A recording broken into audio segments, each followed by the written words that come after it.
Good job, you broke the fight. Me? When it wouldn't work for him a minute ago? I did? No, I was going to. I was going to be like, you guys talked about it and you did it. 2020. You're moderator, Scott. I got you already. No,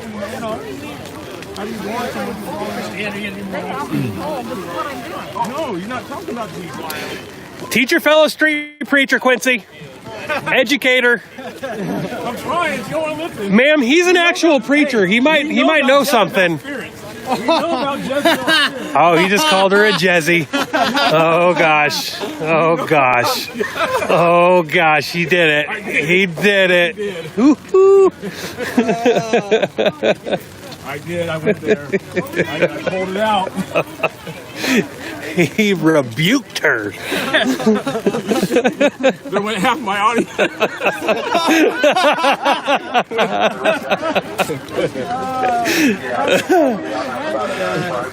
Oh.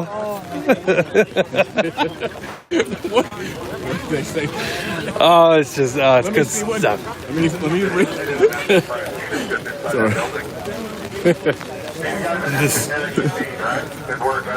A lot of those.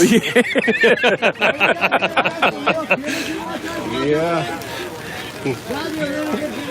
I'm not Crazy Horse. Crazy Horse is my uncle. She actually goes everywhere. And just She does. She was. she puts the little cardboard thing up and Trump is Mark of the Beast. Oh, for everybody who doesn't know, this is Black Conservative Preacher Quincy. You can find him on Facebook and YouTube. How you guys doing? How many people you got watching you, Mr. Common Sense Conservative? 12. How many you I got? don't know. I'm on Streamlab. Oh, you're done. Yeah, there's no way to tell. There's no way. I can't even talk to them. I don't even know. No, well, the cops don't mess with Antifa when they're singing. Just saying. Common Sense Conservative.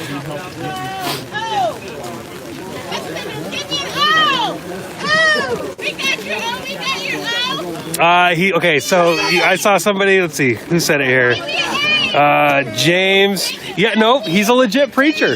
He's a street preacher. He's a street open air preacher is the classification. He does not preach in a church, but he, for quite a few years though, after he was a DJ, funny enough, he used to be a nightclub radio DJ, and then he came to Christ and became a street open air preacher. He's a freedom fighter. And he was preaching for a few years until the group that he was with kind of got busy with life and so on, and they Can we get a show of hands? Who voted for James Lincoln? now he's kind of doing this. He preaches a little bit and does other things. I just saw somebody say real preachers have a congregation. I don't think Jesus had much of a congregation, I'm just going to tell you. So he had followers. He did have followers. Yes, the dude does have a sword. It is a legit sword. Yeah. What did we? So initially, this stream was supposed to just be a nice short stream showing you guys the preparations that were going to be put in place for the event today, and people started showing up, and guy got arrested earlier for trespassing on public property. National Guard here has been harangued right along with the State Patrol, and for being oath breakers and so on. So I've just kind of kept the stream going, and I hesitate, to be honest, shutting the stream down for a minute. Let me see here. James, you said ask him. I don't know what.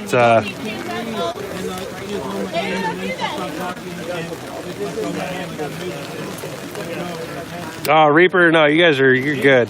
You're good. You're free to throw up all you want to, sir. Robert, he made a video saying he isn't a real preacher. You can ask him. Oh, okay. Let me go ask him. Let me go ask him. James.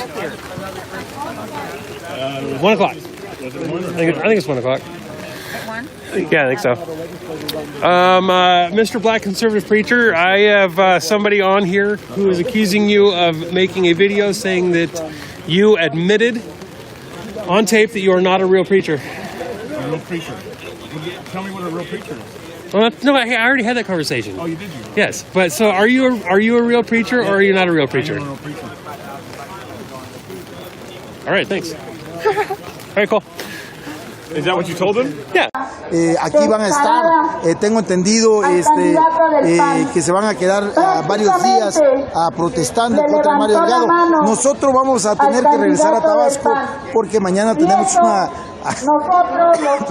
una serie de reuniones allá en Tabasco y vamos a tener que salir hoy en la noche para Tabasco nuevamente porque si hay necesidad que yo regrese, voy a regresar a apoyar, seguir apoyando acá a los paisanos, pero tengo un compromiso. Por acá tenemos a gente del estado de Tabasco que siguen firmes. Aquí tenemos a Mario. Mario, ¿qué tal, hermano? Un líder, gestor social. Nuevamente, ¿cómo ves esta manifestación ya en contra de Mario Delgado, ¿no? Por la imposición, por la corrupción latente y aparte en lo que incumbe a nosotros en nuestro estado, que es la manipulación y lo que es el contubernio entre el gobernador del estado de Tabasco y Mario Delgado? Sí, mira, el pueblo pone y el pueblo quita. Si nosotros nos organizamos, podemos quitar a Mario Delgado, aunque oficialmente Mario Delgado es el representante de Morena a nivel nacional, pero no hay comités estatales. Es lo que nosotros nos tenemos que mover para organizar los comités estatales y venirlos y registrarlos aquí con Mario Delgado y empecemos a tener representatividad en cada entidad federativa. Independiente de que más adelante podemos pedir la salida de Mario Delgado por ser un individuo que le gusta jugar con la derecha, vender, es corrupto y neoliberal. Entonces nosotros tenemos que organizarnos. Tenemos que empezar a conformar los comités estatales para venirlos a registrar aquí con Mario Delgado. Porque lo querramos o no querramos, ese cabrón tranza es el representante a nivel nacional, reconocido por las autoridades que le corresponden este ámbito de líderes de partidos políticos. ¿Cómo ve el contubernio del gobernador del estado de Tabasco, Adán Augusto López Hernández y Mario Delgado? ¿Qué futuro tú ves esa alianza de estos dos personajes oscuros, antidemocráticos y represores de alguna manera, como el gobernador del estado de Tabasco? Mira, como tú lo decías, son en oscuro pusieron a representantes, a candidatos, como a uno que dijo, leí pero no vi, a otro que fue diputado federal que no ha producido nada y que vuelve a hacer otra vez. La única persona que hay ahí que ha demostrado ser nacionalista es la maestra Ena Bolio, y en fuera nadie más. Ahora, ¿qué puedo decir de la relación de Mario Yergo, de Mario Delgado y hasta esa bendita rata de Mario Yergo? ¿Qué puedo decir? Y Adán Augusto, que son unos corruptos, unos traidores, que ellos se han dedicado a destruir la filosofía de Andrés Manuel, el no mentir, no robar, no traicionar.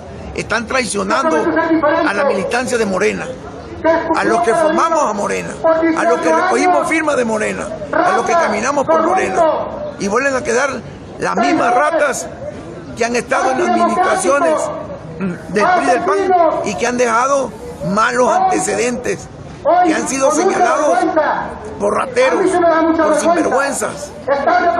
Es lo que te podría decir. Running for Congress in the future, man. I already announced I'll be running for Congress. It's going to happen. You need to, bro. You need to. It's because important. y'all need an actual patriot representing you, not this bullshit. 100%. Like, I'll be the guy who would walk out here and actually talk to the people. I wouldn't, like, hide behind police officers and be a cunt, you know? I wouldn't do that. Yep. But, you know, we need different leadership, dude. We need different leadership. And you're a leader out here, bro. Thank you, man. You're a leader out here, that. dude. Just keep doing what you're doing, bro. Really, I appreciate it. Yeah.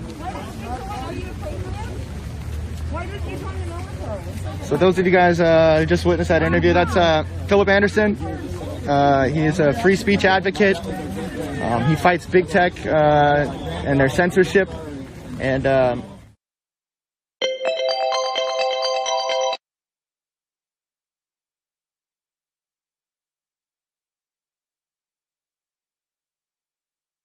condition. I cannot serve in anywhere. Look at my arm. I'm hurt. Yeah. I have a retired I have a soldier. heart condition, which means that I have been You're a soldier wanted. No, You're a coward? I did not serve. Those of you who because I are could wondering, not this is what medically stolen do it. valor looks Did you get like. a map? Yes, I did, and I went through all the tests. And what did they say it meant? And I said that I cannot serve due to the medical risk of a heart attack on an elevated schedule. What's your heart condition? No, so we're gonna go for common ground here. From the Army and the, We're gonna go for common ground here, right? You're a veteran, right? Where did you serve? Are you disappointed in this? Where did you serve? Where did I serve? Yeah. Yeah, what? Oh, I have several. What was your enlistment? Yes, 76 Richie, 71 Lima, 75 Bravo Delta Charlie, 71 Quebec. Quebec, that's Canadian. What's 71 Quebec? That's Canadian. Well, yeah, dumbass. What's 71 Quebec? What is the phonetic letter for Q? Asshole. She was Space Force before it What's the phonetic existed. letter for Q? What did you say? She was Space Force before it Space Force before Queen bitch, you! Space Force before it existed. You said that's Canadian. What's that? What's that MOS? Quebec. Journalism, that's how old I am. Yeah, and that's Yeah. Canadian. There's So, a journalist MOS in the military? You're not in a class. You say you're military. You should know I that. didn't say I was military. Never said that. How do you guys never said that. By chance? Yep. You were here on the 6th? Yep. Were you by chance back at Inslee's mansion when the gate was breached through and the individuals got on? No. No. Do you think that the response that we're seeing here today is because of what the events that transpired last week, or do you think that there is something else going on? No, or? I think it's a big overreaction by the Democrats in the legislature. I agree. To paint this group as a bunch of crazies. I Now, agree. there are some crazies running around here on both sides. I was here a couple of weeks ago and talked to my first Antifa guy. He was a kid about your age. The kid was just a really bad person. Right. I mean, he was cussing Christmas. This was just before Christmas Day. He was cussing Christmas and everything. And then again, I saw some Proud Boy pull a pistol weekend before last. I was there on the 12th Yeah. at the parking lot. No, this was down on the corner here. Oh, a different one. Yeah. Oh, okay. I mean, the guy was about to assault him, so he was justified in doing it. Right. But I'm not impressed with people who are lugging guns to these things right now. I mean, who was it? Arnold Schwarzenegger compared what happened in the capital to Kristallnacht from Germany. Right. It wasn't. It was comparable to the Boston Massacre, where the authorities started shooting innocent citizens. Okay. So, granted, I mean, just like in the Boston Massacre, the British might have felt justified in doing it because it was a dangerous situation. But if history repeats itself, if that's the Boston Massacre, that means we're about 4 years from the Boston Tea Party and 5 years from Lexington and Concord. So, from your point, this is a far overreach of Jay Inslee. Seems like seems like this is going to backfire a little bit because the show of force that we have out here, considering the amount of protesters, it's just it doesn't make any sense. It's illogical. Well, they didn't know how many protesters would be here. What? Not just Satan back. So the only place is born to privilege. True or false? So, are you just going to interject in the conversation we were having, or what? That's rude. Tongue at me. That's rude. It's because you're standing up in our conversation with your sign and you're trying to He stuck interject. his tongue at me, and so I'm responding. No, the you're being an Antichrist is born agitator, into privilege. True or false? and you just came in and the interjected in our Antichrist brands his mark conversation. on everything. True or false? True. The Antichrist rises to power by deceiving the world that he's All the right. only one to fix the world. She's looking to She's looking for a narrative. I'm going to leave. Thank you for your comments. All right, so that lady is continually trying to get on feed today. She's been acting very agitating all day, trying to interject her comments. I was having a conversation with that individual, and she stepped in the middle of the conversation with her sign and just jumped in the conversation trying to get her point across. I hate agitators like that. I mean, that woman, she needs to leave. But you know what? She has her First Amendment right, too. I think she just needs to express that at a better event. This here isn't about Trump, you guys. This is about our legislative session here in our own state, in our own community. This isn't about anything on a federal level. This is on a state level, the reason we're here today.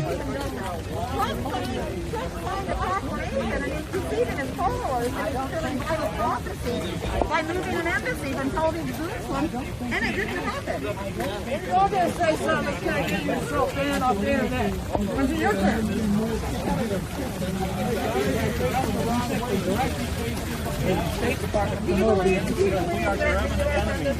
Those guys inside are the ones that don't like us and have contempt for us, so I think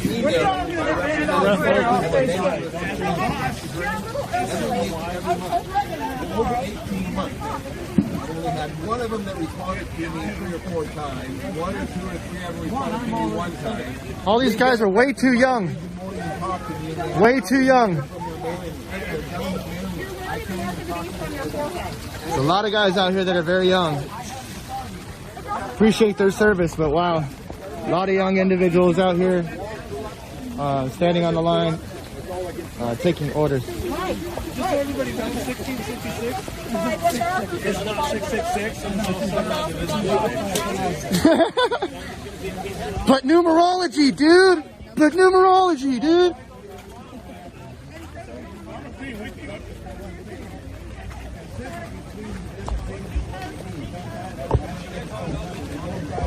Thanks everybody for tuning in to the live feed. My name is Primetime Patriot. I'm a live streamer from the Northwest area. We are here on the Capitol grounds in Olympia, Washington, where the legislative session is beginning today at 11 o'clock. Patriots are showing up on site to exercise their First Amendment and also request that they can be a part of this legislative session. They'd like to sit in on the session. The Constitution of Washington State gives us the right to have the doors open to the public. And right now, apparently this is not public space. From what I've heard, this has been deemed temporarily a private property. There is crime scene tape on site, so I don't know why they're using crime scene tape if there's no crime scene. It seems to be that they're running the tape all around the property line and calling it temporarily private property, which seems a little unconstitutional if you ask me. But I think time's going to tell on this. There's a show of force by Jay Inslee. The governor here has ordered the National Guard to arrive on the Capitol and erect this fence and guard it. We also have Washington State Patrol on site. But mainly you have National Guard. From what I heard, there's 750 guardsmen.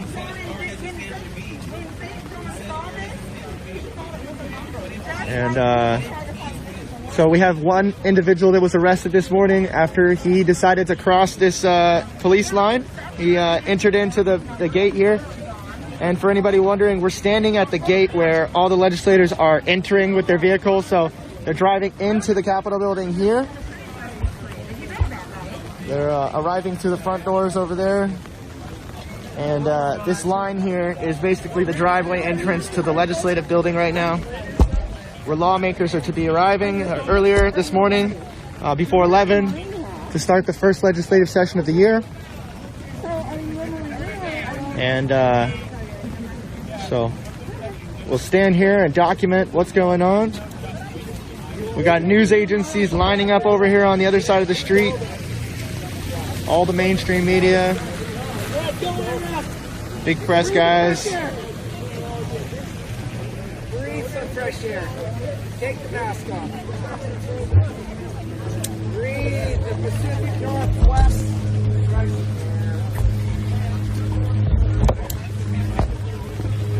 Nice to see you, brother. I saw you out at the flag waving in Renton and whatnot. In Renton? In Renton, you were out there. That was in summertime. Oh yeah, it was a long time ago. You were with the Washingtonians for Change folks and whatnot. Yeah. What group are you with? I'm just independent. Are you a press?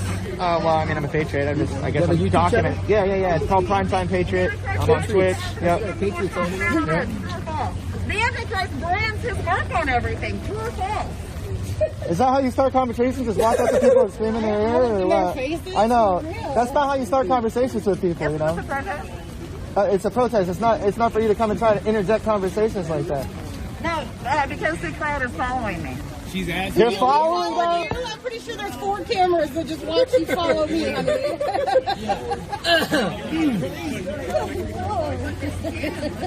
Restrictions worked so hard to get this job done.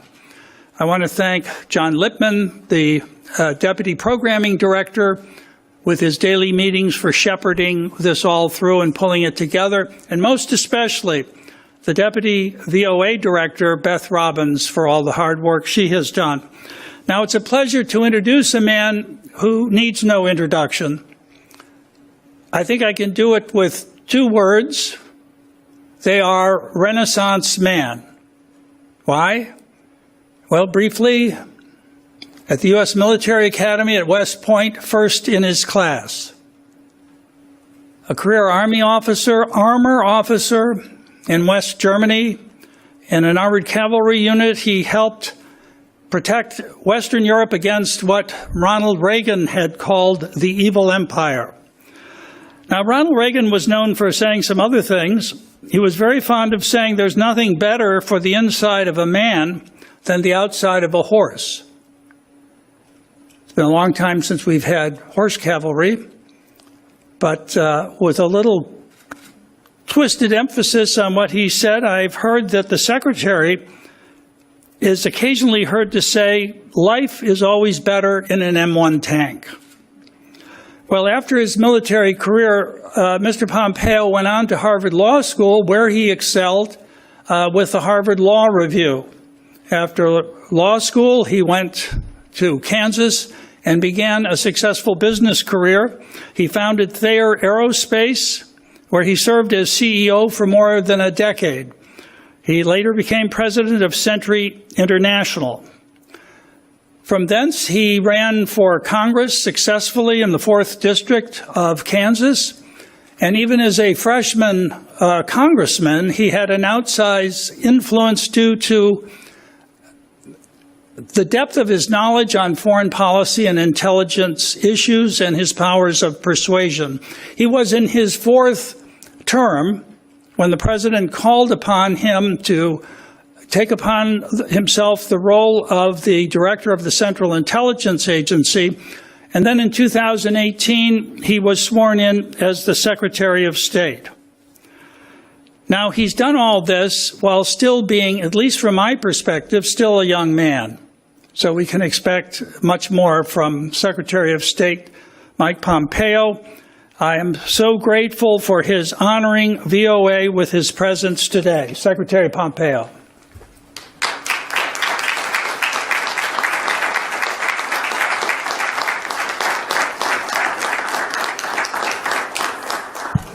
Thank you. Good afternoon, everyone. Thank you for the warm welcome. Michael, thanks for your leadership of this incredibly important institution. And Bob, congratulations on returning to the helm of VOA. I am truly happy to be here. I'm honored to have been requested.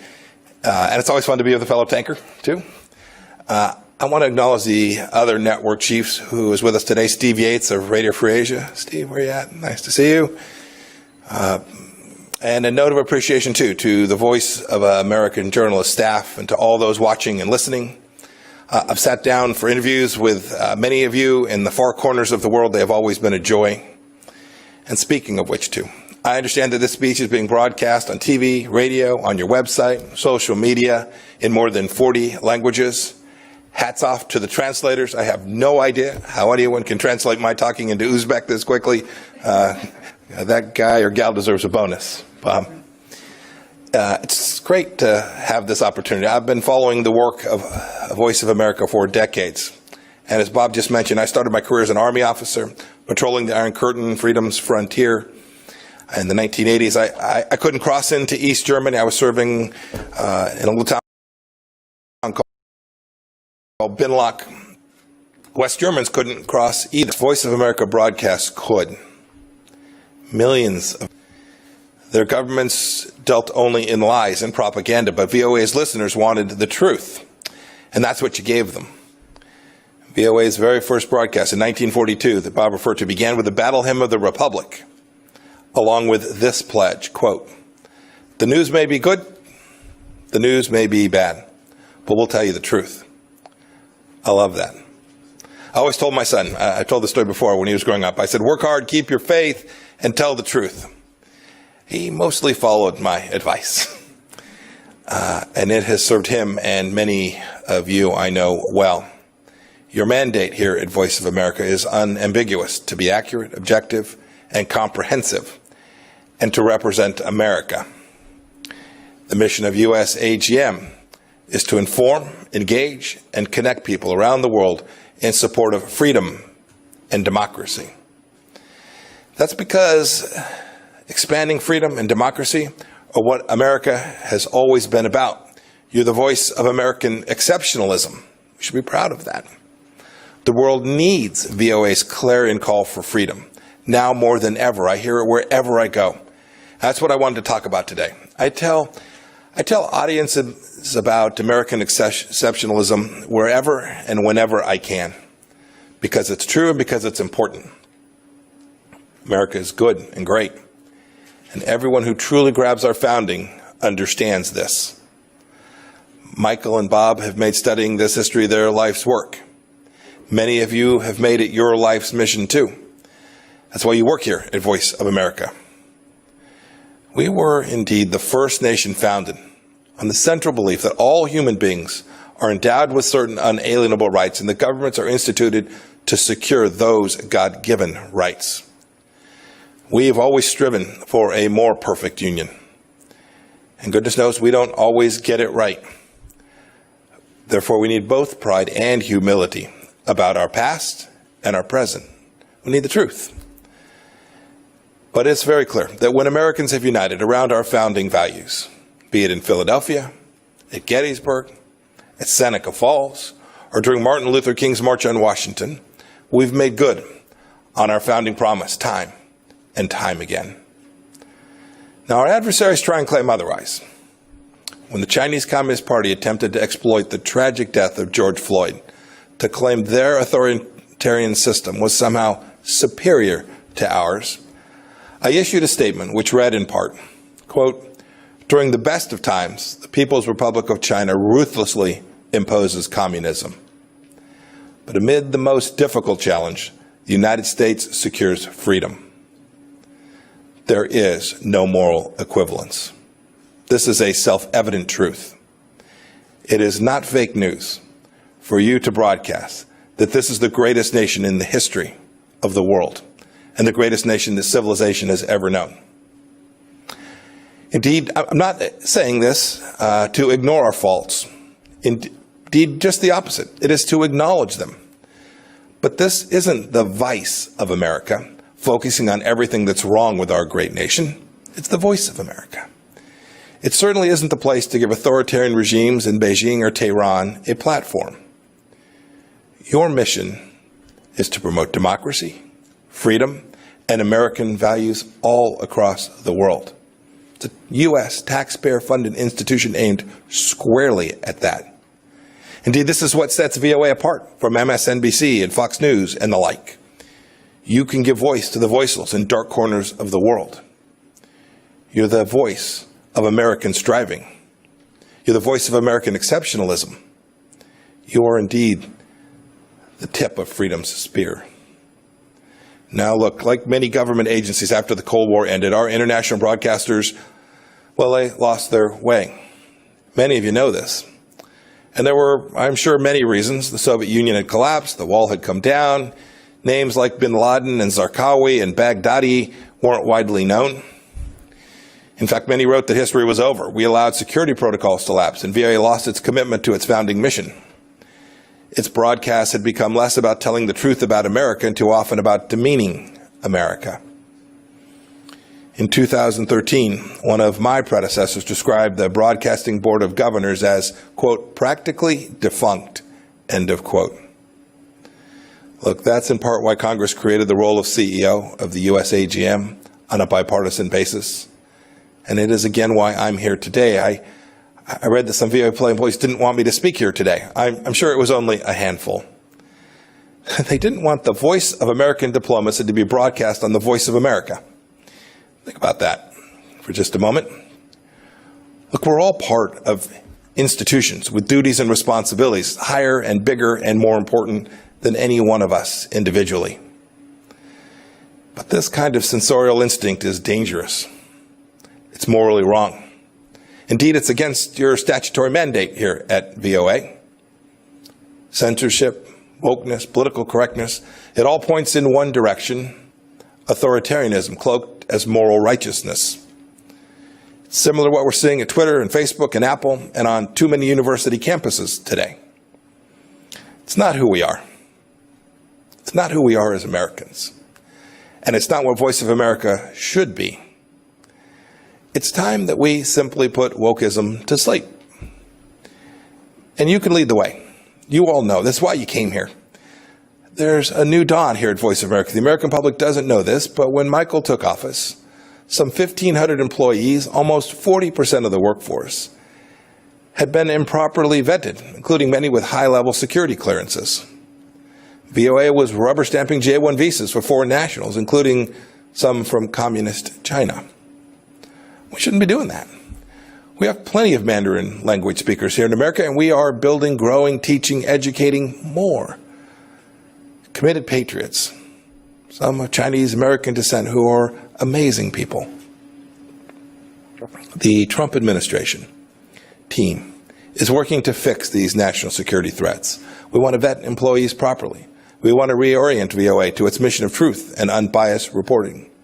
We want to depoliticize what takes place here. It's too important for the American people and for the world.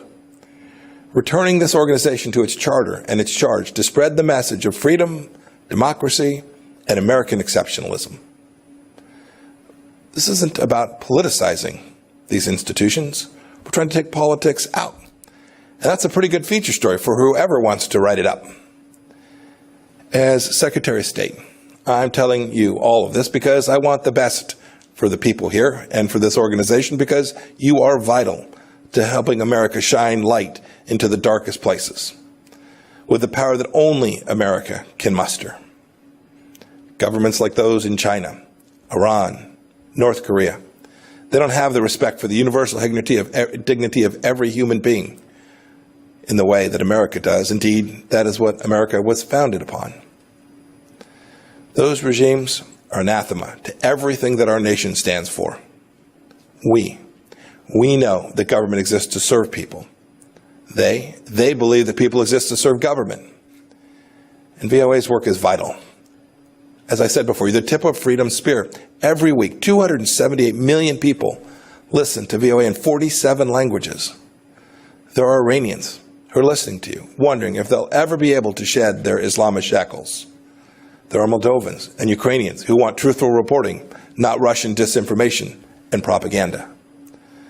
There are Chinese citizens who are tired of a regime that's done nothing but brutalize them since 1949. There are Venezuelans who want to know the truth of the Maduro regime's corruption. There are oppressed people all over the globe who still turn to America for hope.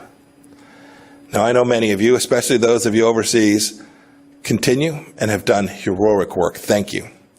I want to commend VOA's Hong Kong reporting team, which faced political intimidation, harassment, and attacks, but still got the job done. My highest praise. Well done. You were behind the barricades of the freedom fighters telling their stories. You're upholding VOA's finest traditions and continuing to be the voice of American exceptionalism. I also want to pay tribute to members of the other radio services who are here and listening. The only Uyghur language news service in the world is run by RFA. You've told everyone who will listen, and indeed some who didn't want to, the truth about the CCP's atrocities against its own people in Xinjiang, the stain of the century. And you've done so despite the fact that the CCP has jailed the relatives of at least 6 RFA journalists in Xinjiang's internment camps and continues to threaten you and your families simply for doing your jobs. Your work takes courage. Please keep telling everyone who will listen what's happening in the toughest parts of the world. The world expects it, and America will be better off for it. I want to leave you with a quote that conveys why the VOA's mission is so critical before I take some questions from Bob. This quote's from a ways back. It's from George Washington. He said, quote, "Truth will ultimately prevail where there is pains to bring it to light," end of quote. When America brings truth to the world, we bring light. Don't forget that. It's what you do. May God bless you. May God bless the Voice of America. And God bless these United States. Thank you all.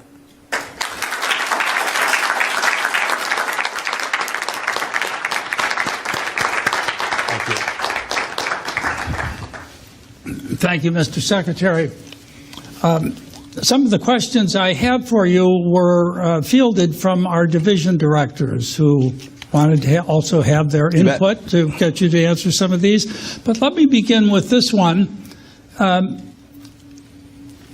This isn't a commercial media. We can afford to tell the full truth about America and the amplitude of American life in all of its facets. In your many travels in your recent years, what would you judge as those parts of America that are least known by foreign audiences that we need to tell them about? Yeah. You know, it's a really good question. If I have a chance in a moment where we are away from the formal business of the day, I'll often ask ambassadors or foreign ministers, when were you last in the States? What'd you do? Where'd you go see? The answer is almost always, I went to New York, I went to Washington, I went to San Francisco, or I went to Los Angeles.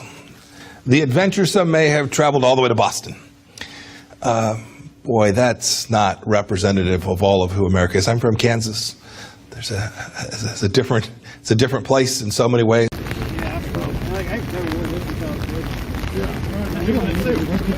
I've been getting shot at by what you should go for like years. I didn't come together. I'm not oppressing you for buying a house. You're not oppressing me for buying a house. It is what it is. It's not though. I agree. Stuff is fucked up. And then, well,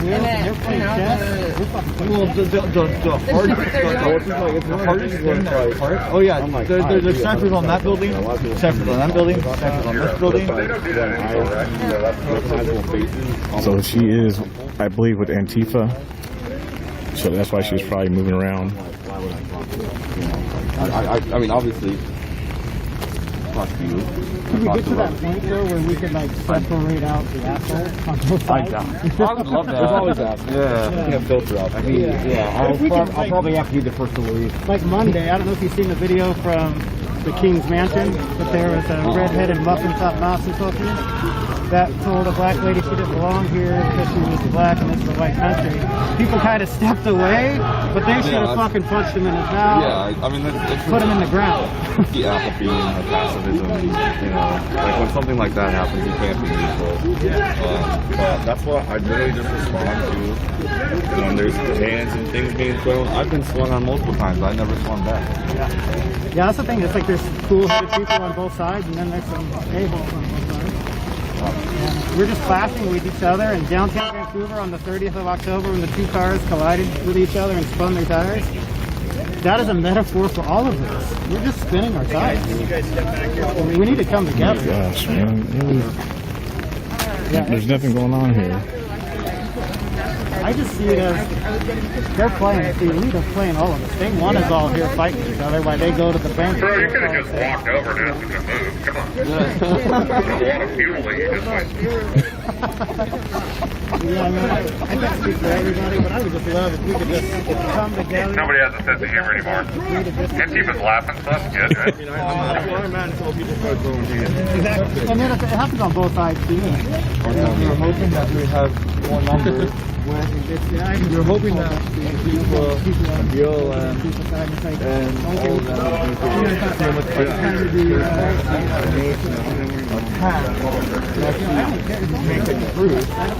my friend, my enemy is my friend. The enemy of my enemy is my friend.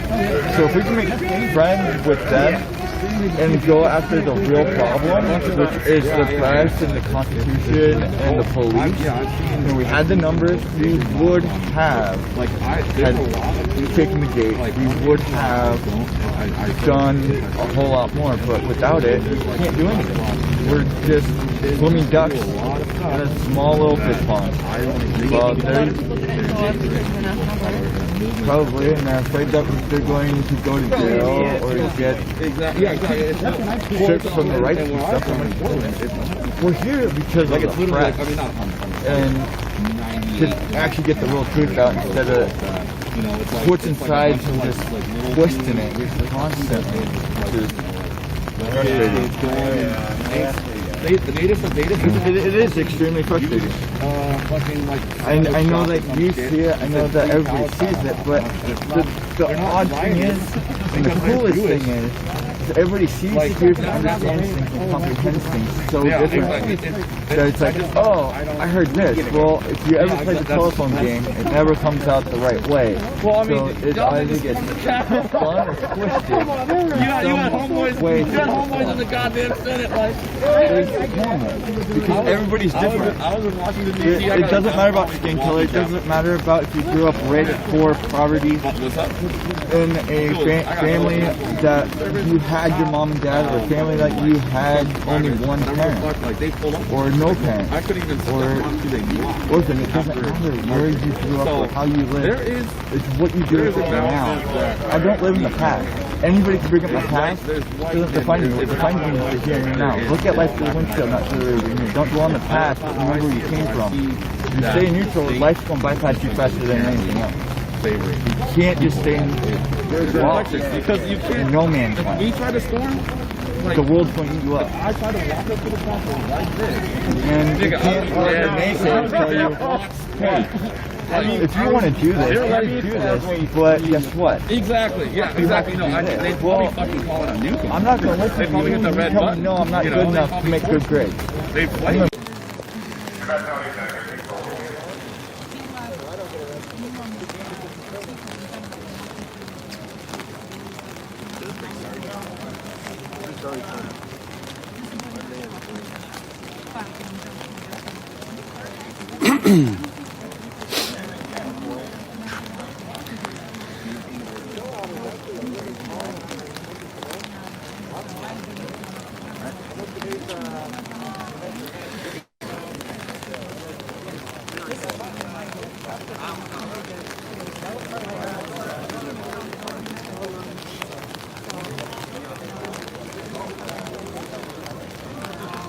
I am also intolerant to coffee. I have to actually drink white coffee, which is delicious, I will say. Which makes me feel like such a yuppie, I'll be honest. Going up to like a coffee stand and be like, yo, you guys have white coffee? I feel like just like a total hippie. It's almost like, you know, do you guys serve vegan steaks? It makes me feel the same way. I'm getting better with it though.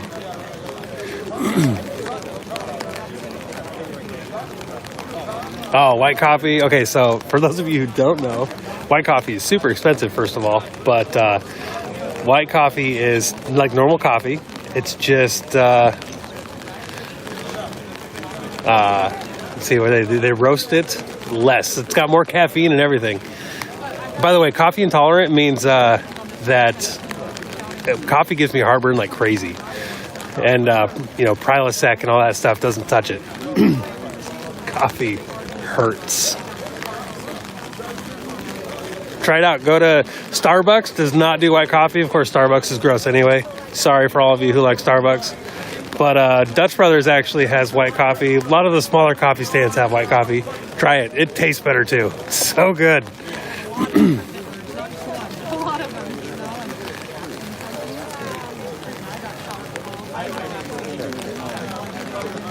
Really unfortunate.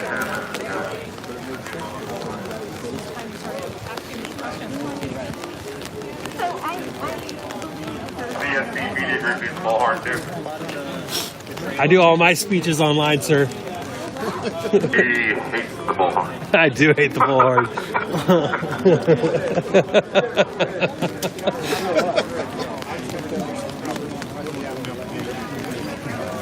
Maybe it's time somebody interviews the BC preacher for once. Oh, it's this is a state representative that came earlier today. Who is it? Saying that I don't remember his name. Wimpy chain. But you guys never can pick to lock a freaking gate. You don't need that wimpy. Yeah, he came in earlier and he was asking for. He said that Inslee should be out too. I'm glad you're not wearing a mask. There's more. You like the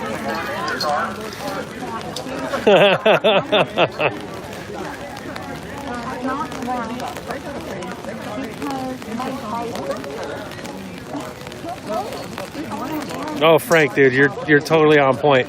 Patriots do not know how to party like Antifa. Like, there should be a snack van here, 100%. Wait, who's willfully ignorant or not willfully ignorant?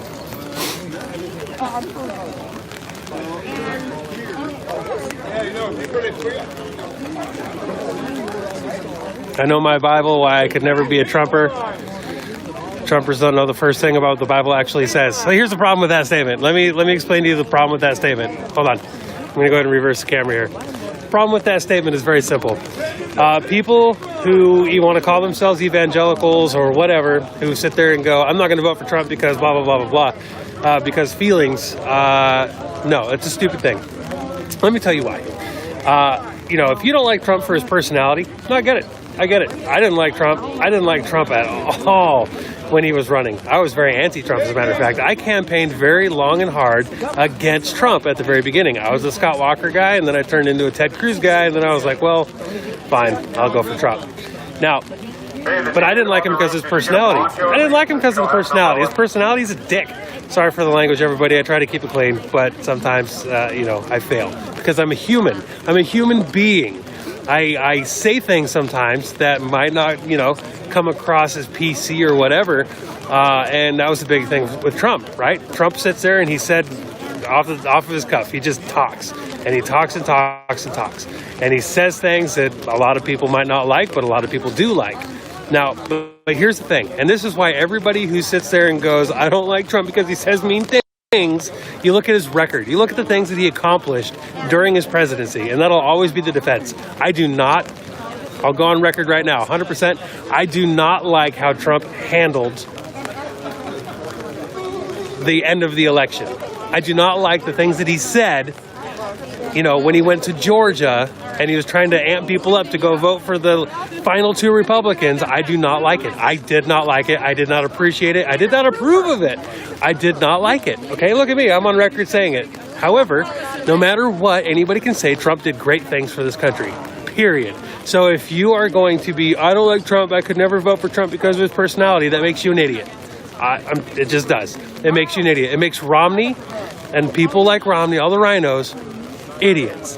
Because if you don't see and you refuse to see the big picture and the amazing things that have happened because of Trump and that Trump did, that makes you an idiot, incapable of critical thought, incapable of seeing the big picture, incapable of common sense. That's just how it is.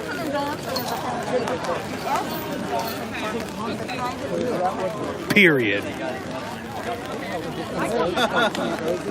Trump is the ultimate rhino. Anybody who calls Trump a Republican is also ignorant. I'm just going to tell you that as well.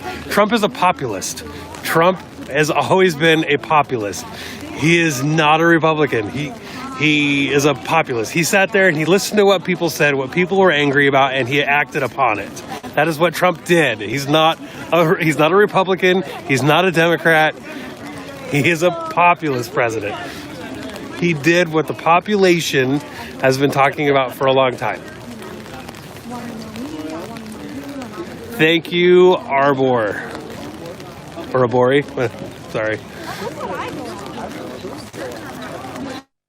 Trump woke up a large number of people in this country. People, conservatives and right-wingers who have sat on the couches for the last 70 years and allowed the left to take over this country, to take over our education system, to take over every single aspect of this nation. Trump woke people up and got them out on the street. If you don't even like his policies, you better like him for that. Because Obama might have brought out the Tea Party, but the Tea Party is weak sauce. The Tea Party was a blip on the radar. But the fact that you can get 100 to 200 people showing up at a small diner who is trying to be open and employ their employees and feed their families and so on. Like, got to give Trump some props. He got conservatives off the couch. And that's a feat all in itself. Not enough, though. Unfortunately, not enough. Still lots of keyboard warriors out there.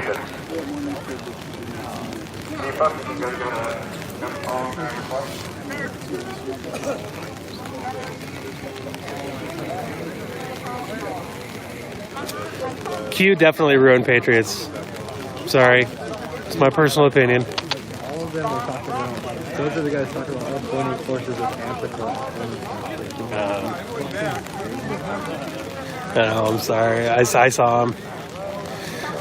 But yeah, like the conspiracy theories, like it just, I did a rant on it earlier. I won't go into it again. I said my piece. I will clip it out later on and I'll post it as its own thing. Yeah, but I'm gonna leave it at that. I don't want to get into it again.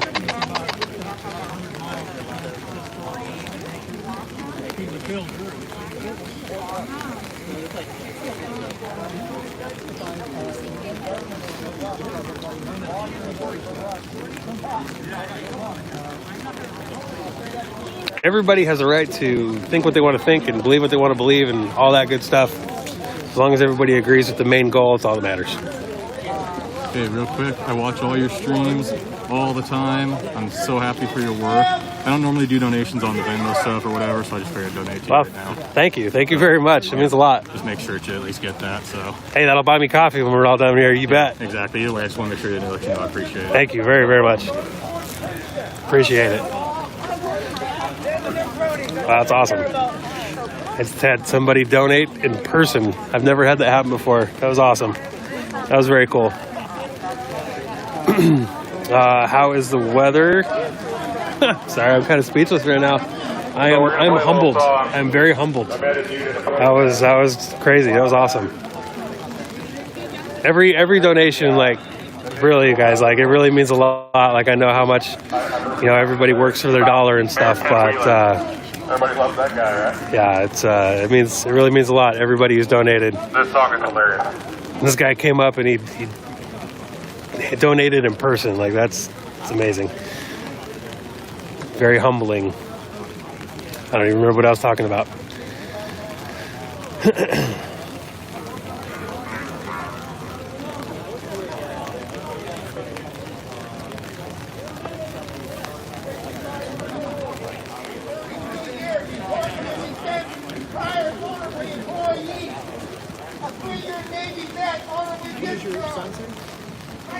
Yeah, let me play this song.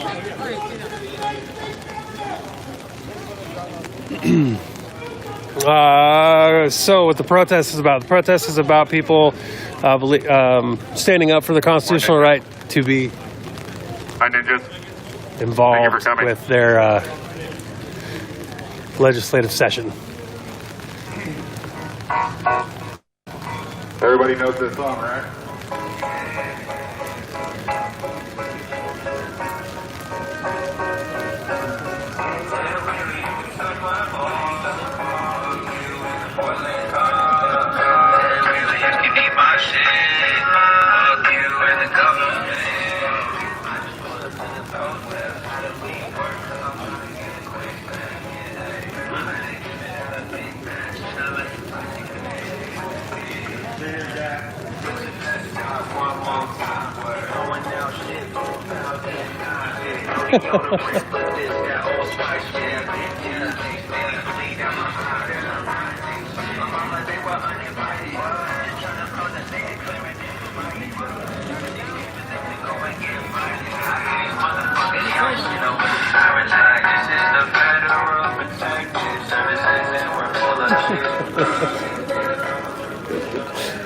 He's playing it for the Antifa people that are out here.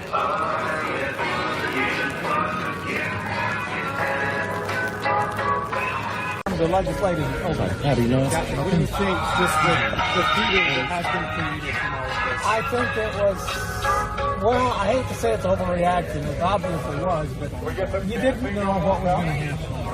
Because there was,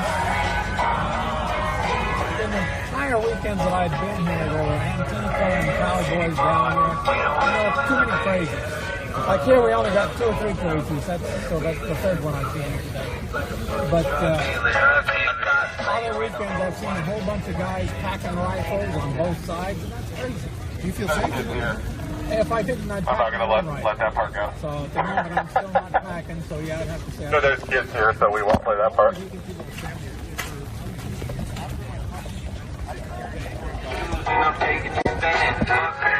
That part go. You said what? You said what? So there's kids here, so we won't play that part. Okay.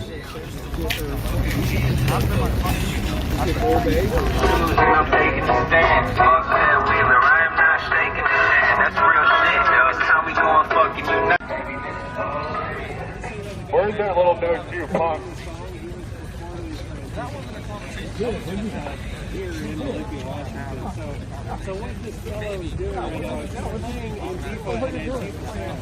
Well, Antifa was playing it last night in their little Antifa party at the fountain, so I figured we might as well bring some up here. Maybe he'll show up. I think he's too much of a wuss. I don't know, some cat named No Shoes, or I don't know, freaking weird hippie dude always wears sandals. Correct me if I'm wrong. This is Negative, you can walk around and go to that side. Okay. Yeah. Seems to be filling up on the left. Did you guys enjoy the song? It was pretty funny, right? Nobody has an opinion. So we got some, looks like BLM folks out here. He's fully armed up.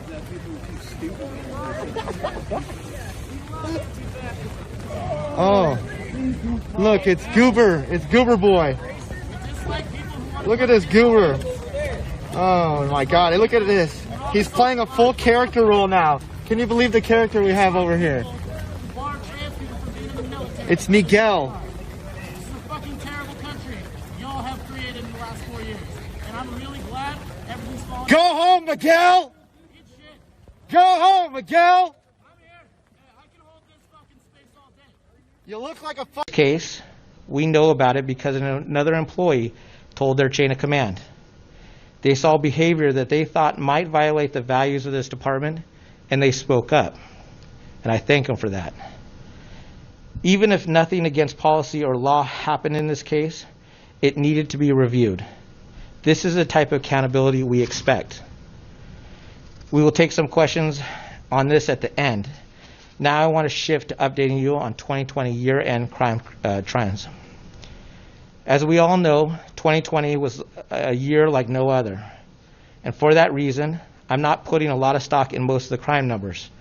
Due to the pandemic, we all changed our behaviors.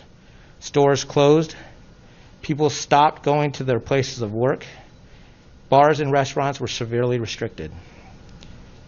We also know, both because of COVID and other events, that the number of 911 calls dropped throughout the most of the year. So telling you that certain reported crimes are up or down compared to 2019, I believe has less meaning this year than any other year. Nonetheless, we are sharing for you information online, the current year-end reported major crime stats. I want to focus on where we ended the year in homicides. First, because any loss of life is unacceptable, and because we know from research that almost all homicides will eventually become known to police regardless of what happens to the reporting of other crimes. Across the country in 2020, cities reported significant increases in homicides and shots fired. Almost all major cities had significant increases. Some reports show murder increased 36% in 2020 compared to 2019 across the United States. In Seattle, we ended in 2020 with 50 people who were willfully murdered. In 2019, there were 31 individuals killed. That represents a 61% increase, or 19 additional people who were murdered this year. This was the highest number of murders in 26 years. This is unacceptable, and we cannot tolerate this level of violence.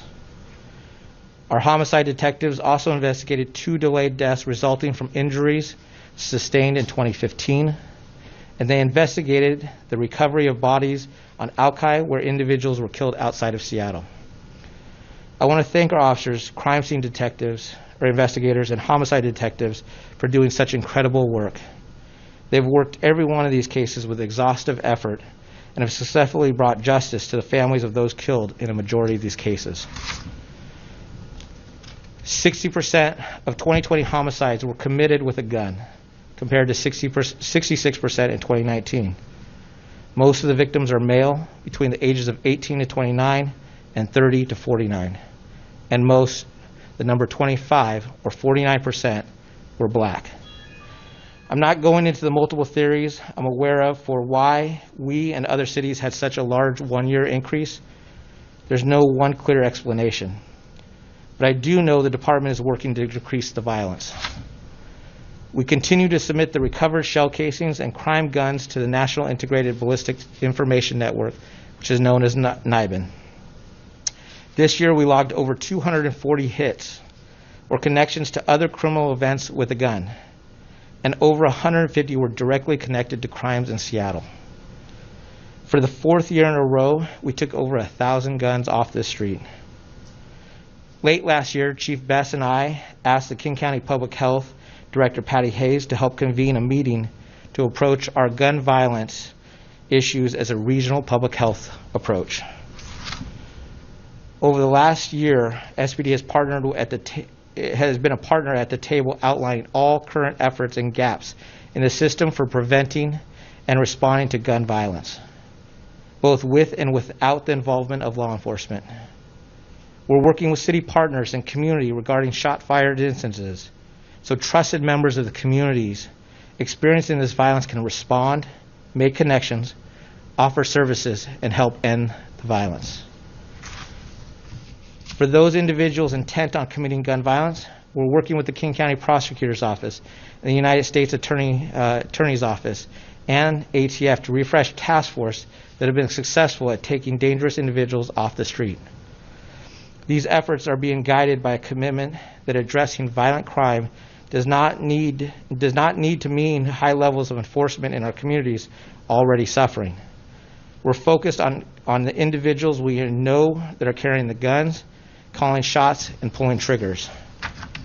We know that associations with guns increase the risk of being injured or killed. To build a community capacity that can prevent future violence, we have to stop the bleeding right now. Illegally carrying or using a gun needs to come with the highest levels of accountability so we can create the space for services to hopefully more permanently end the violence.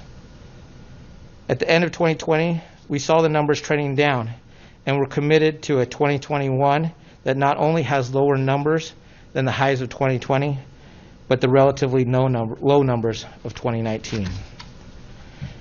I know that officers are out there doing the work, responding to the shots fired, taking guns off the streets, and working with community to reduce the frequency of people carrying guns. This work will take more input than just the police department, but we will continue to do our part. Thank you, and I will now take questions. I wanted to ask, of course, about the gun violence, but of course I do want to go back to the police officers.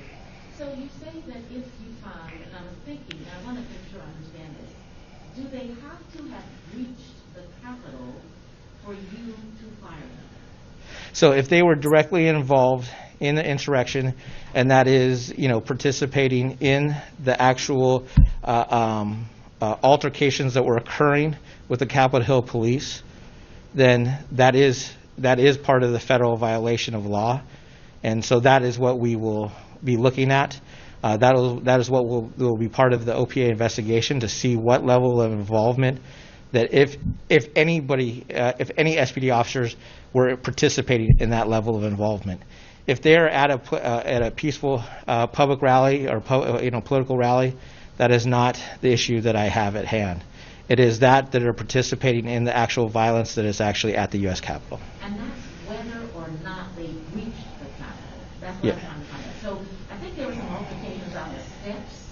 And Yeah. maybe not all of those people went inside. So I just wanted to get an understanding of how much of involvement they have for them to lose their lives. I think we'll have to see that on the actual cases, and to see if any of them actually participated in some level of altercation, as you mentioned, at the steps of the U.S. Capitol.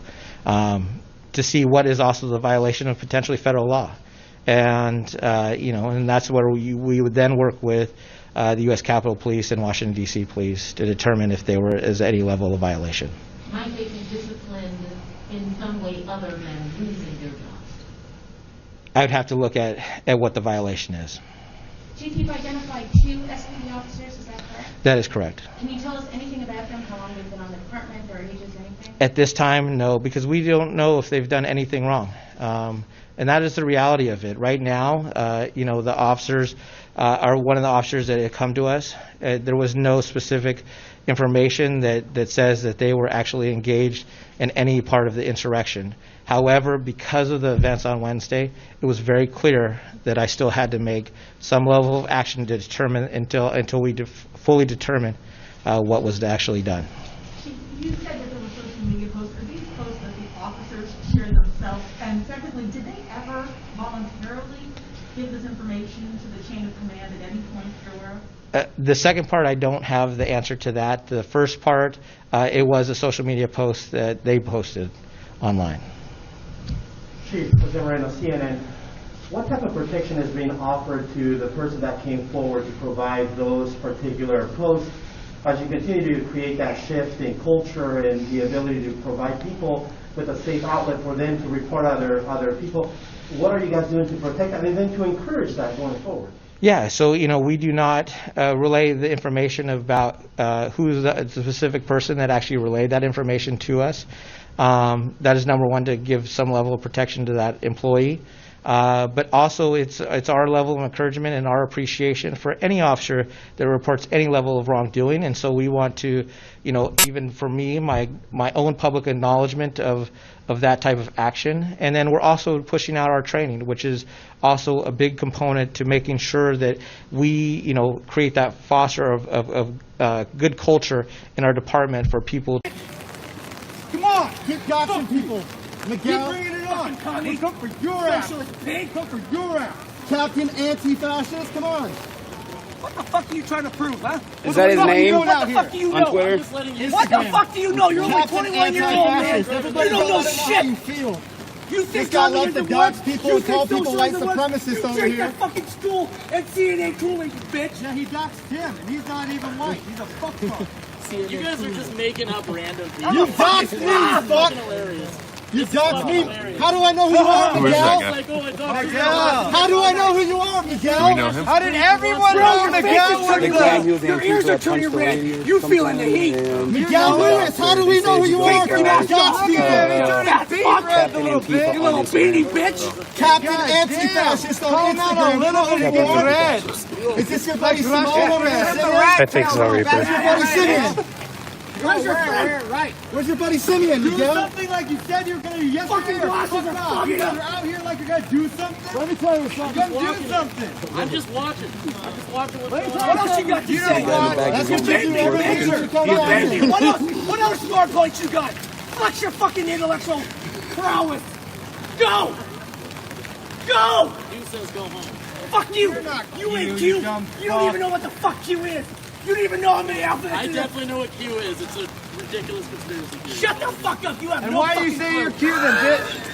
I fucking worked on him for a little bit. Show me your Q card. I've been brainwashed. I've been brainwashed by I've been brainwashed by folks that believe in our Constitution. I was an anarchist once. I read the master stuff. I fucking read platoon and all that shit. Yeah, you were in the furry outfit. Dude, you you were in the Communist Manifesto. Don't fucking try to flex out like this. Don't give that superhero the proletariat and think that they know everything about Marxism. They think they're educated. You know nothing.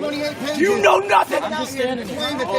You know nothing about communism. You got paid by them. Go to fucking Venezuela and then come back and we'll talk about it. That's right. Venezuela, you bitch. You know what, guys? Don't even give him attention. This guy is so stupid. You need to go. This guy is so fucked up. It's not even funny. I agree. The lady is preaching. You're fucking COVID. You are COVID. You fucking virus. that fuck. Just to, see what's going on. See how many you are so And where do you get the idea that anybody's going to try to kill anybody? Sure did. We sure did. This guy right here. Me. Very proudly. What do you want to ask? I just want to ask to bring about the communist. They have to kill you. There's a verse in the Bible that says, don't give the pearls to the swine. This guy's so fucked up. There's a very big difference in the type of communism that we'd like to build, and that it's not totalitarian. Go to Venezuela, and when you come back, we'll talk about it. Totalitarianism that we're against. We don't believe in state control. So you're a right-winger. No, I'm not a right-winger. That's the entire right-wing ideology. No. They say queer people don't deserve to exist. It never says that. Nope, nobody says that. Lesbian. That's not true. He's a Trumper. Your ideology is said He's a Trumper. Evangelicals, maybe? A couple of you. Islam? That's who says that. Evangelicals, yeah. Evangelicals actually have never advocated killing homosexuality, homosexuals. However, Islam actively is killing homosexuals. So what? What's that? It was both Democrats and Republicans. Okay, but this is the only group. Communists have also actively killed homosexuals. So what do you got there? Again, that's a very different type of communism than other people. Oh, just kind of like it's a different kind of democrat socialism, right? How would you do it? Okay, but right wing has been consistently freedom and so on. And eventually leading to fragmenting our federal system to the point where it's not controlling all of us. Like conservatives want. So you're a conservative. In that we believe in less power. No, Conservatives. My friends live here. My family members live in NYCHA. My neighbors. Heck, my enemies live here too. A little bit of everything. Do you wonder to yourself why shelters are popping up all over the place? It's to put you in it. They're preparing. The storage facilities are preparing for you. We're not okay with that. We're not okay with that. We're not going to allow that. It's not okay. Your children should be able to come back to their homes, to their communities. I don't care what your income bracket is. You should be able to afford to live. You're entitled to housing. That's why we're out here today. That's right. All right. You already know. And let me tell you something. East New York is on the other side of town. That's right. But what happens to you happens to us. This sets the precedent for what's going to happen to us across the city. And if we don't fight for you today, we'll be housing you in our homes tomorrow. Because people are doubling up in each other's homes because they have no place to live. It's not just the people that you see on the streets with a mattress. It's the other family members and your neighbors that got evicted that's living in your home. That's what homelessness looks like in New York City. And East New York is the capital of homelessness. And I'm not going to allow what's going on there to happen here. It has to stop now. Stop it now. Stop it now. Stop it now. Stop it now. Stop it now. Stop it ahora. So I'm just asking y'all, what's happening here in this process? We're fighting for you. We're not going to stop fighting for you. We're asking you to join us today, tomorrow, and every day until we stop the city from taking over the only true affordable asset that the city has. That's right. We're going to stop homelessness. We're going to stop evictions. We're going to stop false truths, false narratives. And we're going to make sure that RAD and that Blueprint program does not displace our communities. That's right. Woo-hoo! You already know.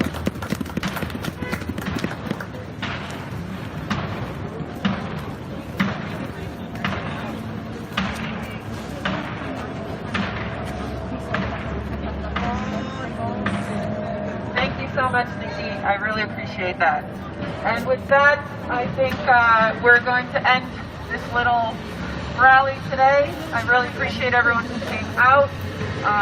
We are going to continue to monitor the situation to ensure that tenants are living with dignity, that they are having respect, and that they are getting their emergency repairs, and that they can stay at home while there are orders to stay at home during the pandemic. So thank you again to all the activists, all the candidates, everyone who came out, community leaders, NYCHA residents, and everyone who is here today. Thank you.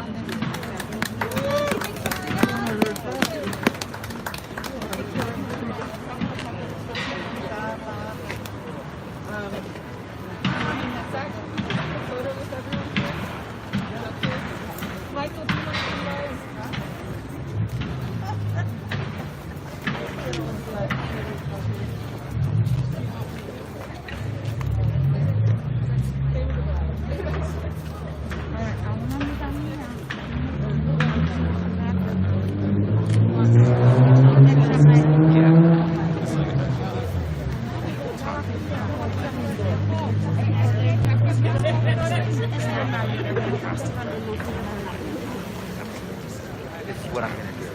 This is a feasible action. Yeah, absolutely. Absolutely. Substantively, I'm still getting my head around the land use stuff because that was what's there. I totally agree. No, I appreciate that. The more suggestions from literally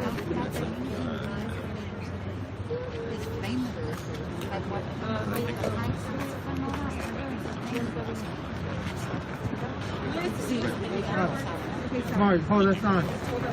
Yeah. Give you a heads up how long you can do. especially the ones Yeah, exactly. Yeah, and I've seen a lot of that. Yeah, Like very short time.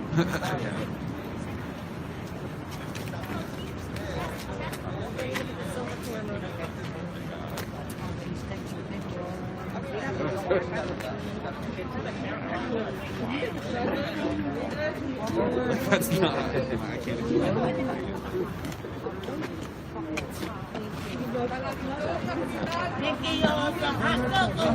I mean, it's interesting because, like, I feel like.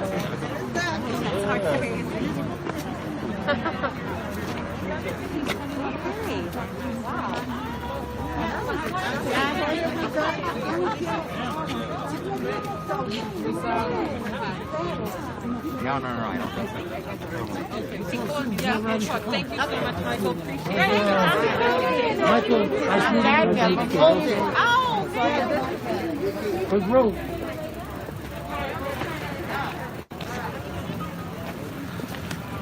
That was pretty good. Now we go to Bushwick.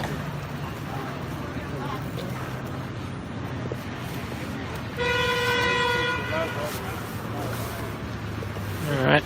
Thank you, everybody who joined me today. I'm going to be going across town. There's a lady. Because you need to research what's been happening for president to our rights. And She was interested in talking to me so she smelled the alcohol on my breath, and then my dear, you are not in a safe place. I guess it was a little too This center. gentleman right here, he's pulled out some evidence, and that person looks a lot like you. And you're younger, we're older, and we know the game a little bit better than you just because we're older. So I'm willing to be nice to an extent, because right now my heart and my soul and everything that I got is for this country. Okay? So don't be stupid and don't be in the way of something that you are not ready to fight for. Okay? So that's my heart. Anyway, you guys can ask the question. You've been here 3 days? From where? I'm from Bucking you got. And the first thing you go out and get a helmet? Well, my friend gave me this. I don't own a helmet. I don't. How did you meet your friend? I'd be very suspicious. How'd you meet your friend? If I came overseas with a helmet. You know what I'm saying? So you came to meet why would you go get a helmet? Okay, like I said, I'm a spectator. People did when I came here. I mean, they told me that we're violent. All lives matter. And the first thing I came up here and I started a conversation with. Do they say y'all in Becky wherever you're from? Yes, that was That's weird. Huh? That's weird. Do you know where inlet from? Do you know what? Angel and save the kids. Castle Theater. You get slapped. You're putting on a very good act right now. Oh my goodness. You said. I don't focus on any one person too long on either side because I don't want to be getting too deep with anybody till they start asking what I'm doing, who I am. Wicked Hunter, a whole lot of fuck shit. That's what's going on here. A whole lot of fuck shit. Rose City is definitely not an actual. I guess back the blues out of fashion. I personally will be backing the blue.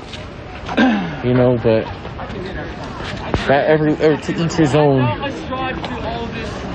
Everybody believes fascism sucks. Black Lives Matter are fascists. All of the base they are. Yes. There's not a single conservative. I'm an arm. I'll tell you what happened. I'm an arm around the white guy just escorted him to my event, and Black Lives Matter and Antifa attacked me. They knocked out my teeth. Yeah. Don't tell me they're not racist and fascist. Black Lives Matter supporting Antifa. Get along with white people. He was going after big tech. Got his teeth knocked out for going after big tech. No black. You're not black. Just like John You're not black. Bullshit, man. I'll fucking claim any anti-fascist any day. The ones that punched the black man for standing up for freedom? I'm not but not them. Exactly. That's the not point. Them. What about the black? What about the Antifa? I thought Antifa didn't like monopolizing billionaires. What about them? Portland Antifa. Do you not claim them either? It's not an ideology. It's not an ideology that knocked out my teeth. It's not an ideology that stabbed another black man, Andrew Jacome. Andrew, where you at? It's Antifa that stabbed you, right? Said, hey, Antifa tried to kill me. They tried to kill him. They keep trying to kill us. You can't tell me Black Lives Matter and then you try to kill us. That's not an ideology. That's a group. Youth Liberation. Sound Antifa. I need to look into that one.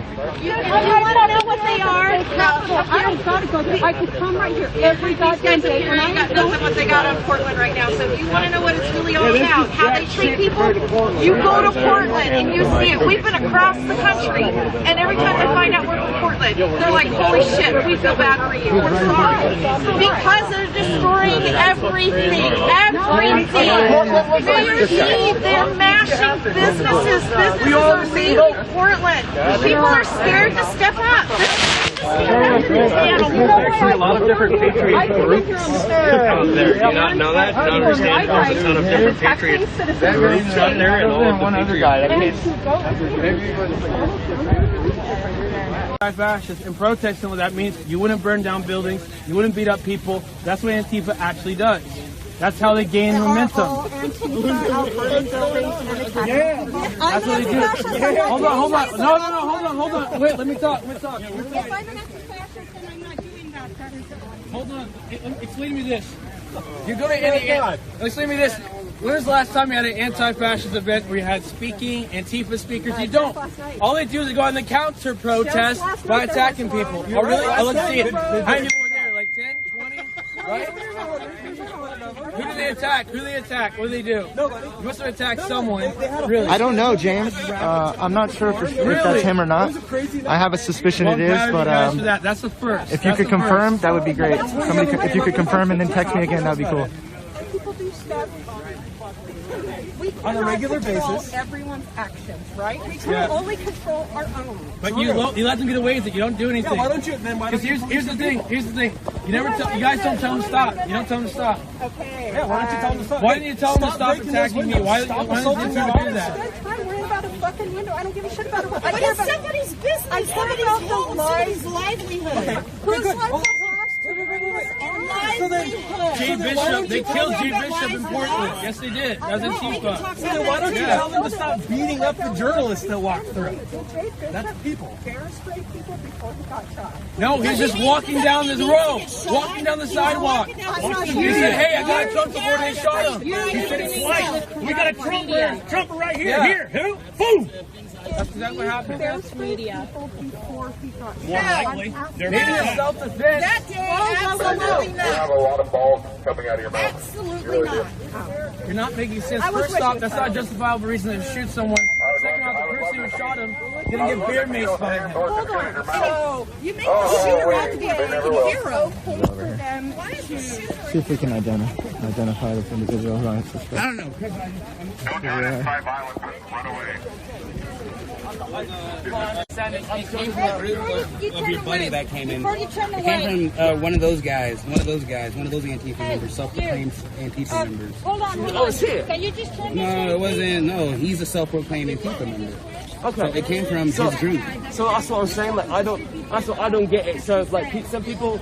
That's what I'm saying. I don't think like the same way I wouldn't put you like with the people in the Capitol. I just like, want to make a statement. You said earlier that you wanted to talk to people of color, that people of color should be here. So there's him, and there's me. So I'm saying, you're absolutely. No, that's what I said. I let you know. I'm gonna confirm real quick, and I'll be right back off the stream, you guys. I'm gonna pull this out. I'm gonna confirm some things real quick, and I'll be right back.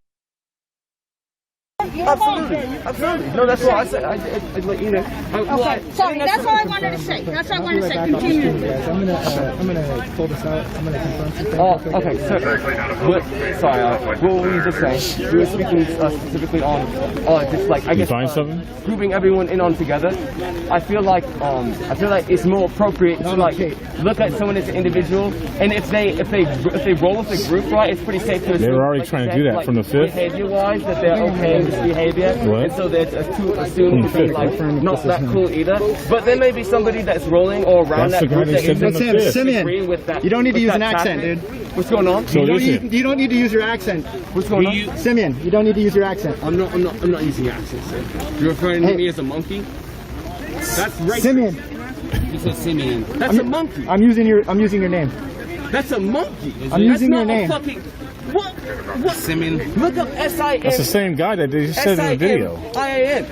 That's a fucking monkey. Is that not him? That's a monkey. That's racist. Is that not him? Is that not a mark on his chin right there also? Who names the kid monkey? Oh. That's you. That picture is you, though. What do you mean? Show me this picture. Somebody else just showed me a video. That picture is you. It's got the same mark on your chin that you're not covering right now and everything. So show me the. Yeah, the mark on your chin. What gives it away? You also have a freckle right there. You have a freckle and your right hair here. is underneath your helmet there. It's pretty clear. So I mean, you could continue. How much hair you have under there? Oh no, I don't got a shit ton of hair. You do have hair. You can tell. It's puffing out. You have a lot of hair. It's hanging down on your neck too. Back there. Come on. We can see You're it. here with your buddy Miguel. You're here every weekend as partners. I know who you are. Hair. Don't lie. You don't need to hide yourself out here. Well, you've already doxed yourself. You're from the UK. It doesn't matter. You guys. Okay. That'd be Antifa. No, I'm Antifa. Okay, I do. I don't know. I'm still going to talk to you. All right. So according to your own definition, there's people that you condemn gather and attack him. And you are not willing to hold them accountable in the same way. You mean hold them trying to accountable? hold us accountable. So- And that is called hypocrisy. They don't, and they never will. And you are the On the Then you're in 6th, the wrong hold on, group. wait. On the 6th, here. Hold on. You don't have just to so be you the Proud know, Boys, just don't be with them. Just so you know, Make the your own Proud group. Boys actually kicked some fascists out the other day. So on the 6th, right here, up at the governor's mansion, 2 people sat there and said that they were Nazis. What happened to those 2 people? What happened to those 2 people? They got ejected from the group. That's how you police your people. That's how you police your people. That's how you become a good person. Yeah, exactly. As soon as 2 people identified themselves as Nazis, the group took them and removed them from the group. How come Antifa can't hold yourself to the same standard? Okay, you say you're just one person. how come I Hold can't yourself go to the same How come I standard. can't go? ideology, not an Hold on. Oh, so you're okay with it's how? If you're anti- If you have 100 people that show up every single, it's a group. When they're on comms and they're sitting on radios, that's a group. When they have a name, that's a group. They're like Gavin McInnes say, when you have your leader. They have a leader, Luis Marquez. Yes, he's one of the leaders of Antifa. The group, Rose City Antifa. The only reason the Proud Boys go out is to stop Antifa. They from had a doing group. what they did They to had a me. leader in They Salem killed named people. Gary, but he got You have to messed up on the understand, first. Ma'am, I can't go to a bar without Antifa showing up, taking pictures of me, and getting a group of Antifa to attack me. I can't go anywhere in public in places like this, San Francisco, in D.C., without Antifa taking pictures of me and trying to hurt me. Why? What did I do? So what are you Nothing. gonna do? It's because you're black. So that And you is- don't agree with man, them. That is That's why. fascism. That is fascism. What are you going to do? That is fascism. Yes, it is. I'm going to take responsibility for my own actions. Okay. And you're proud to be associated with people who assault him just because he's black and doesn't agree with them. Good on you. No, good on you. Good on you. Good on you. Support the people. Support the people who don't like him simply because of his skin color and ideology. That is who you support. I'm going to see any Antifa say this is wrong. They laughed at what happened and thought it was funny. Later in the day, they tried to. He believes in freedom and he is black. Therefore, they consider him a traitor and they assault him. That is your people who you approve of. Show what they And did you to shrug and say, "Oh well." There you go. That's all it What did they needed. do to you? They do you. They stabbed him. Oh yeah, they stabbed him. He's the other one. They stabbed him. For me to join this conversation. They stabbed this man. He has to wear a vest because they try and kill him. There's another black man right there, the ones that you defend. There you go. See? So when I ask you, let me talk. When I ask you, what are you going to do? I got nothing. Hold on, finish that sentence. If you came with what? Finish that sentence you were going to say. I have nothing if you are part of the Proud Boys, if you are part of The Proud Boys are led by a Cuban immigrant, but whatever. How come it's not the Proud Boys who are attacking me? It's not the Proud Boys. So It's you not say you them don't who are care that I got attacking me, stabbed it's because Antifa. if I was? about the people behind it, but when you promote hate, you should expect to get hate back. The only people promoting hate are the people assaulting them. Some people. So what are you promoting? What are you promoting then out here? Me personally, I am. Are you promoting Black Lives Matter, Antifa? I think Black Lives Matter, of course. But are you out here promoting? But their lives don't matter. So you're Antifa? Are you Antifa though? Are you part of? No, not anti-fascist. Are you part of the? Are you part of the group called Antifa? Not a group. It's a fucking. Are you, okay, but are you a part of the group? Hey, Antifa? quick question. Are you part of the ideology of Antifa? Not anti-fascist. If Black Lives Matter, then how come we can't have free speech? How come we can't have free speech? We're not talking about anti-fascists. I can't. Hurts the people. Speech cannot hurt other people. Hey, ma'am, I get it. The other me, the Antifa said, ban them off everything. That's a joke. Of course, I don't want to do anything. That's the problem. Antifa silenced me, a black man. Then they took down the GoFundMe for my medical bills. Write letters. Write letters. Wait till later when they show up and assault him again. Why let them do this? Stupid people. All right. So we have ways, I'm moving on. Do what they want me to do, right? The other event is supposed to be going on right now, so I'm gonna go see if it is or is not. Ugh, kicking stuff. Gosh, I hate ignorant people. Willfully ignorant people just piss me off. Right up there with hypocrites. Just, God, hate them. Hate them.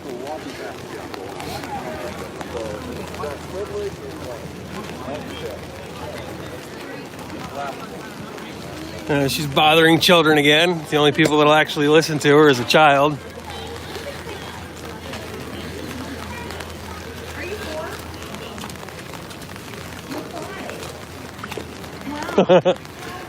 I remember doing that. Give me the mud puddles. It's more fun that way. God, I hate stupid people.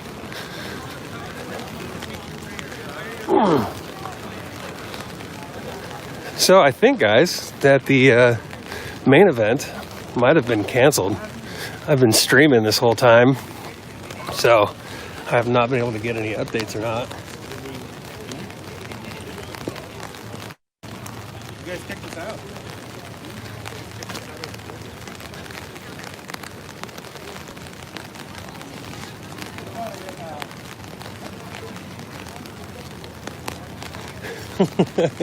How funny, though, would it be?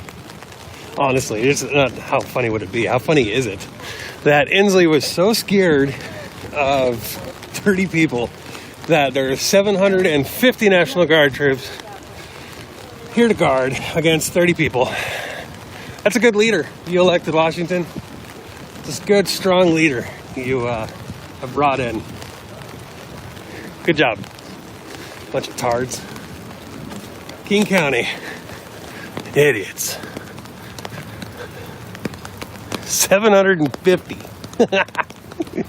for 30 people. 30 people was the max yesterday. There might have been 40. And then 20 Antifa came after the Patriot crowd showed up. So, I mean, they're good defense there, I guess. Morons. Yeah, I don't know. I don't know what's going on. I don't know if the event was canceled or not. I know that last I heard, Joey Gibson was going to come up here. Bill Walsh was going to come up here. Maybe it's at 3. Let's see what time it is. 1:20. Get some blood flowing again, walking around. So, give you guys another idea. Do some more walking. Blood flowing. Show you guys some more of the security that they brought for all of these terrorists, apparently.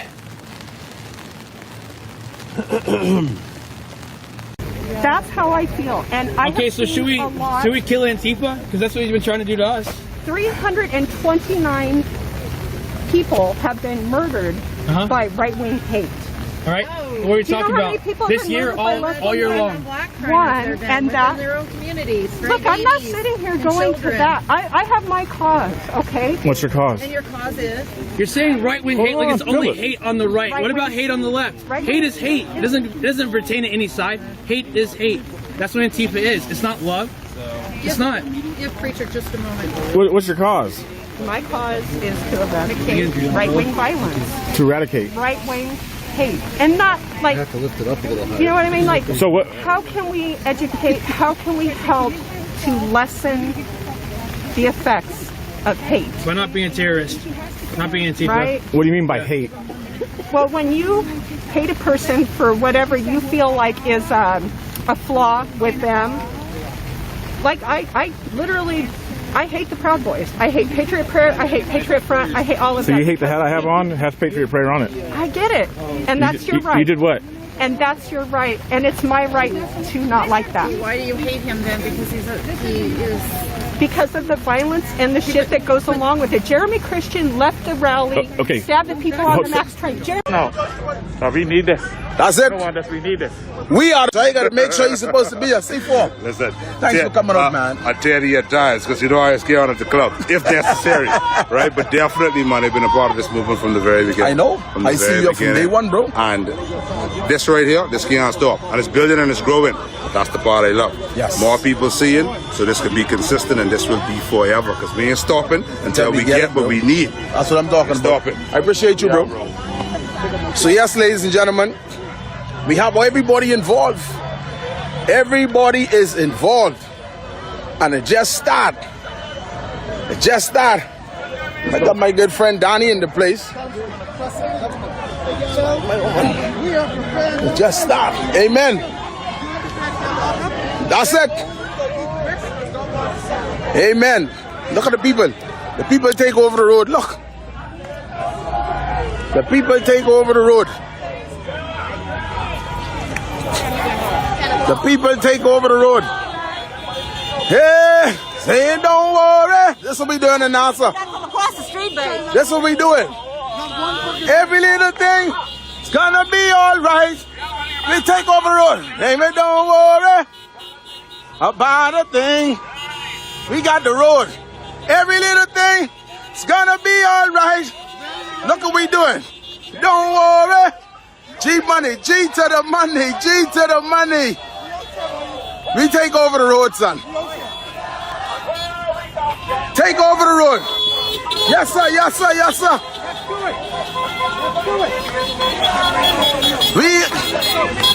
This look like a rally out here, man.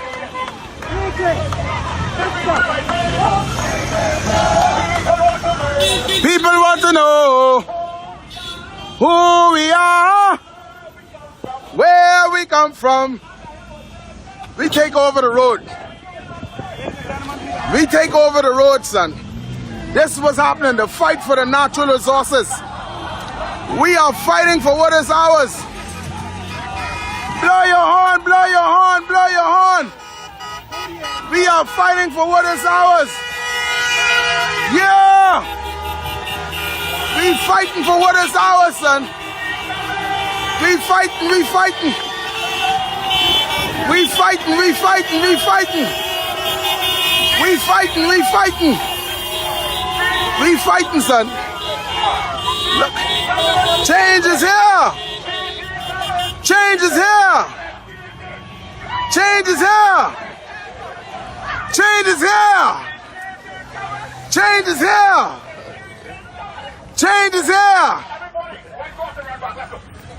Look here. Look here. Run back, run back, run back, run back, run back, run back, run back. Oh, man.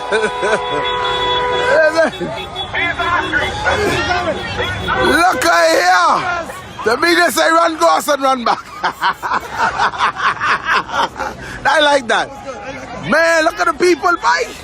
This look like a rally. Wow. Look at the people. Look at the people. Look at the people. Wow. Oh, they blocked the road. The police blocked the road. Well, you can't come down this way. The police blocked the road. You can't come down here. The police blocked the road. You can't come down here. Listen, this it, man. Oh, they scared, they scared. People is coming, the people is coming. Oh, they scared, they scared. The people is coming, the people is coming. Oh, they scared, they scared. People is coming, the people is coming. Look at the people in the road, look here. Every little thing, it's gonna be alright. Oh, look at the people in the road. It's over. Come on the road, come on the road, come on the road. Gonna be alright. Oh, the people go, whoa, eh?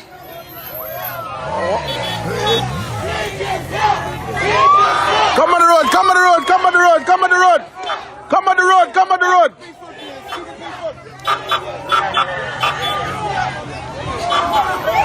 Come on the road, come on the road. Come on the road. Come on the road, come on the road, come on the road. Come on the road. The people take over the road, look here. The people take over the road. The people take over, look here. The police can't control nobody, look here. The people overtake the police, look here. Look here. Look here. Come on the road, come on the road. Change is here. Change is here. Hey, baby. Change is here. Change is here. You all come on the road, come on the road.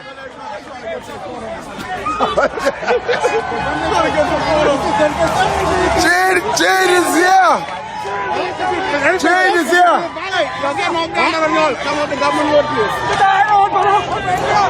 Oh Lord, listen, let me go this way. I'll try and get locked up. Let me go this way. Change is here. Change is here. We're taking our country back.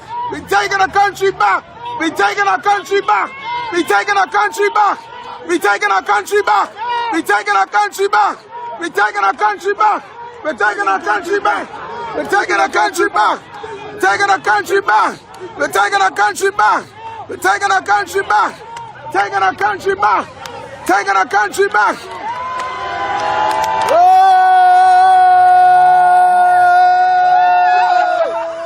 What do you tell him? Make some noise, that's for my ex-boyfriend.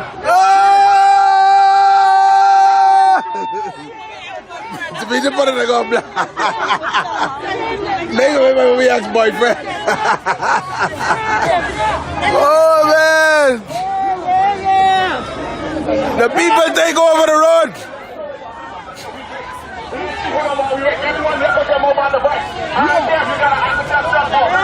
Yes. Yes. Yes.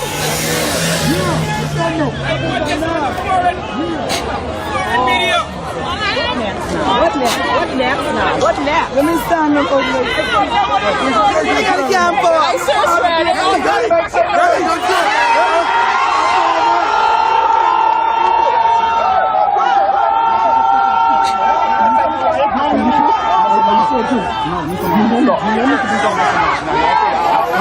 Demetrius. Mr. Wellington.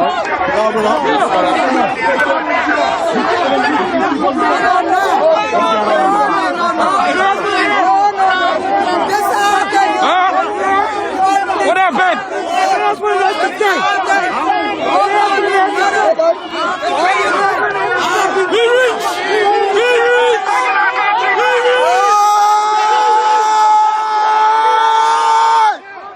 We take over the road, boy. No, y'all can't lock nobody up but you. But ain't nobody get locked up but you, son. No, y'all can't lock up nobody out here. Y'all can't lock up nobody out here. Ain't nobody get locked up out here. No, don't you. No, don't you. But ain't nobody get locked up out here.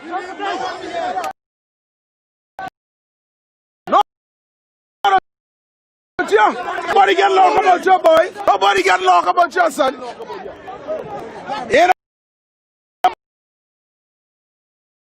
Nobody get not today. But you better go call Vince Foss. Ain't nobody get locked about you. Not today. Not today.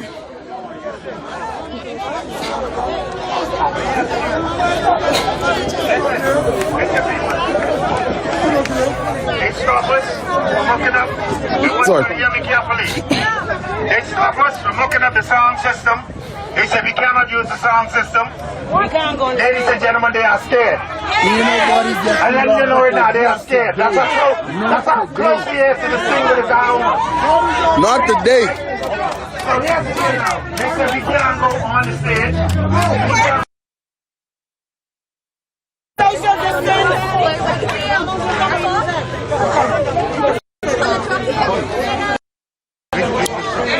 All right, everyone, if you can step back a notch, everyone. Just step back. We're about to pull the truck right here. Since we can't go on the stage, you go in the truck. You go in the truck. Yeah. That's all.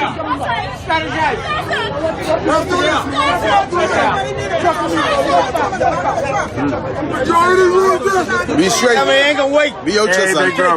1,000 views, sir. And we ain't stopping. Nothing is going to stop this movement.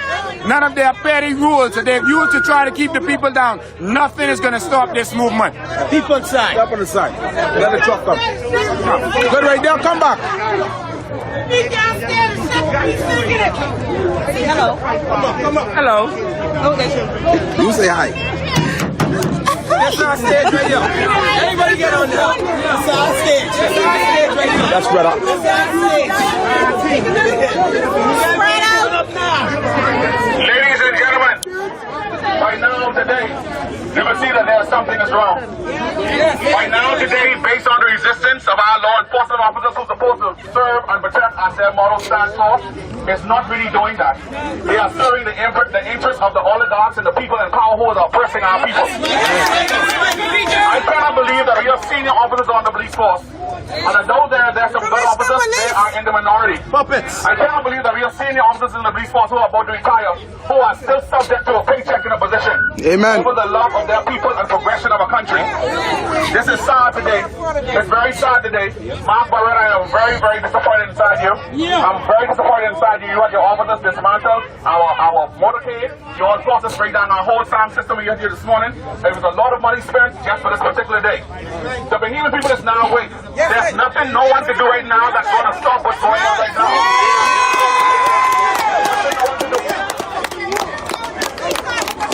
Successive governments have been stealing from this country. Time and time again. Time and time again they have been stealing from this country. We have some good courageous mothers out here. We have some mothers, ladies and gentlemen out here who are single parents and they have made mothers and fathers the best they can to make sure that their kids have the all that they could have. We have some single grandmothers whose fathers might not be in their lives just that, like that, but some mothers are courageous. Some mothers work over hours, some mothers join extra, some mothers join long, some mothers do whatever they have to do to make sure food is on their table even if their life is off. I give it up right now to all of these courageous, black, beautiful, strong women. You might not have taken your church, but you're the convict. You might not have lost in your church, but you're the Canada. You might not have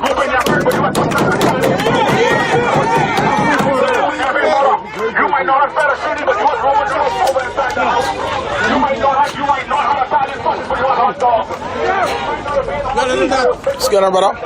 All is well?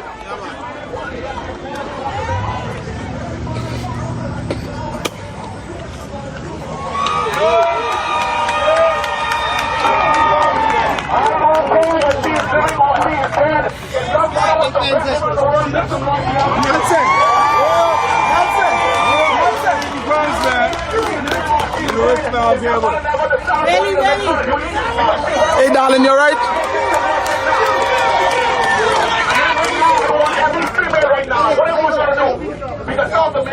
Sorry, bro. Yeah. Academically inclined. Some of the males that you're looking at, they might not be high school graduates. But guess what? All of the males out here are pink. Yeah. I don't care if you're in a green. I don't care if you have a college degree. I don't care if you have a diploma. Every male here are pink because you are standing up not just for yourself, but for your son. Outside here in the National Guard being on site. Commented on that. We said they should tear down the wall just like Reagan told Gorbachev. There you go. I appreciate you guys. Thank you for being here. So they say, tear down that wall, Gorbachev. And they're talking about this wall right here. So it sounds like they support this, what's going on out here.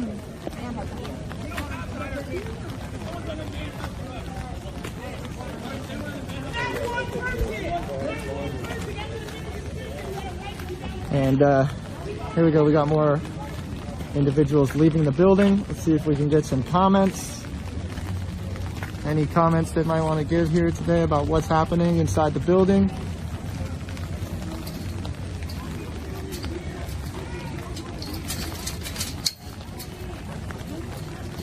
Excuse me, sir, could you get a comment, a public comment real quick about what happened in there? Yeah, I'm on a short time frame. Thank you. Okay. Will you have some time later to come out and give us a comment? We'll see how this goes. And what do you mean by that? Can you give us an update real quick, a 5-second update of what's going on inside the building? Can you tell us, sir? Don't we? Just tell me when. Give me a day. Could you let us know what time you'll be back out? Just give me a day. The lockdowns are going to end. So, trying to get a comment here. Why are you running away? I'm a citizen. Look, my phone's not even out. I'm not even recording. Just talk to me. Trying to get a public comment here, and apparently they don't want to comment. Says he's on a short break.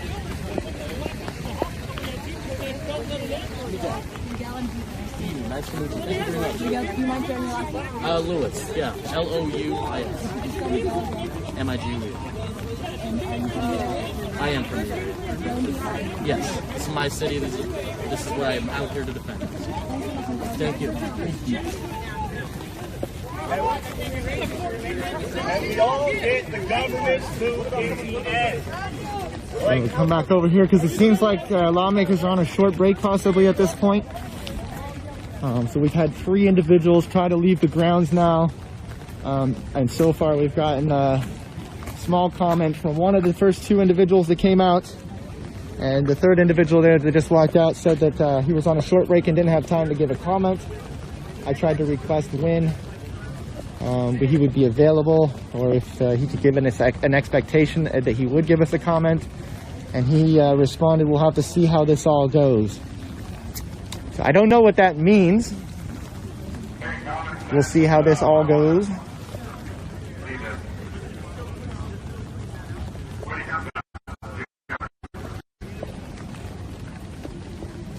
So we got individual representatives leaving the building at this point. Looks like let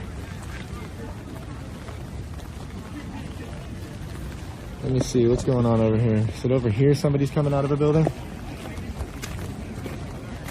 I think somebody's supposed to be coming out of a building here. It said gym. I'm not sure which gym he's talking about.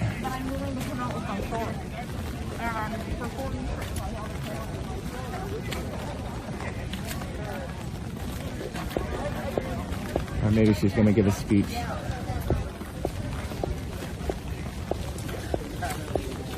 You can see we have families out here.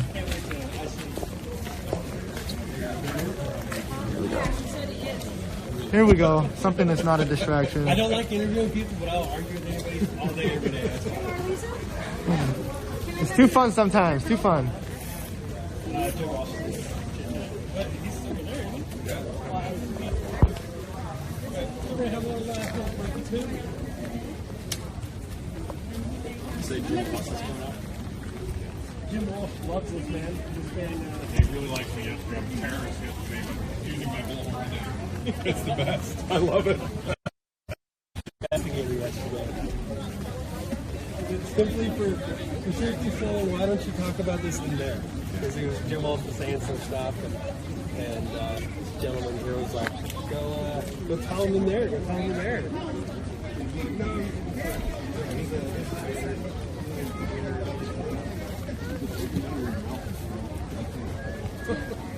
All right, those of you just now joining us, there was a protest plan today for protesting the legislative session, Washington State Constitution,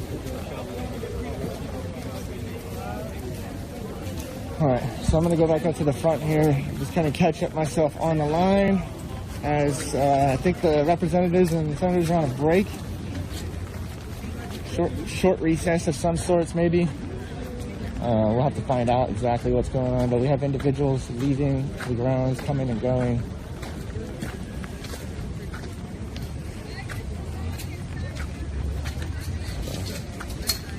More individuals leaving here. Excuse me, sir, were you inside the building there? Would you like to give us a comment real quick about what you're witnessing going on in there? No comment. Trust me when I tell you a lot. They're working with us. Please give the police a round of applause. I don't care what nobody say. They're on our side. Because we ain't just fighting for us. We fighting for them. And this thing ain't no PLP thing. No. And this thing ain't no F&M thing. No. And this thing ain't no DNA thing. No. This we thing. No. This we thing. The Bahamas make some noise. Before I introduce the next speaker, bring the flag to me. Bring the flag. Come, bring that. This is very important. Spread out. We need everybody to social distance. Just get in the little area. Get in your little area. Stretch your arms out and that's your spot. That's you and your cousin and your family spot. Stretch your arms out and that's you and your cousin's spot. We can't turn the sound system up no louder and everything. I want this on the stage and I want you stand on the stage with that. Pull up. Because that's what we fighting for right there, the Bahamas. That's what we fighting for, our 242 right there. Bring her on the stage. Help her on the stage, somebody. Help her. Puzzle here. Yes. Stand right here, baby. Make some noise for our flag. That's what we're fighting for. So, ladies and gentlemen, right now, I'm going to turn this on over to one of our biggest attorneys who's fighting big fuss in everything she do. Please show your love and make some noise. I want everybody to make some noise. Miss Marika Dotson.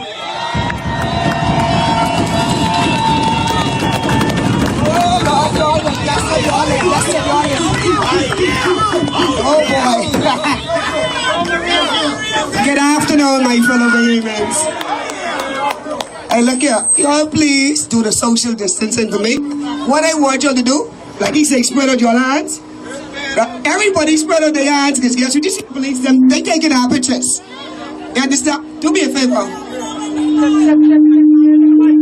They didn't have to assist us today, first of all, because they already canceled out.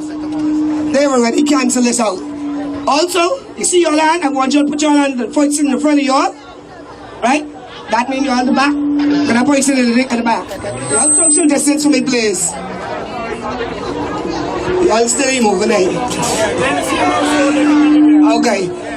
Anyway, my fellow Bahamians, I'm here this afternoon supporting Mr. Lincoln Bain. And trust me, know this man for years. We work on the police force together. We work the streets together. And we decided that we are going to get together as a team. We get F&M, PLP, and DNA on this team. It's about the Bahamian thing. And we want our teams. You see that flag? I ain't see that saying Simonet. I ain't see that saying Brave Davis. I ain't see that saying Minutes. No name up there. So guess what? This natural resources belong to the Bahamian people. And it's a Bahamian thing. And there's no way I am going to stand here and let these white and black oligarchs benefit from this. And trust me, Sir Lyndon is dead now. But if he was alive, I was going to put some questions to him too. Mr. Ingram is able to tell us why they sign up on this one deal. Yeah.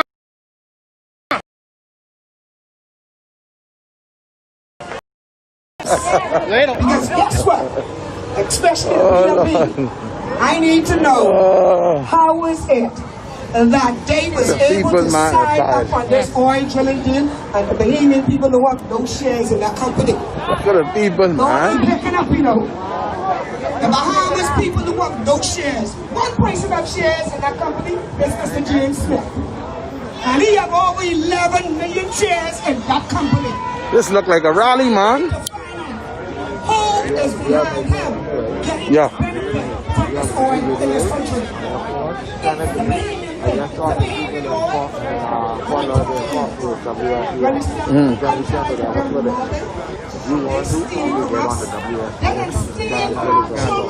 Alright, WSBN? Alright. Say no more. All is up? Good? To Dr. Minnis, the competent authority. Yes, he needs a table, and that needs to be in our House of Assembly. See, because I is one of them that sent that man there, and he turned his back on the Bahamian people. Don't mind Dr. Minnis, he get all the information on what's going on in this country, and he know who's behind all this oil drilling. But Dr. Minnis, let me tell you something, sir. You think you could talk to anybody else? We lawyers, you extended this contract. What in the deal for you? Huh? What is in the deal for Dr. Minnis and the crew? God, Bill, tell us what's going on. Huh? Y'all, they are robbing us. And Bahamian. Freedom of speech, and I know they have it. Because the day after Antifa knocked out my teeth in San Francisco, I was protesting against Big Tech, protesting against Twitter and Big Tech, had a free speech rally.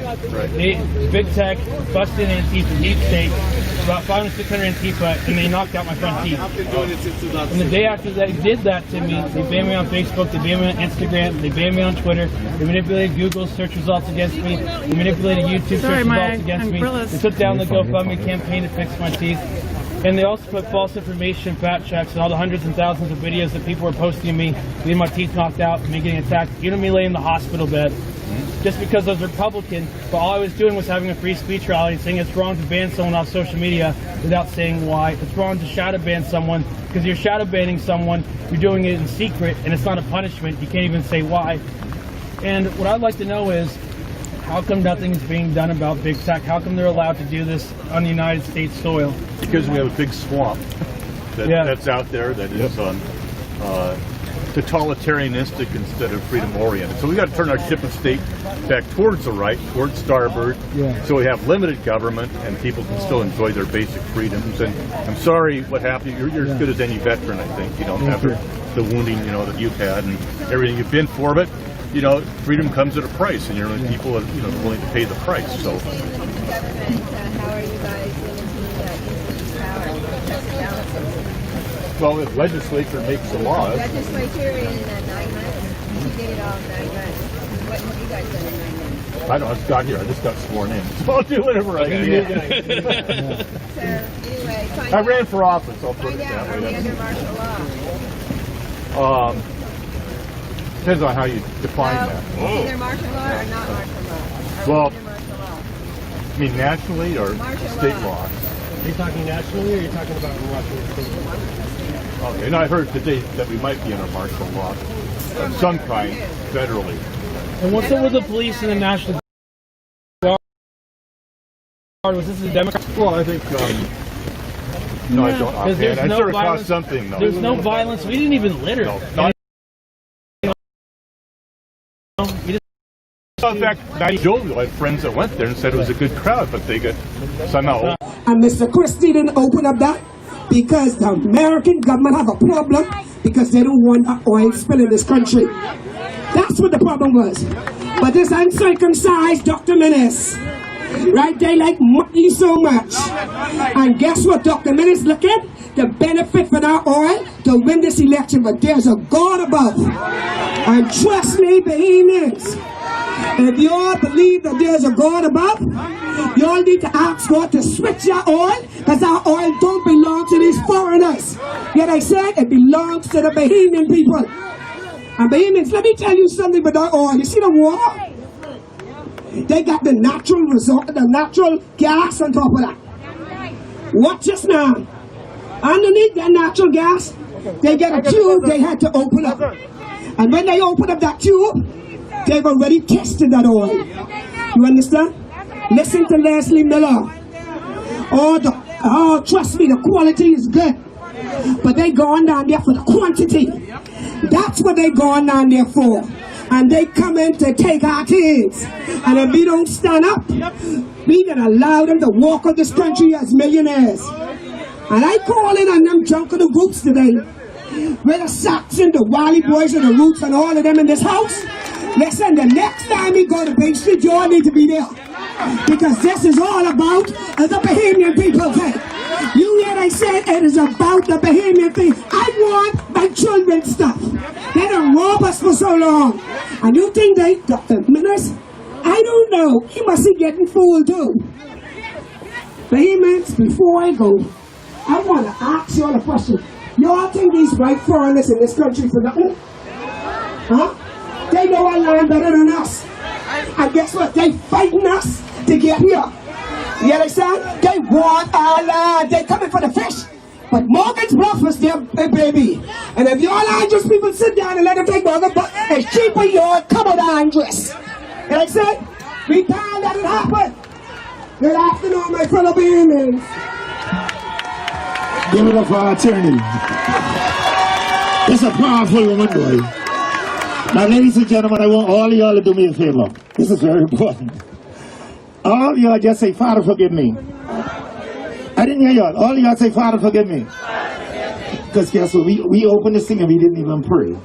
So, ladies and gentlemen, Mr. Ali, come pray for us, please. We need prayers. Good evening, everyone. If you love the Lord, you ought to just wave your hand and say, Lord, we love you. You know, it's important for us to say we love you, Lord, because we want the natural resources.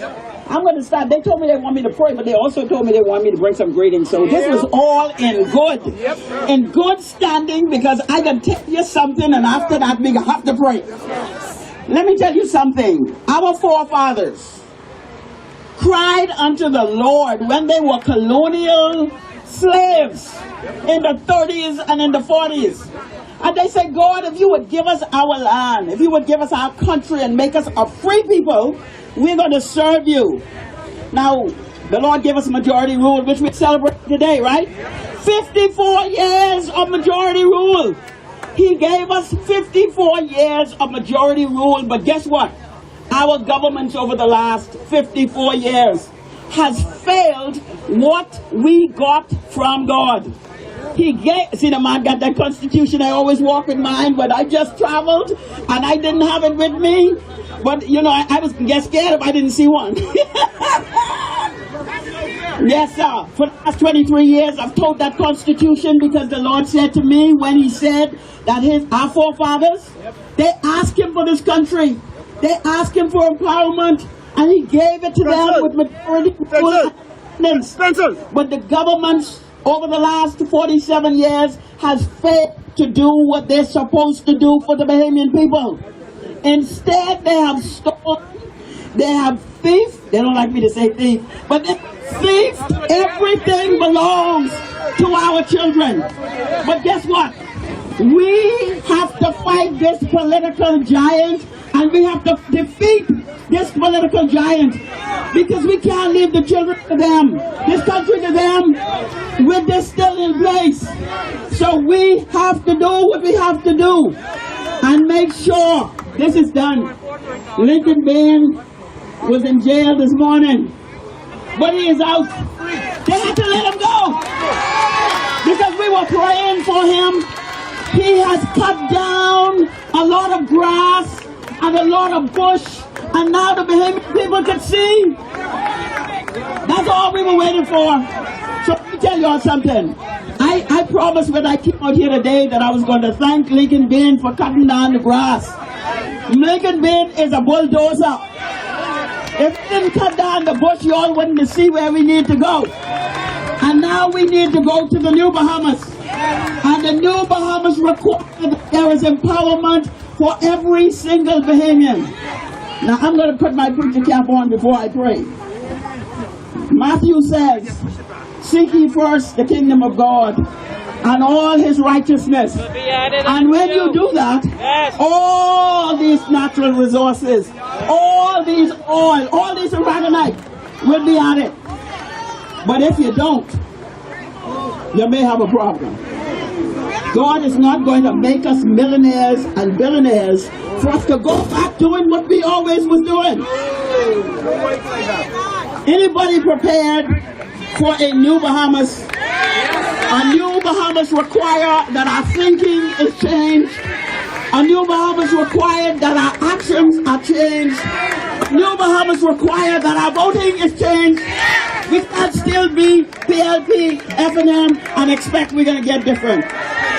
Because as we have found out, it has been them who's been taking the money, taking all of the oil and the oil.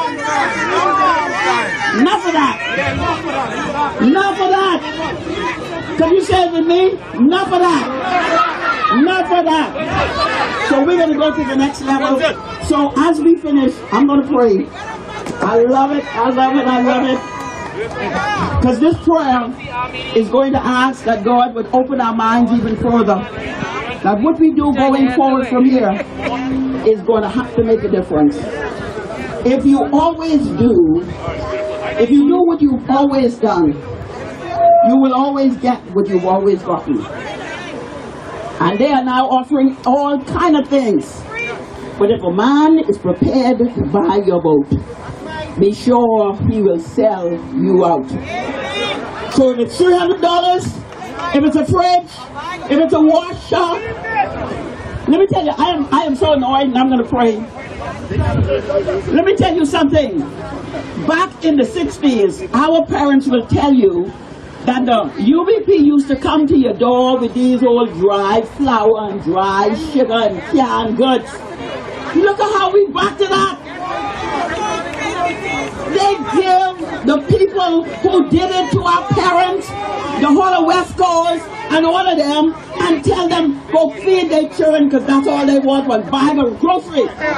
Enough is enough. We don't want no more buy the grocery. No more buy the grocery. Don't sell your birthright for buy the grocery. Don't sell your birthright for $50. Not even $1,000 because we can be millionaires. Now we can pray. Now we can pray. So I want you to calm yourself. I want you to quiet yourself. I know I cause you get a little excited. But let's calm down. Because what's happening today is history in the making. And the Lord allowed the devil to get up in them today so that he can judge them entirely on this 54th anniversary of majority rule. You know why he did it? Because he needed their cup to come right up to the full. And now their cup is full. The Bahamian people has to be prepared to do the right thing. So let's pray. Everybody please look to the Lord in prayer. Look in your heart, wherever it is. Just calm yourself. As we pray, Father, in the mighty name of Jesus, we give you thanks and praise and glory for this wonderful day of majority rule. Father, we thank you for your grace and your mercy that you've shown your Son upon us. We thank you, dear God, that you have given us grace to survive all of these years despite the fight that has come against the Bahamian people. This is your people. This is your Bahamian bride. And these men and women who are here and those who are listening by these cameras are your selected people. on the face of the earth. We are the richest people on the face of the earth. And yet, God, we are taking groceries in paper bags, sardines and mackerel from China, but no more. God, we're prepared to give ourselves to you. Because as our fathers have promised themselves to you and us as their children, we now renew the generation and say, Lord, here we are. We are here because we have been enslaved and we have been depressed. God, we have been oppressed and our lives have been come to deprivation, God, frustrated by deprivation against the very word you have spoken on our behalf. But I pray for these people. I pray for this Commonwealth of the Bahamas. And I ask, God, that you would bless your people, everyone. God, that you would cause their minds and their hearts to open. And that when the decision is called to make a decision, you want to be in charge of number 1 Parliament Street with men and women who are prepared to give you the opportunity to govern through them. We thank you for what you're doing. Thank you for this work. Thank you, God, for releasing Lincoln Bain. Thank you, dear God, for the work, Maria Daxon and everyone else who has been working. We give you glory and honor, praise in advance for what you will accomplish and how this, all of these natural resources shall be ours. Thank you for what you're doing. We thank you. If anybody, please, I heard somebody say, let's come in agreement that we believe it, that it shall be done, it shall be accomplished. It's ours already. They're only telling you it ain't yours, but it's yours already. So take your inheritance. Take it by faith. Just say, it is mine and I will have it. In Jesus' name, amen.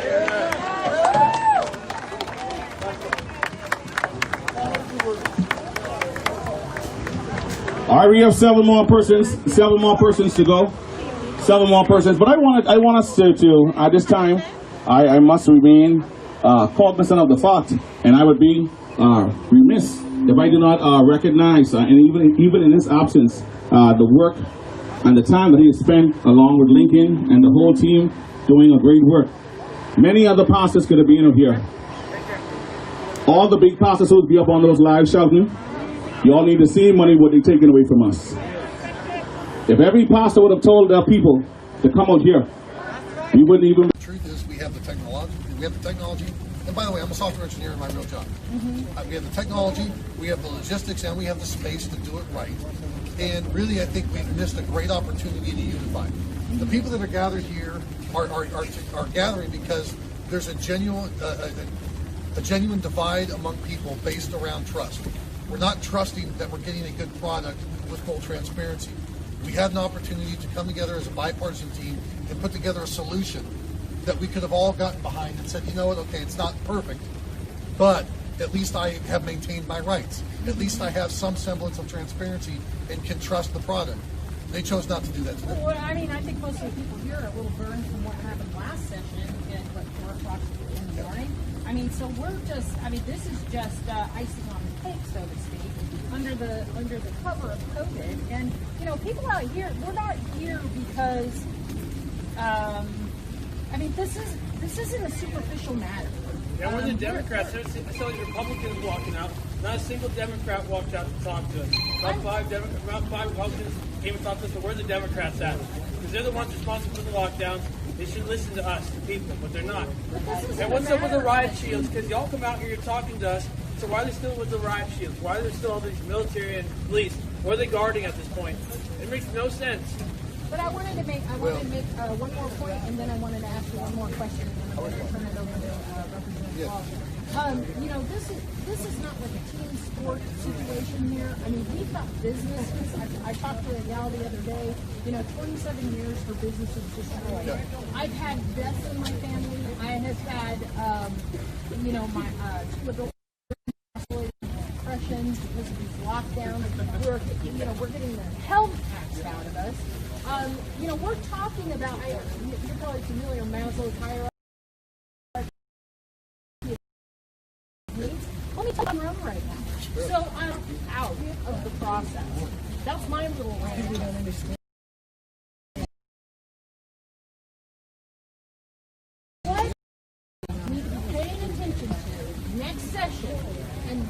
you advise us to do to help you guys out? Well, you certainly need to be active online, and you need to be helping with bringing clarity to these bills. There are a couple of gun bills that I'm very worried about.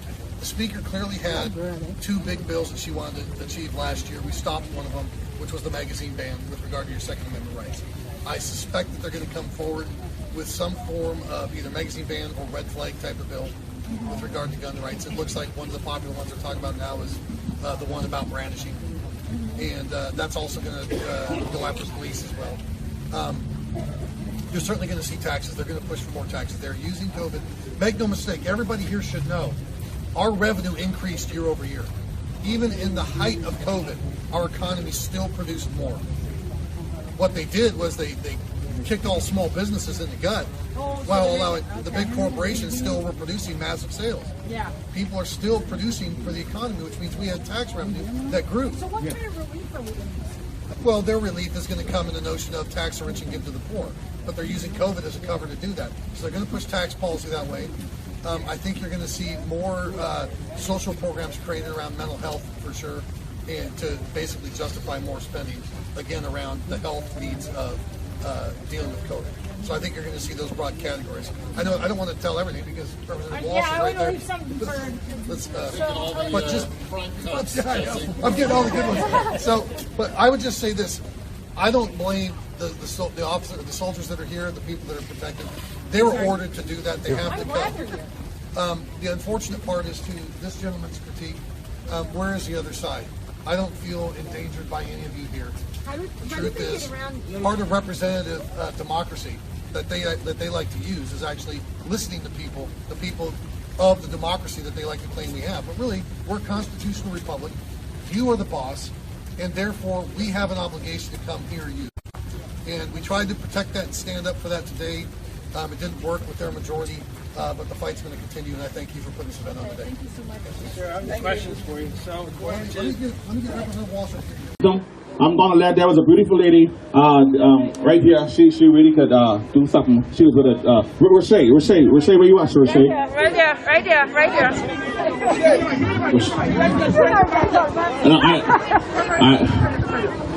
Do she have space to come over? I don't want Rashay on the stage. I want on the truck so everyone can see her. She's a white woman. Y'all gotta stop respecting white people now. There's a white woman.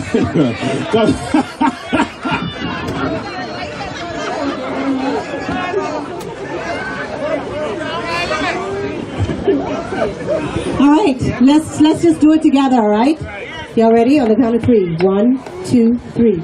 Lift up your head to the rising sun, march on to glory, your bright banners waving high. See how the world marks the manner of your bearing. Pledge to excel through love and unity,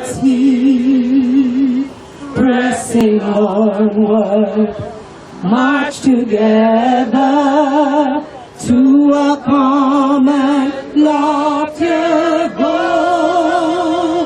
Steady sunward, go the weather, as the wide and treacherous shore. Lift up your head to the rising sun, Bahamaland, till the road you trod lead unto your God. March on,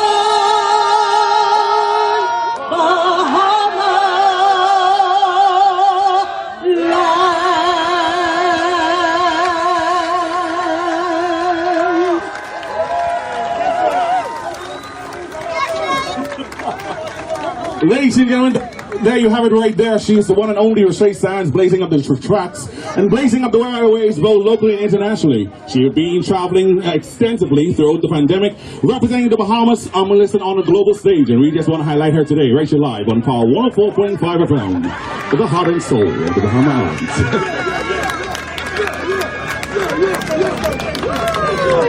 Ladies and gentlemen, that was the gentleman that was blazing up the charts, and he had been bringing information, he had been bringing documentation, he's been pricking the consciousness of our people, and he is here. He's located in one of our beautiful islands, the island of Freeport, Grand Bahama. Most of you might have known him, you might have seen the emblem, but listen, it goes by the letters KCX. Let's give it up for KCX.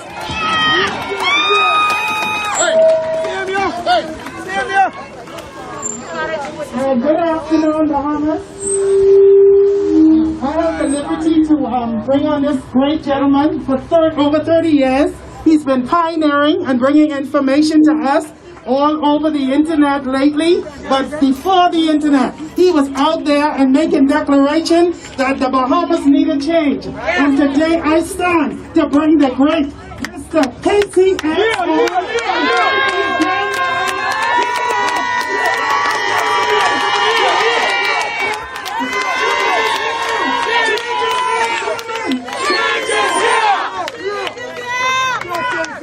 Thank you. That's my president for the movement in Freeport. Listen, we have a camera in Freeport broadcasting everything out here live. I need you guys to do me a favor. I need you to do this for me, everybody. Now, I want the men to get the tail end of this, but I want the women who've been out here battling for Christ will win. I want to be the first to say, thank you, women. Thank you, women, for holding us up. So this is how I want to do it. Okay, I want the women to say, change ain't coming. The men say, change is here. That means we showing up. Okay? We showing up. Men, we taking our rightful place. Okay, women, you take it off.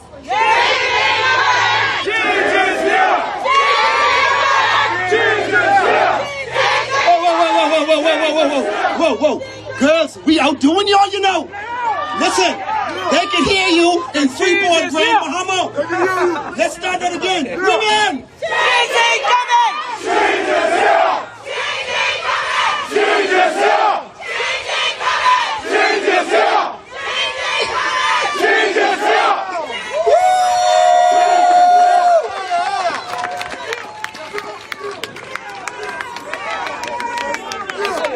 I just want to give thanks and praise and honor to Jesus Christ, who is the head of my life. For those of you who know my story, I shouldn't be here. Shouldn't be here.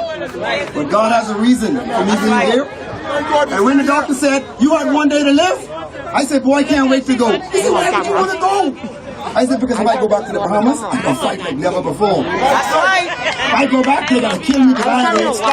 A right-wing action that I guess hit this kind of critical mass. Yeah, I mean, so I did have a freelancer for me out in Salem, Oregon, on God, I'm like losing track of time now. I think it was like June, or it might have been January, like 1st or 2nd. Okay, so that was the second one.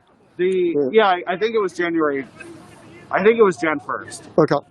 That there was a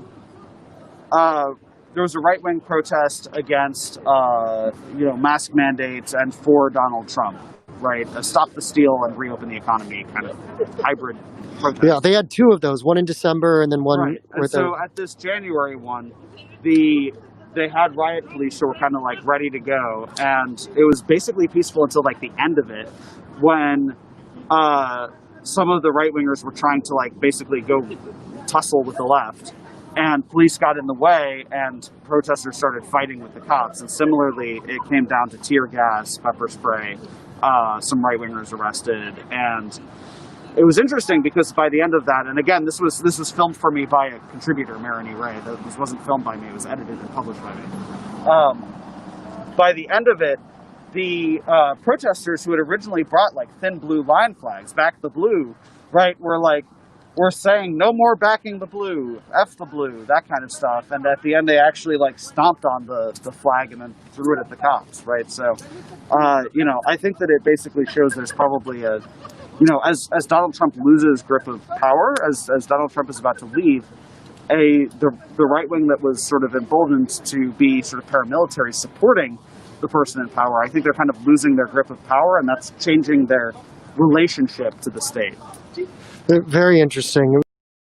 Very, very interesting. I kept looking at incidents. Should have been a bellwether about things were going, but we didn't know. Were you caught flat-footed?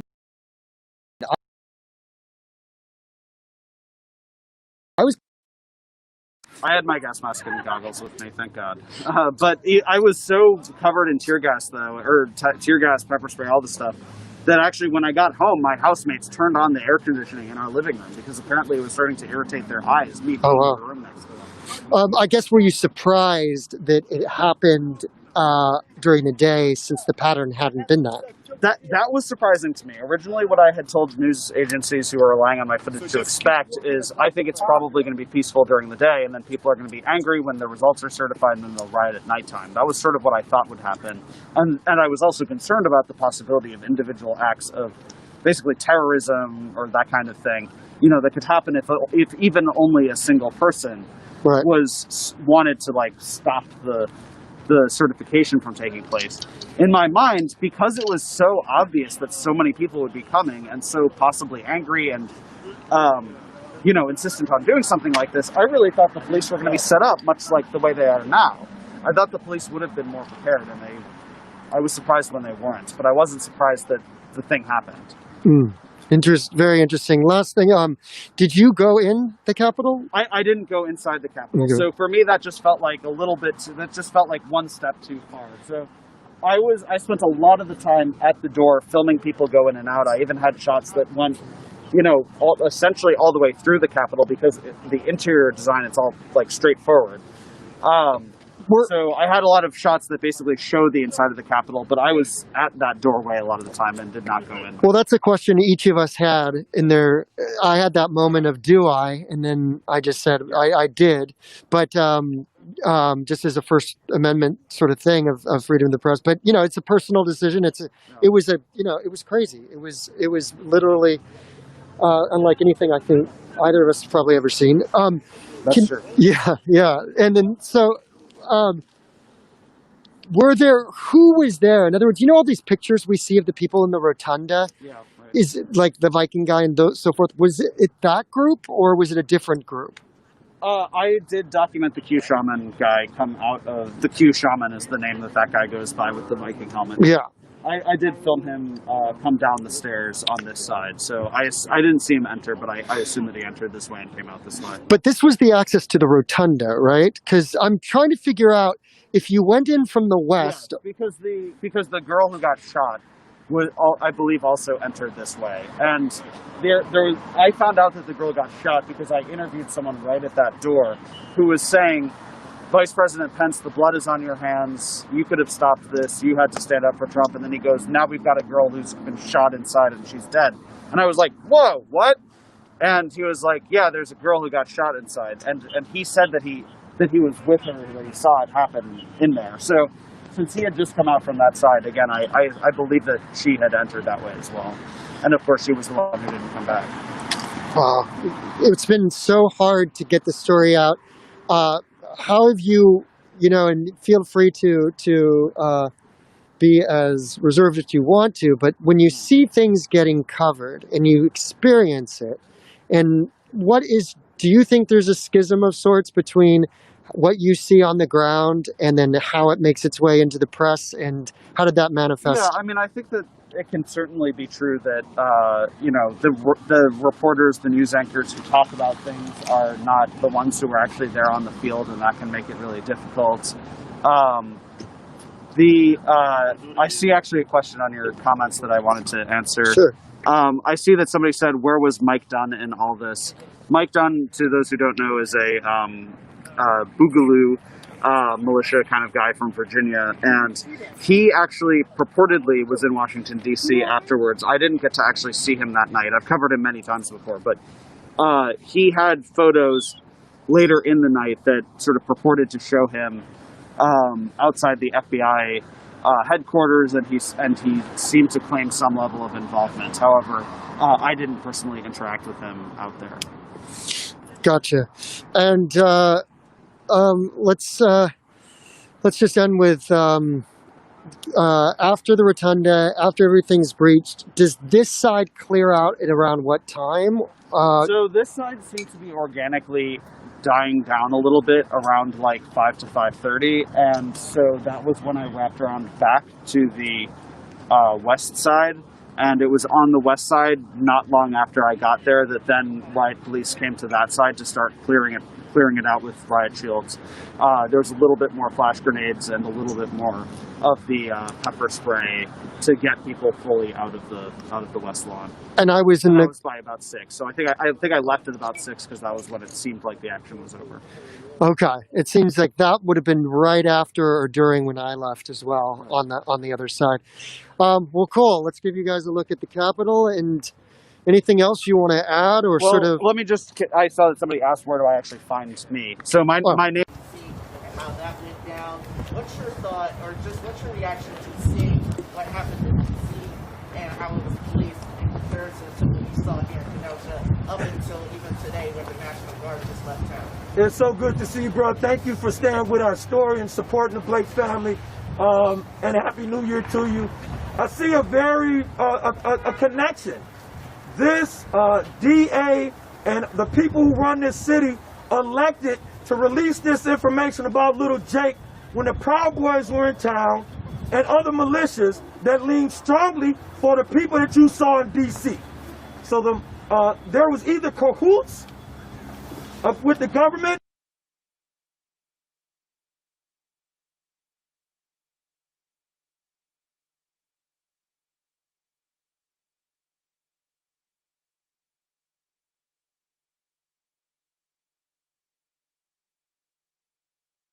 racism embedded in our government that leads to tyranny in our community and the terrorism in our community. Great question. Thank you, bro. Jacob, can you tell us more about Justin. Sorry, Justin. That's I'm so okay. Sorry. That was slip of the tongue there. I'm sorry. Can you tell us more about those tentative meetings you were talking about with Pelosi and other people in D.C.? So, Jake has been in contact with then Vice President, now newly elected President Biden. From when he came down here to visit, they had a nice talk. My brother Jake doesn't like a lot of people, just to be honest. And him and our president hit it off smashingly, our president-elect. And then Sister Harris came down, Vice President Harris came down, and they also had a great conversation. They talked maybe twice while they were here in town, and twice since they've been gone. So we know a lot's going on. We have some tentative appointments to get in D.C. and meet with people that are lawmakers to let them feel the impact of our families. The Floyd family will be present. The Taylor family will be present. The Coles and others, trying to give them insight to how this devastates your family and your community and why laws must be changed to protect each and every citizen of the United States. What happened in D.C. brings us to the Constitution. Us. It's time to stand. It's time to fight. We fight on. Bahamians fight on. Bahamians fight on. Bahamians fight on. Bahamians fight on. Oh, that's good. Thank you so much. One more time, let's give a round of applause for the Honorable Pastor Vaughn Miller. Alicia Hart, if you're here, can you make your way to the stage? Alicia Hart, paging Alicia Hart. Can you make your way to the stage right now at this time? Alicia Hart. Paging Alicia Hart right there live on 104.5 FM. Your heart and soul. At this time, ladies and gentlemen, this is another man of God who has been working in the background and also standing on the side of Lincoln Bean, speaking on behalf of the natural resources and all of the things and lobbying and agitating on behalf of the Bahamian people for change. He is here. His name, I introduce him, but then the others, the one and only, Pastor Glenn Rose. Glenn Rose. Glenn Rose. Hello, everybody. I have several caps that I wear, and one of them I still boast of the police force because I know what that training instilled in me, instilled in Lincoln, instilled in Maria, instilled in Audrey, instilled in the many faces that represented here today.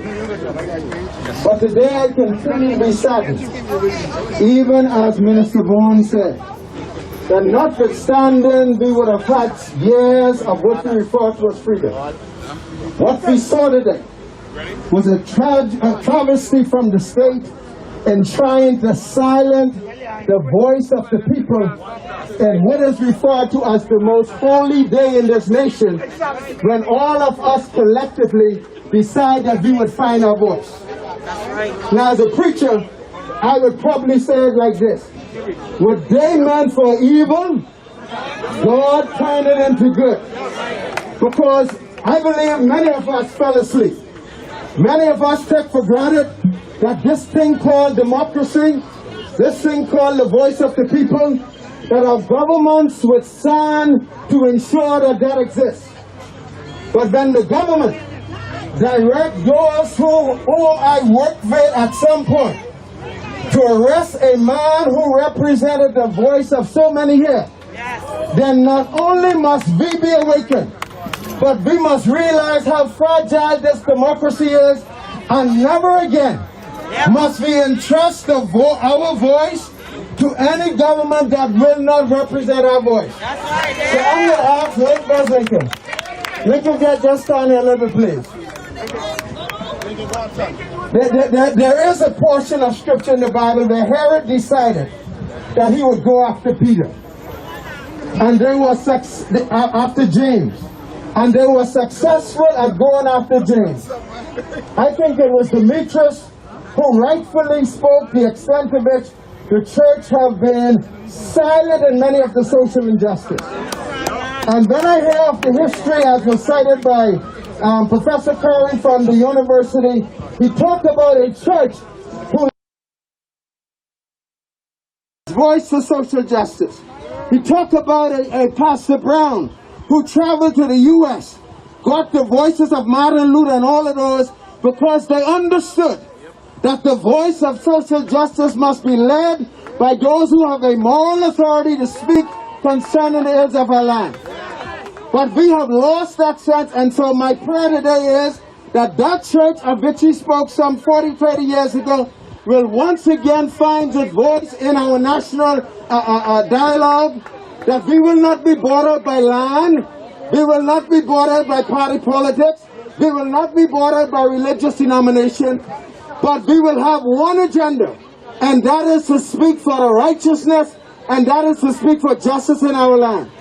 And so it's a travesty that the police, by way of their direction, would have to undergo the arrest of a man whom they know have not only been championing the cause, but have been bringing light to a people who sat in darkness for so long. And so my prayer today is that as they would have touched him, that not only will we stand up and pray and become voice of justice, but never again will we allow our voices to be silent anymore, because what the founding fathers fought for, the next generation must sustain and carry even further. So I need you to shout for me, never again! Never again! That means, however, that we must rise up above our party politics. That means that we cannot be dumbed down by red, yellow, green, purple, orange. But only one thing, like Casey says, the cry of the woman who had that banner that showed, what color this is?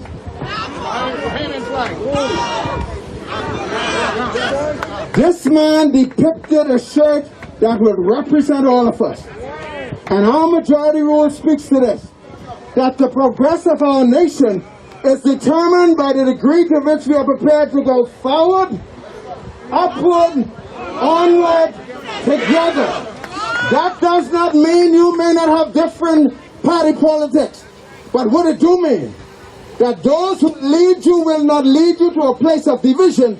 They will lead you to a place of oneness, and the natural resources affects us all. Everything that is done in this country at the national level affects us all. And so my prayer today, as we continue this program, let the voice of the church, the voice of justice, the voice of righteousness reign in our nation. And as Ali McIntosh said, where righteousness reign as a nation, then God will lift us as a people, because we are still His nation. We are still His pride. We are still His joy. And the Bahamas is still a blessed place in the world. God bless you. God keep you is my prayer. Oscar Mackey. Oscar Mackey. Good evening, good evening, good evening. It was the fact that the voice of the people is heard today. When I saw the videos and I saw people and I saw the oppression, you know, the first thing I said, I have to be out here. And there's something that made me remember something tonight, that the people, when they become one, you are unstoppable. There is a song that I remember when I came here that says, we've come this far by faith, leaning on the Lord. We are at a place of no return. We have to now establish ourselves to a place that the behemoths must come first. We have to establish ourselves to a place that no political agendas are going to stop us from what is rightfully ours. Today I stand with this movement, not because it's a movement, because it's a people first movement. It's a movement where the people's voice must be heard. And we must be able to look at 3 pointers that are valuable in our lives. As a business faction, we must have capital. We must have possession of our lands. And they have held that from us. They have taken it from us.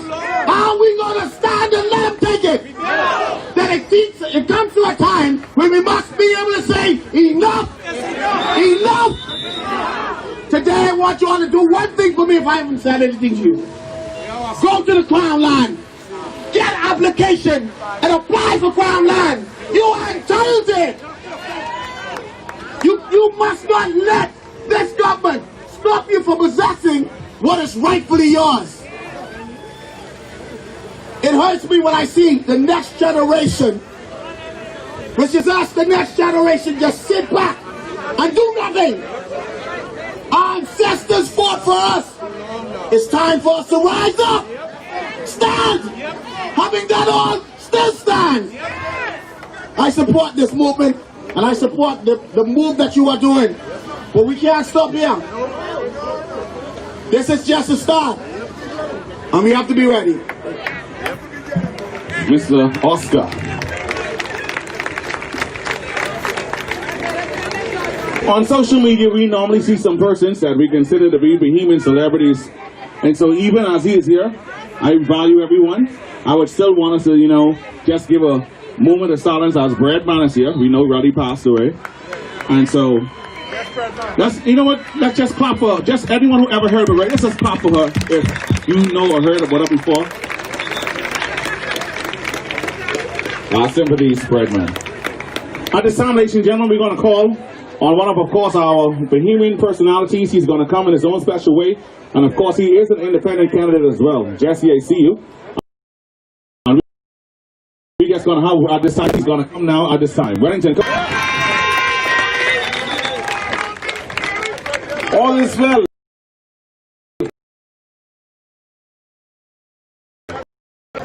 I want y'all to take note of something. If you had come out here about 4 hours ago, they had 40 police officers telling people they can't come here. But if you see the look and say, Mr. we ain't messing with that today, because the power is in numbers. Another thing that I want you to look around and notice, look at the children. Look at the amount of children that are here. And these are children at the age of understanding. They came here because their parents want them to know the truth. Our parents kept it from us. Our grandparents kept it from us. Generation shall not fail. Get what is ours. I want you all to do me another favor. If you have data on your phone, go up? If that is so, why is our minimum wage $210? Where the money? Where the money? I ain't seen nobody out here from behind Life Wiki Gate. I ain't seen nobody out here from Albany. I ain't seen nobody out here from Paradise Island. Only poor people fighting for what is ours. If you don't stop now, we shall fail. This ain't about no F&M. This ain't about no PLP. This ain't about no DNA. This is about us. And I'm going to say this publicly, all them and call my phone. I will not run in your party. I don't want no more PLP call my phone. I don't want no more F&M call my phone. And I ain't bothering with the DNA.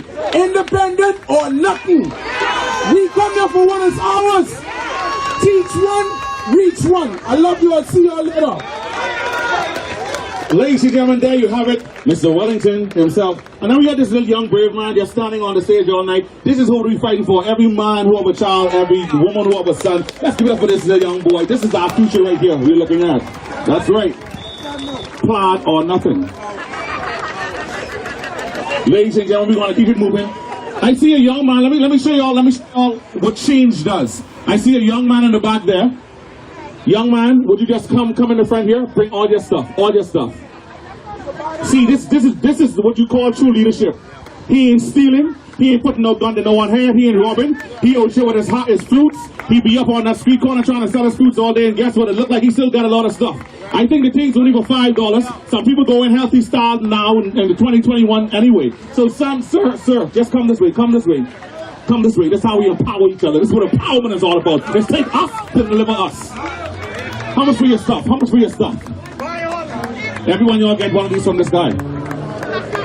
This is how you empower young men.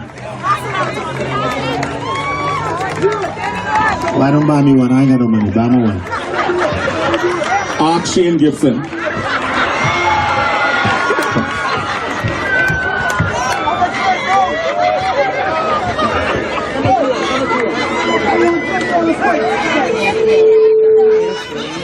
Everyone who love what y'all seeing right here, y'all make some noise for this young man, man. Come on, man. This is what you gotta do. He ain't stealing. He cut up fruits, he pineapples, his mangoes, he got bananas there, he got melons. This is what you do. This is how you empower young people. I support that.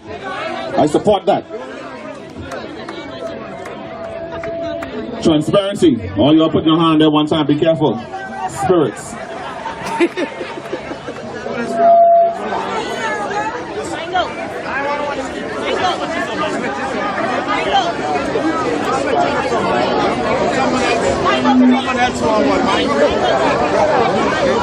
That's how you empower one another.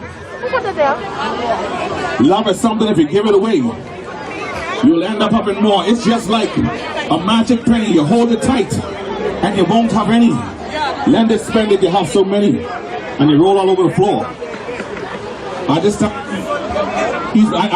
gonna move right now. I'm just gonna wait till the last tree gets sold and we're gonna go. Y'all don't rush up on the man. Give him a chance to get change.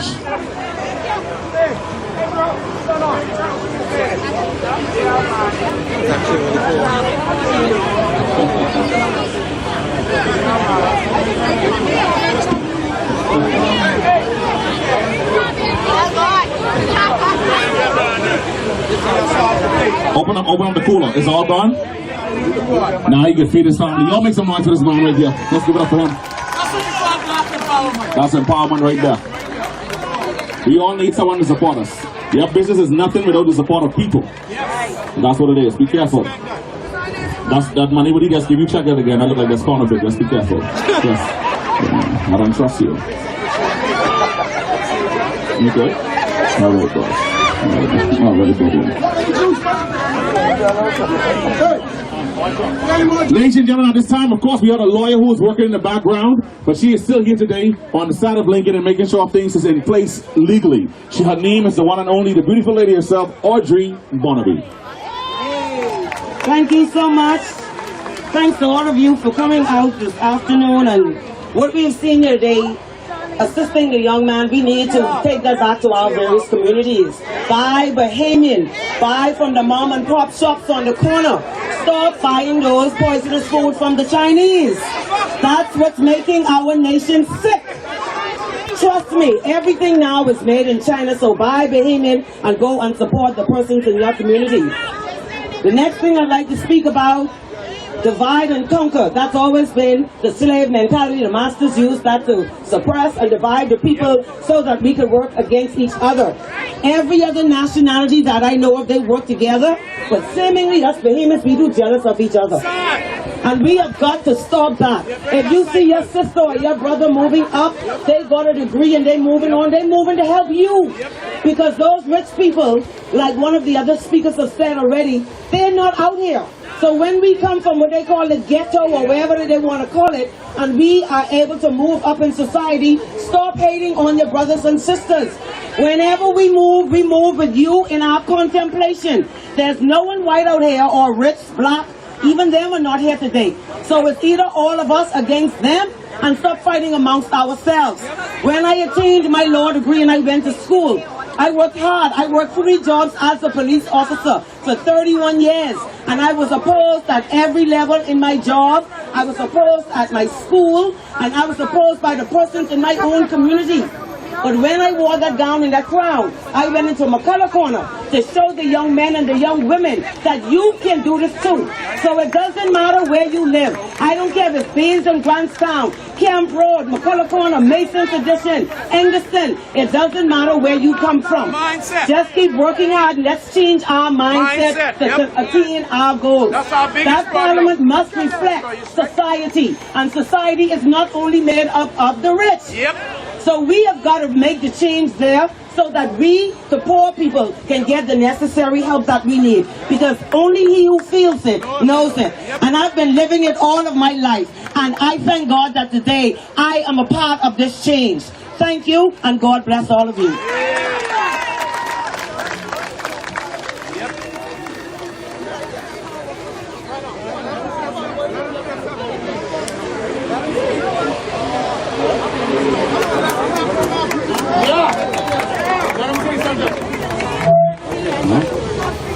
We can sing a song for you. I am a promise.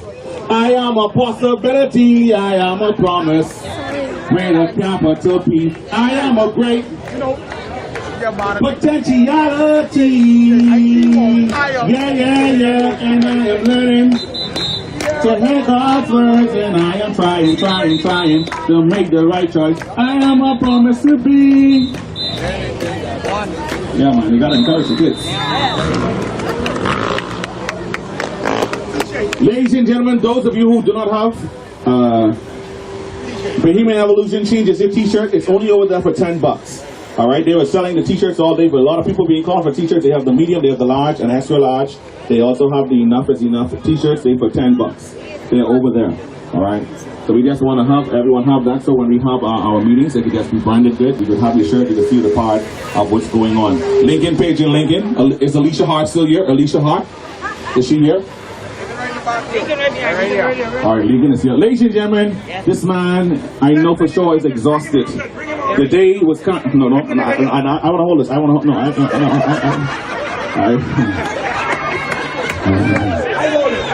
It's something you have to know, but niggas. It's all right. You go hold it.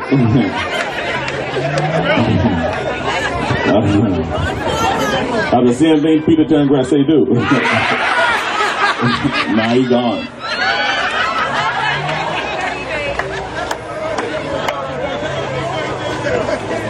Someone write on a note and they want me to read it. They say, remind the people that in 40 years they did not find the vaccine for AIDS. In over 50 years they couldn't find the vaccine for cancer. But in 8 months they found the vaccine for COVID-19. If you and your children taking the COVID-19 vaccine, say yeah. If you don't want mandating you and forcing you to take no vaccine right now, they will listen. You will run up. You'll make some noise if you ain't taking no vaccine up in Singapore. Give it to Minas. Give it to Peter. Give it to them.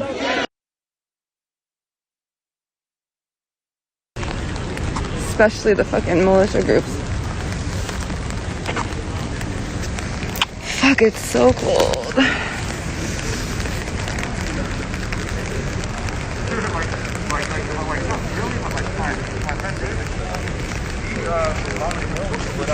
Yeah, there's a lot of dangerous people out there, exactly. And that's what, like, it's really fun to call them LARPers and to talk about it like that sometimes, because it's ridiculous and sometimes it really is just LARPing, but it also takes away from the seriousness, which a lot of these groups are, you know. A lot of these militias have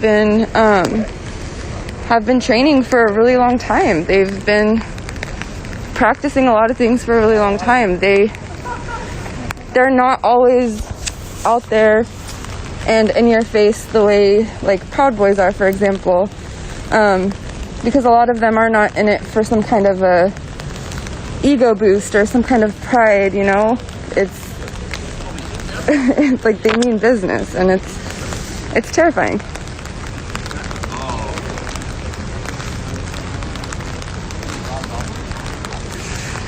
I wonder if I know who you're talking about. There's a few Boog boys who frequent leftist protests in Portland. Like people know them. A lot of people have issues with them, but you know, a lot of people also just like, after talking to them, kind of let them do their thing. I definitely think it's interesting. There's somebody that I talked to who aligns themselves with the Boog movement, but they consider themselves to be like a far left Boogaloo boy. Again, this is not my words, you know. I'm just expressing how they were expressing it to me. And they were pretty confident with who they were as a person, but as time went on, they started to kind of shift a little bit further away and be like, I think I'm like more just anarchist, not really like an anarchist capitalist.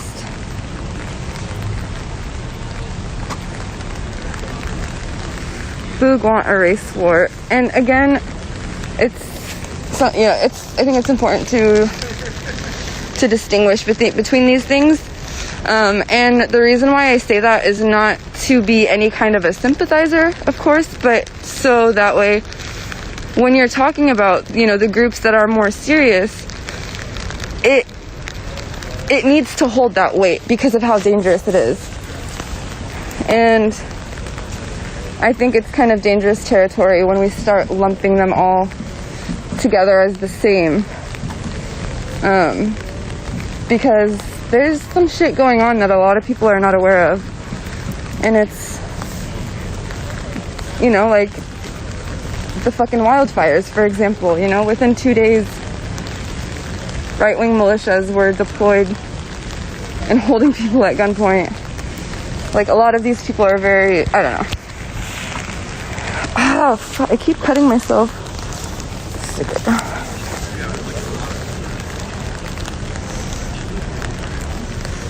The common thread between the authoritarian left and the authoritarian right.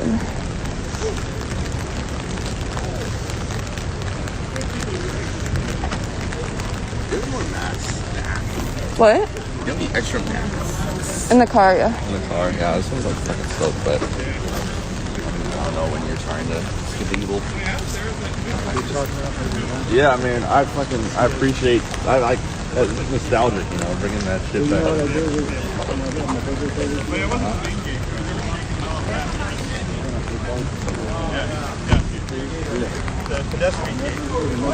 Alright, I'm probably gonna end this. I might get back on later. I was thinking about getting on when I'm back in the room and out of the rain. There would not be anything to show, so it would just be us talking. So if anyone, let me know if that's just lame. I definitely won't do it. But sometimes I kind of like want to talk about what happened and like actually have, you know, a clear head to discuss things, or you know, go further into something specific, and it can be hard to do so when there's all this shit going on.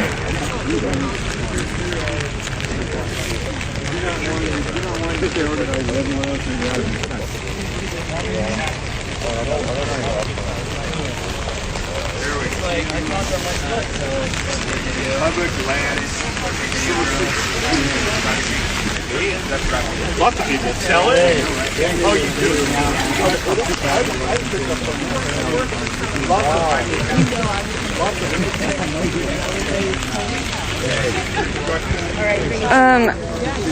And again, the thing that you just said about them being from the South, I don't know. In my opinion, I just think it's dangerous to say stuff like that because I feel like it just takes away from a lot of the seriousness of it. So, all right, I'm gonna end this. That's freezing. Greater time. I wish you could go in and see it. Beautiful building. Yeah, the one people walked up, talk to us are Republicans. Like the Democrats are the guys who are good guys. How can we won't even talk to people? Walking out. Yeah, they're hiding. Well, yeah, they seem hiding over there. Yeah. What's going on? I am so unaware. Well, I am aware. Don't video record me. No, I was actually. Yeah, you caught all of our attention earlier. Yeah. What? Why? Because you're really pretty. So. Oh, thank you.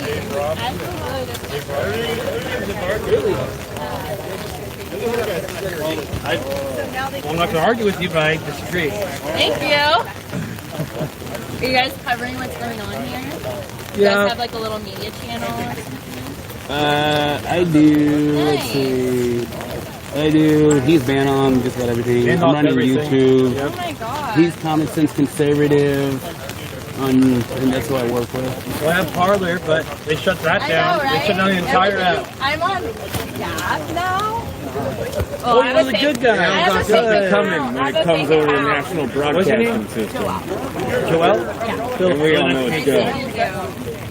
Yeah, I'm just like wondering what's gonna happen next. Did you come out here for the protest? I came out here to just stand up for the fraudulent election. Right. Just wondering what's going on and get pissed about it. Yeah, we're in D.C. when that happened. But that was a total psyop. The police literally let everyone go Oh, I inside. saw all the videos. Yeah. It was, yeah, definitely. At least they got Pelosi's up. Right. Yeah. They got like 4 main people. Big Alaska when they got on the phone was like, let's go, let's call Donald Trump. And I was just like, don't do that. So then Jimmy Kimmel was like, codename Baked Alaska. We're next close to his office. Trying to call Donald Trump. I was just like, oh shit, here we go. So he's trying to escape the country now, I believe. Donald Trump. No, Baked Alaska. Yeah, I'm sure he's going nowhere. Yeah, the election Cash out on Bitcoin. Italy confirmed it just the other night. I know. The live feed of the election, it was like all dark. That's crazy. These blackouts in all these different countries, even here in America in some places, I'm like, what is going on? Yeah. It's strange how Lynn Wood said, prepare for blackouts and blackouts. I'm like, huh. I know. He's been quiet for the last like 3 years. Well, they taken him down. Oh, they did? From Parler? Well, No, Parler's from everything. He's not on Parler yet. He'll join. And Sydney. Lynn Wood? I love No, him so well, yeah, much. they took Lynn Wood off Twitter, but they took Donald Trump off everything, even Snapchat. yeah. Well, even the team about Snapchat didn't even post on there. I know. And Pinterest. Gotta love it. Pinterest has always been anti-pro-life. They made that pretty clear when they banned live action, put them on the same ban list as porn. So I'm just like, really? It's a lot of hypocrisy, obviously. Tons from the left. I just really don't know how to say this. Well, It's now like we you live do. in 2 different Besides my worlds. mom. You do any traveling? Yeah, a lot. All right, you do? Yeah. Like activism and stuff? No, I keep kind of a low profile. Really sorry, because I don't want to be like and I own my own business. Aw, that's so cool. That's so cool. Yeah, you know, you're a young woman, you know. So good. Yeah, Yes. I just have a hard time like. I'm just recording. She doesn't want to be recording, so I'm recording There's a look that in your way. face. Never mind. I'm recording this way, watching the stream, and listening to y'all talk, so...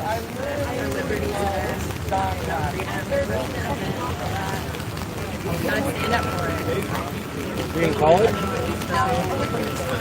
Oh, okay. Well, there's 9 of them. Like by about 3 years, or 2 years, yeah. 2 years, yeah. You're young. I thought that she was like 21, but I guess I was wrong. You could pass your high school student. I think I could too when I shave. No, you can't. I'm only 25, but there's no way I can pass for a... There's no way. Are you guys from Valencia? Well, I'm from Portland. He's from Portland. I'm from Texas. Yeah. I'm from Oklahoma. I'm not from Portland. I'm not gonna. I live in Portland, but I'm from Oklahoma. Oh, okay. What BLM knocked out his teeth, Oh, so he's getting them fixed. Yeah, it happened in San Francisco. That's the day after Antifa knocked out my teeth. They threw it at me. The day after they banned me on Instagram, they banned me on Twitter. And the story went world viral everywhere. And they took down the GoFundMe, fixed my teeth, manipulated Google and YouTube search results against me, and put they fact checked. Facebook also made the fact check the whole videos. The people posted of me getting attacked and me in the hospital. They're saying that this is false information. Which BLM? Oh, it wasn't even their event. It was my event. We're just having a free speech event. Yeah. Yeah, they came and attacked because I'm a white supremacist, apparently, according to Newsweek and ABC News. Yeah. Wasn't even born here. Actually, was born in Africa. But, oh yeah, white supremacist. Standing up for freedom is what you get. Yeah, that's what you get, kid. Hopefully that'll all start to all that fake news or something. Oh, it won't. It's gonna be worse than ever before. I mean, once The military will do that soon. Yeah, I'm hoping. That's all the only hope we have left Yeah. at this point. At this point, we have to come out and we have to fight all out. And then it'll finally go back to the way of life. And once we do that, we're going to have to go through the dark ages for a while. So people wake up and they're like, you know what? It's not a fight. It's insane. You can't keep blaming Donald Trump if he's not president. As it keeps going down. Yeah. The communism. And all the crazy shit happened just months before the election. COVID-19, BLM, Antifa, the lockdown, every single bad thing. Just months before the election. Okay? That's not a coincidence. It's not. COVID-19 is a bioweapon, not a natural disease. It does get you sick and it does take out the weed, but it's not a pandemic. I'm pretty good at getting the name everywhere, so... Weird how all the other diseases and sicknesses are all down. Thanks. Yo, Rebel. Hey, guys. I'm gonna get out of here. Hell yeah. Take it easy. How's it going? Pretty good. Were you at the thing at, where were we? What's the name of the place? That restaurant? Like a week ago, maybe. Couldn't think of Farm Boy. Brock's. Was it Farm Boy? I was at Farm Boy, that's right. Farm Boy, yeah, were you there? Yeah. What streaming service do you use? I'm using Switcher Studio. Switcher Studios, okay. There's a downside to that. It takes about 3 megabits. But the plus side is I have on-the-fly capabilities. That's what I was looking at because, yeah.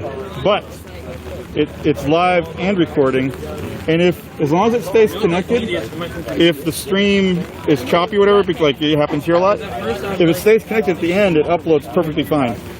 And of course, it records locally to the end of the cloud, so I can always upload later. So, like, even if it messes up on the upload for the live video, your recorded version is going to be perfect, right? Yep. And if you actually had a few people coordinated, you can coordinate up to like 8 iOS devices, and you could have like a crew, and you could be like the guy controlling stuff, and you could be switching between camera angles. Because I was looking at that, cool. I think you knelt down. I was looking at that, and I saw how you like Farm Boy rally. I was like, and so I was like, next time I see you, I had to ask. A lot of churches and stuff use it. But yeah, there's pros and cons to the graphics and stuff. What's your channel for everyone that's watching? Not here. It's Bard's Eye News on Facebook. Bard's Eye. I only wear this when they're smoking. I'll start sneezing. People Bard.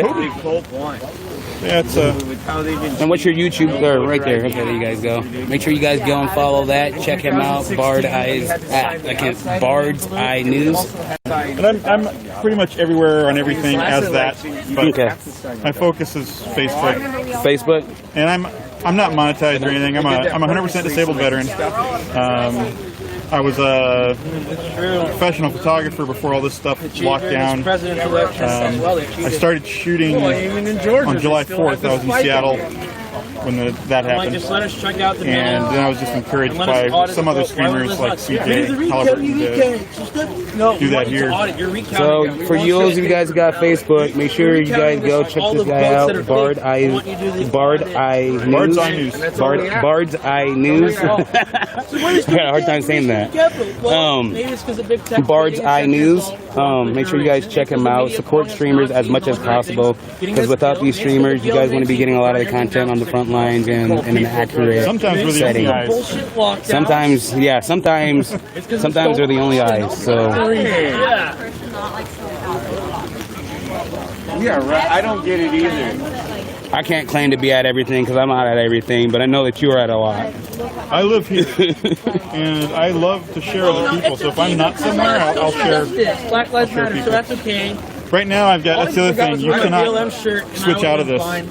So I'm blind. I don't know who's commenting. I can't answer phones. I can't do any You're of not a that. sellout. Unless you get the higher version of it, or you have a second device. They take everything. Which if I feel safe, and I've got a tripod, sometimes I'll hook up an iPad to it, and then I can actually monitor and see things. That's awesome. But if Do you got have a team anything and a extra for moderator- data? Do you have anything extra for data, or are you just running off the phone? I already heard there's margin. Just on the phone. Okay. So it keeps up pretty good with like LTE, or do you have LTE or 5G? I've got LTE right now. I'm hearing that 5G people are having a hard time when news camera Oh, show really? up. When the news people show up, because they're sucking the towers So do, dry. well, I mean, you do with 4.2 or LTE. You go dead, and that's why it's good to have something that allows you to record as well as stream. Because if you end up spending however it took you to get to Washington D.C. and all of a sudden you can't stream, Those guys are well, I hope you can record, and I hope you still have your capabilities with the It's just like you better be graphics scared of and us. We're all ex-military, sharpshooters. We can shoot that rooftop. stuff. So were you here for the arrest? It's like any gun can do that. You drop it. Yeah, I got here like 20 minutes before he went in. He said he was going in at 11, and he went in at 11, and he did it peacefully. He just walked in with his hands up, and then they grabbed him, and then forced him inside the building. I can't watch. He was one of the critical. I want to throw up. 3 people really pushing things on the 6th. See, I don't understand, like, with the redhead, like, I know that guy that got He's a buddy arrested, of his. and so to hear that it was a buddy of his, Well, I and don't we know how called close they are. Exactly. Well, He's the less radical of the 3 people. I never saw him to be even close to that. I would have never even assumed that he would be somewhat like, not even saying friends, He's an but like associate. associated with somebody like that. And then hearing the things that guy said, and then, but after a point in that rally, I did see him standing in the back. He wasn't hanging out with that guy I towards think the end of that he rally. is the less radical of the 3 associates. He's treated me with nothing but respect. He's been like great. But his buddy is an issue. The redhead guy. As far as like, I mean, I've seen. That's all it is. I got nothing bad to say about Tom. So Satan inside of. I've seen him do patriot shit. I've always seen him I've seen him do nothing but patriot shit and conduct everyone with respect. I don't know. Maybe that'll be an eye opener for his buddies, hopefully, or whoever they are to him. I wasn't there, so I'm not going to claim to know, but I saw video footage. Well, he stood for his convictions here, and he did it peacefully, and I respect that. But let's do something. No, I saw it. There's an entire bus of Antifa, like Greyhound-sized bus. They're When? wearing all Trump stuff. I knew Antifa was there because there's a point in time where there was a line of police, these are 2 different and they weren't blocking afterguards? anyone from Because anything. All you I do know is for a walk fact around one of them's them, Abidito, get to the the other one's Capitol like an windows, afterguard. or to get to the front door. Like they were on the Who 3rd knows? level standing. And then all Not these just people because in of the MAGA different hats start uniforms. macing them, They throwing rocks changed- at them. I'm just like, there's no They way changed you're the patterns right after I like, got they're out. not even blocking. They did? So I'm not who those Splotchy guys are. That looks like a Marine uniform to me, but I think that might, is that the new Army uniform? Man, I'm like, Yeah, I didn't recognize that color either. I think the Air Before- Force took over our old uniform style. They might be Air Force. Overall, Like I know the Oklahoma ones has the ones with those 2 guys in the middle. Oklahoma's BDUs look like.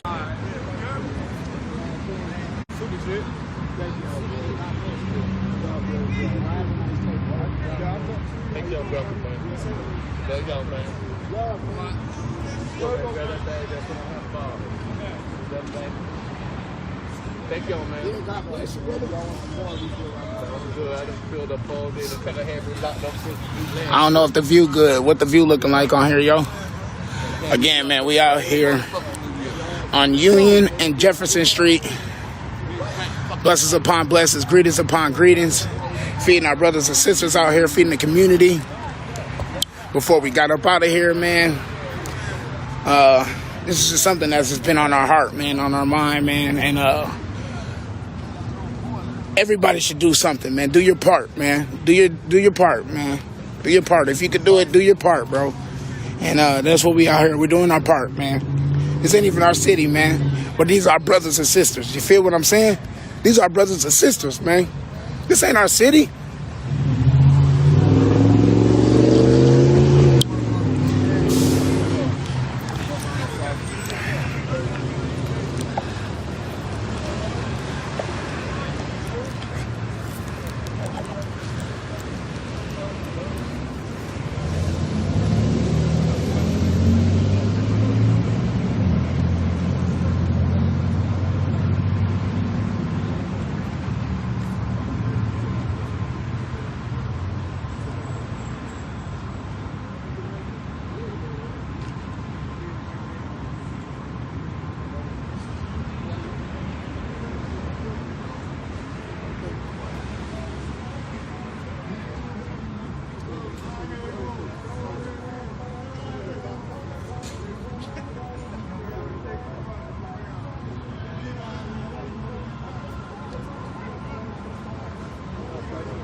See somebody around that corner or whatever, tell them come on over here.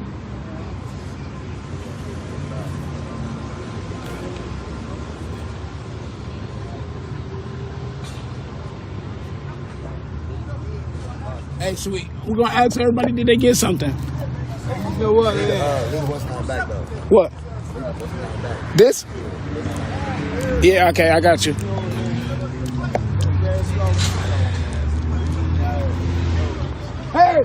Hey, excuse me. Did everybody get a slice of pizza? Water. Anybody want a slice of pizza or some water? I want another water if I can.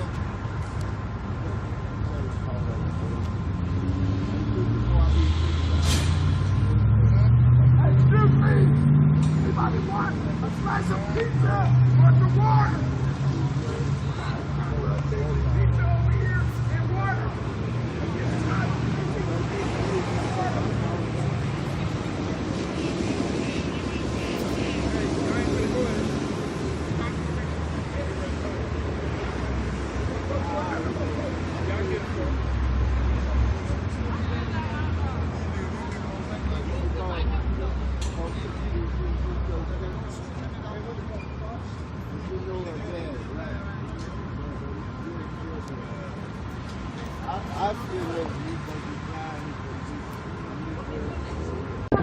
Jacob Blake! What's his name? Jacob Blake! What's his name? Jacob Blake! What's his name? Jacob Blake! What's his name? Jacob Blake! Say his name! Jacob Blake! Say his name! Jacob Blake! Say his name!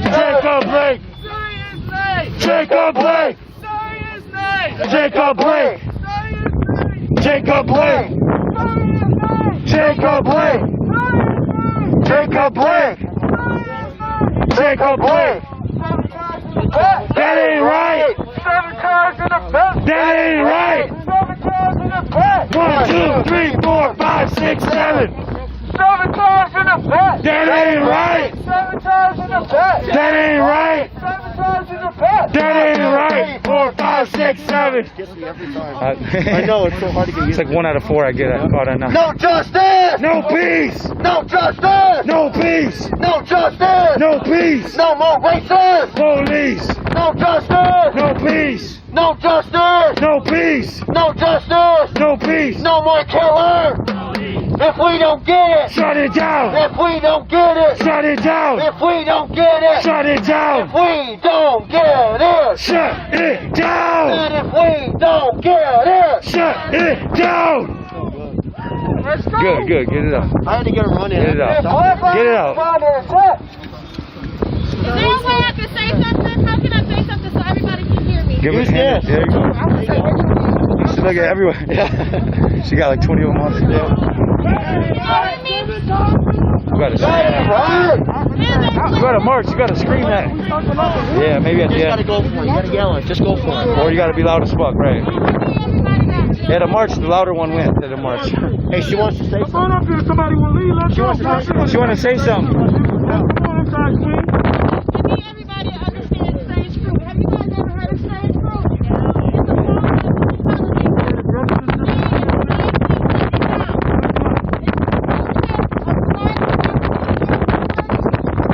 That was 81 years ago. It was 81 years ago. There's still people alive today. That was 81 years ago, and that lynching is still going on today. It's 2020. 2021. We're tired. I'm so tired. Jacob, I'm sorry, and I'm tired. We are not strange fruit. Say that. We're people. We're human beings. Say it again. I'm just tired. I need everybody to understand that we're not strange fruit. It changes.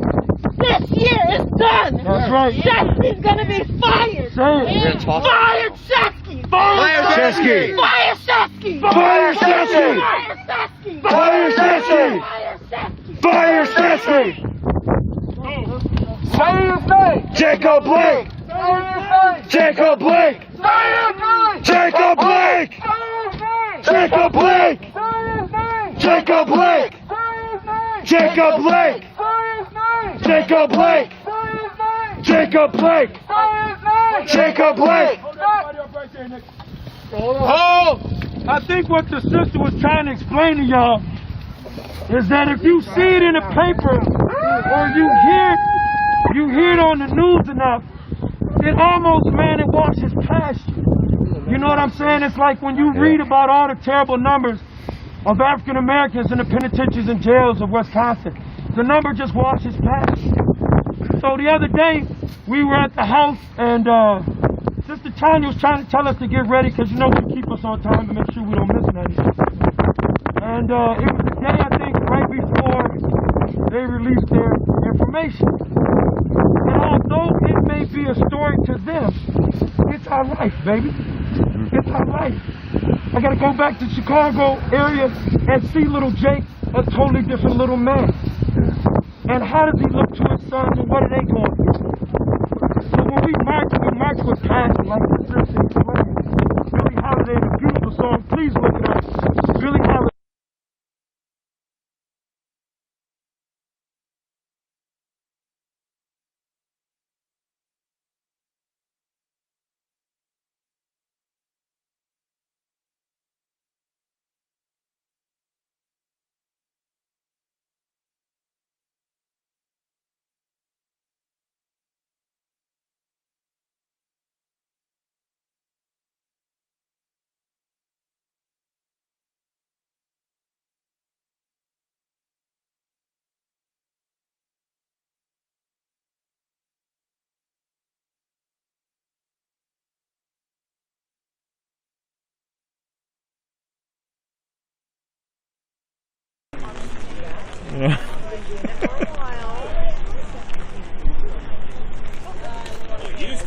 I mean, like, oh, it's gonna be back up. I just started following you last night. I'm like, wait, what's You found me in Farley? Do you have a... I know this is boring, guys, but I'm here. I don't know what to tell you.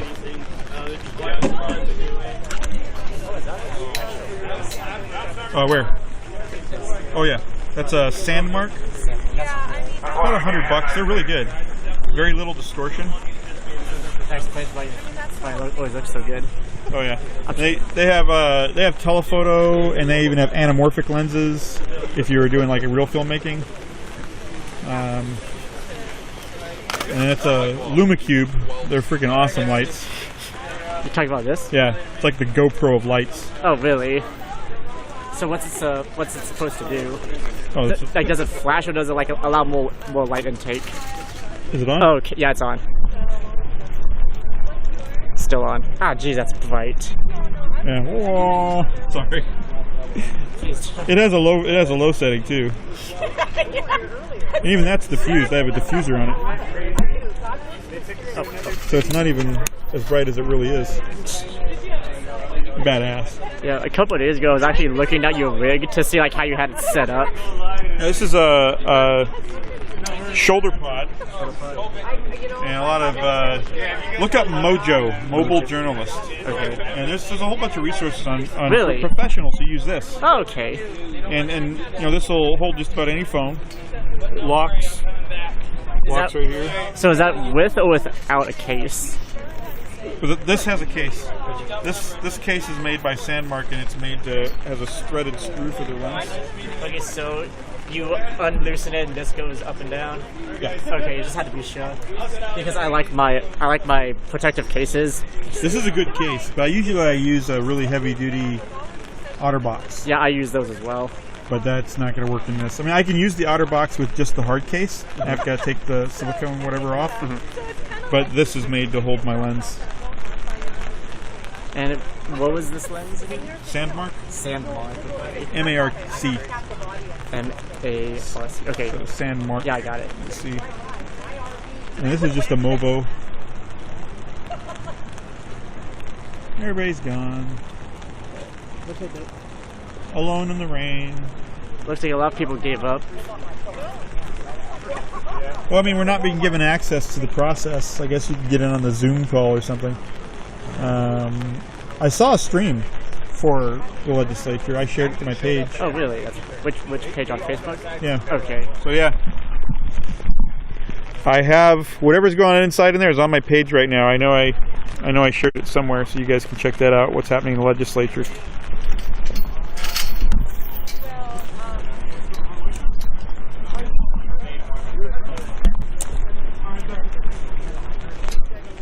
A lot of people ask me about this. About the umbrella? Yeah. Why is that? Oh, because of the, you know what I mean. What it looks like. It's made by UnbreakableUmbrella.com. A lot of Secret Service carry it. It's some sort of composite. Yeah, that's solid. I've been doing Filipino martial arts for 38 years. Sticks are kind of my thing. Do you know of any sort of martial arts place that's open? Because I've been trying to get back to the club. Where do you live? You don't have to tell me specifically. Are you in this part of Washington? Yes. In Puyallup.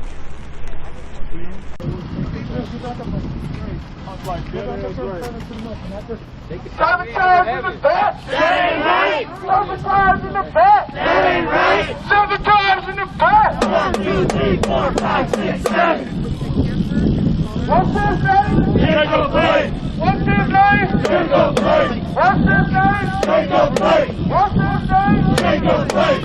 What's his name? Jacob Blake! What's his name? Jacob Blake! 7 times in the back. That ain't right. 7 times in the back. That ain't right. 7 times in the back. That ain't right. 3, 4, 5, 6, 7. Hey, y'all. You know who that is? Fire! Fire! Fire! Fire! I'm cold as hell, look colder, man. I can't see it. Huh? I can't see it. Oh, yeah, your glasses look foggy, but like, man, I'm cold as hell right now.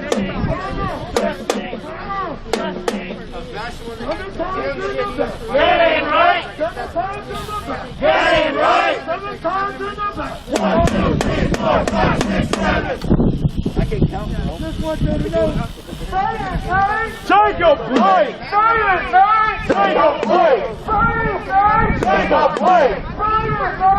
Jacob Blake! Jacob Blake! Jacob Blake! Jacob Blake! Jacob Blake! Jacob Blake! Jacob Blake! Jacob Blake! Jacob Blake!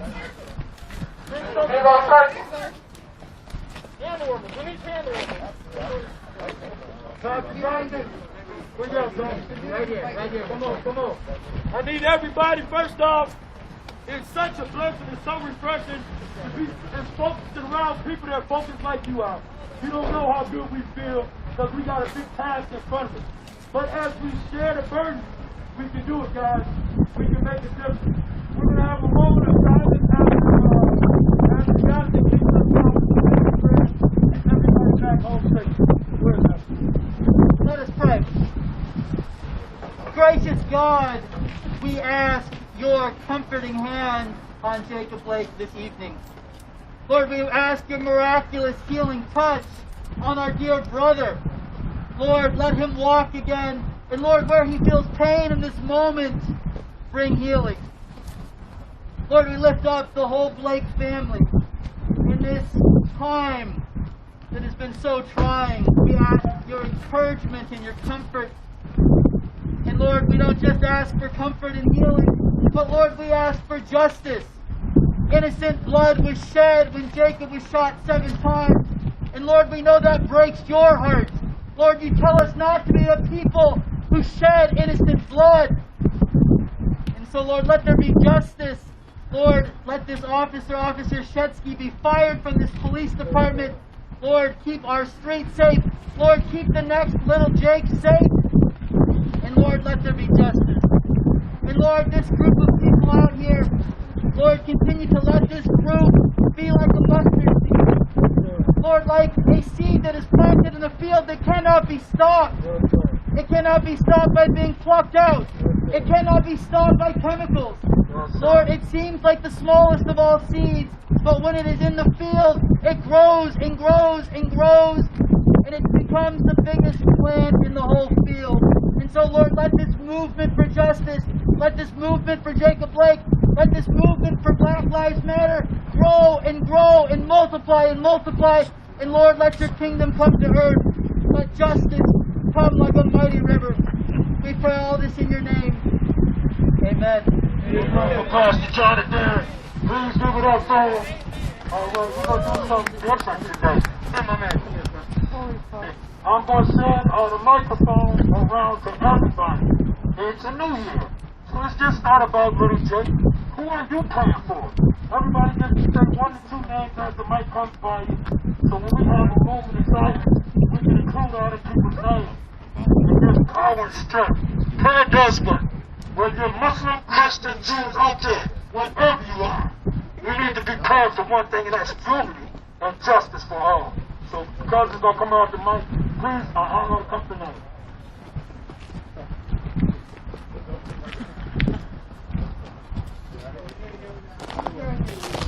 Hold the mic for me, just walk around with it, please. Say your name, baby. Give your name. Anybody, grandmother, anybody. My aunt, Shelby. Okay, keep moving. Come on, keep going this way. Go this way, now. I'm sorry. Go this way. Come on, shout it out, guys. Cousin Allie. Who? Cousin Allie. Cousin Allie, come on. My mother. Come on, yes, sir. Mama been good to you. My dad. All right. Good fathers out there. Little Jake. All right, thank you, baby. Any name? Oh, my mother, everybody. There you go, thank you. These are tough times, these are dark times, we gotta stay human. Thank you. All the protesters that lost their lives out here, man. Thank you. All the black and brown children of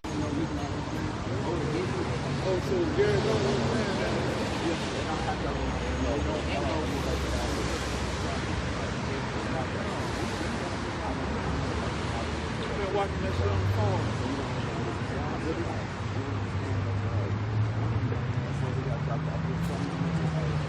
Yeah, man. Hey, you don't even want to rep.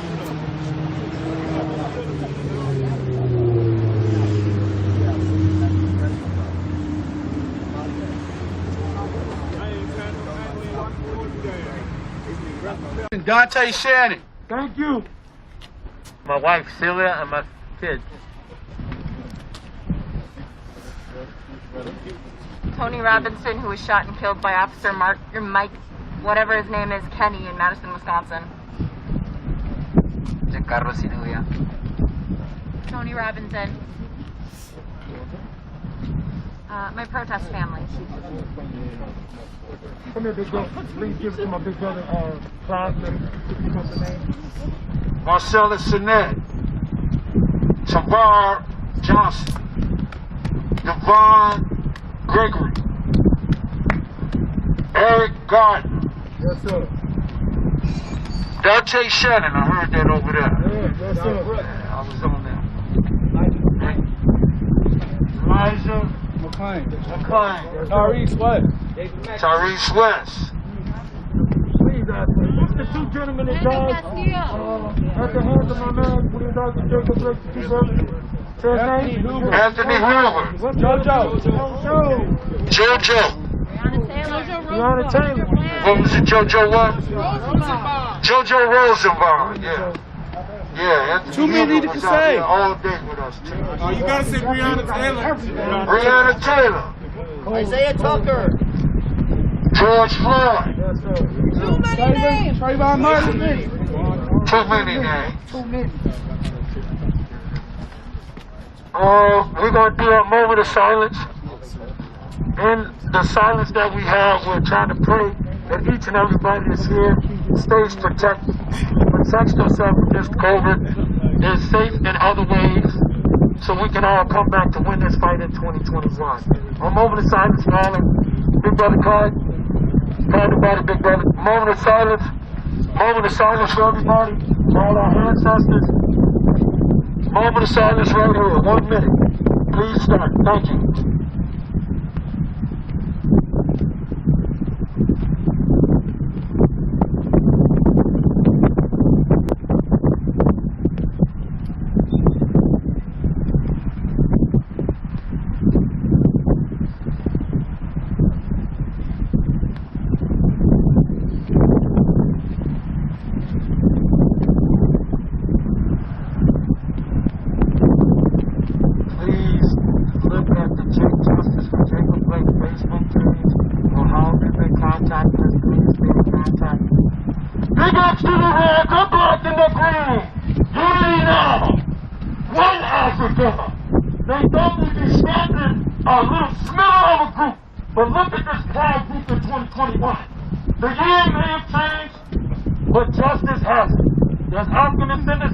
All over this country.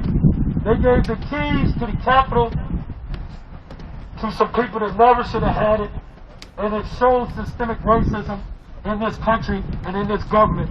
Goes from the top and down throughout to communities like this. So we gotta keep fighting. Please again, stay safe. We love y'all, love yourself, and we'll see you at the next Get Down. Big ups, peace. I can take your signs if you use one also in the middle. Thanks for coming out, guys. Let them know if they don't have the information, they can come get your information. So If you'd like to participate in future events, please come talk to me and I can get your contact info. Thank you. Thank you. Yes, absolutely. Listen, y'all. No introduction needed. Give me the city back or we will take the city back. Y'all know the people I'm out here right now is the people I'm riding with. We will take Kenosha back. This is our city. We are peaceful. We are not out here raising hell. Take Kenosha back. I know, and it's so cold.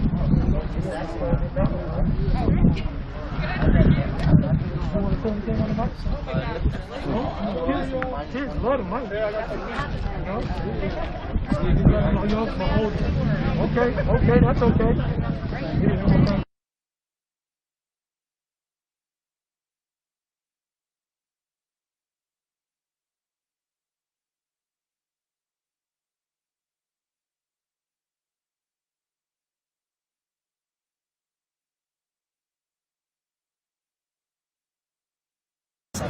Something they could be on the grass right there, but they can't block the sidewalk, but they can't beat us fire back. So I'm telling you, like, when we come out this building, they be a problem. So over here. I'll go back and forth. Yeah, I'm like, I told you, right here off of Jefferson and Union Street. You're out here feeding us. That's unfortunate, bro. I still even drink the first. These are our brothers and sisters, man. And if we could do anything to help them out, this is what we will do. Oh, I ain't got no pro. Anybody can do this, man.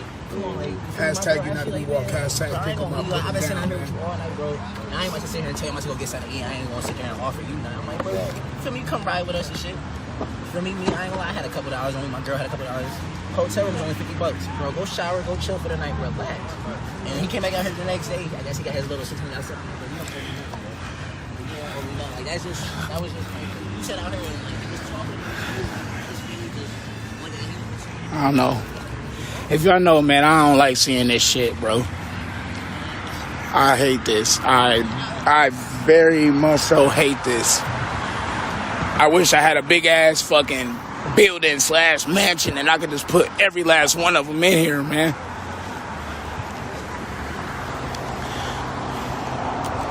Every last one of them I wish I could bring.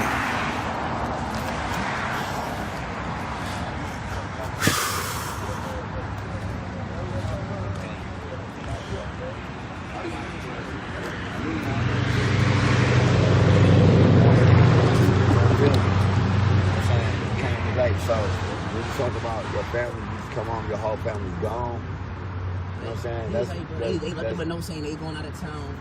They ain't want to be bothered with them. I ain't want to get too different. Like, it could have been some shit he did. But you know what? I said, nice fun. But you know, right thing, I'm saying to eat. I gave him 25, my brother 25, sent him up to the hotel. Then the next day, he got his little stimulus. I'm like, bro, you don't owe me nothing, bro. You know, very good, man. I just saying, bro, there's no spending money on it. If anything, bro, get you some more clothes. Go do something. You got the right mindset. I tell you, bro, because I don't want to say nothing. it's a working process, bro. Like, trust me, I have a whole individual I took completely off the street. Put him in a hotel room, all kind of shit. To hear the conversation he have about his addiction, bro, it's very hard. It ain't just some shit. It's designed to be hard to kick. It ain't just as simple as all I want to do. It ain't like a truck where you sitting there saying, go on a bowling and skating thing. And it's just that simple to make a decision. That's for real, bro. It ain't a decision to kick people in the head. And like, you know, they just giving them synthetic drugs. They taking them off of street drugs and putting them on pharmaceutical drugs to replace the street drugs, and then they get addicted to that. So now the government getting money off of all the people that's on heroin by getting the synthetic heroin, or the government getting all the money from the crack people by giving them the synthetic crack. So they're making all this money. Yeah, they do. You know what I'm saying? They're not taking them off drugs, or they're not helping them, bro. You know what I'm saying? You know what I realized since I've been here, bro? Like I said, I only been home for the shit that I done seen here, and the shit that they tell me about how the system go, bro. It's like, bro, niggas been out here trying to get these programs for over 2 years and still so-called a wait list, but they got the white people coming in from out of town that's in the same position, jumping right into the program. Like the one little center we go sit at is called the South Block. That's where everybody goes sit at. That's where mostly everybody goes sit at in the morning.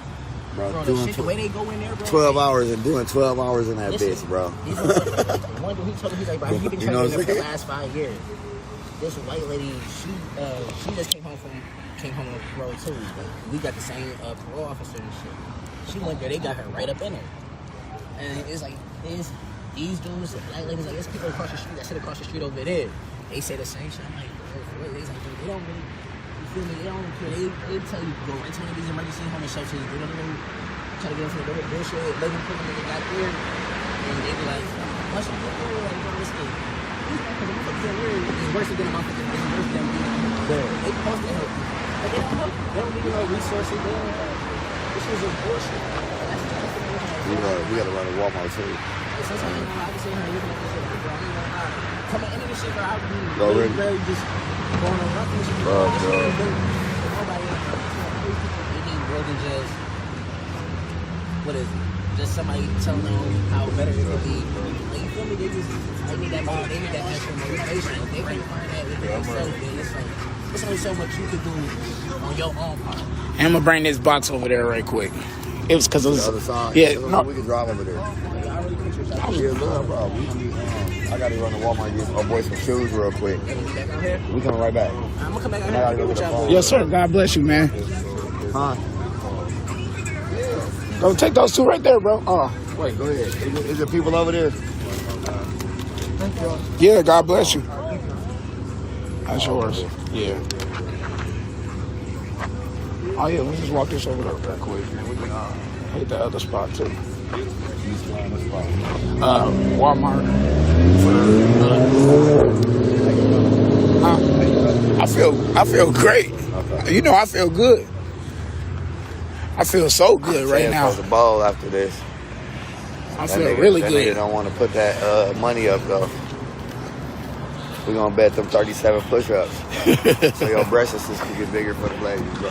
37 sit-ups. 37 sit-ups. That nigga needs to do the 37 sit-ups.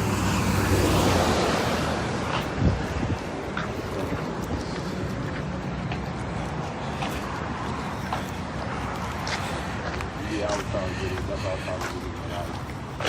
gonna walk this over here, man.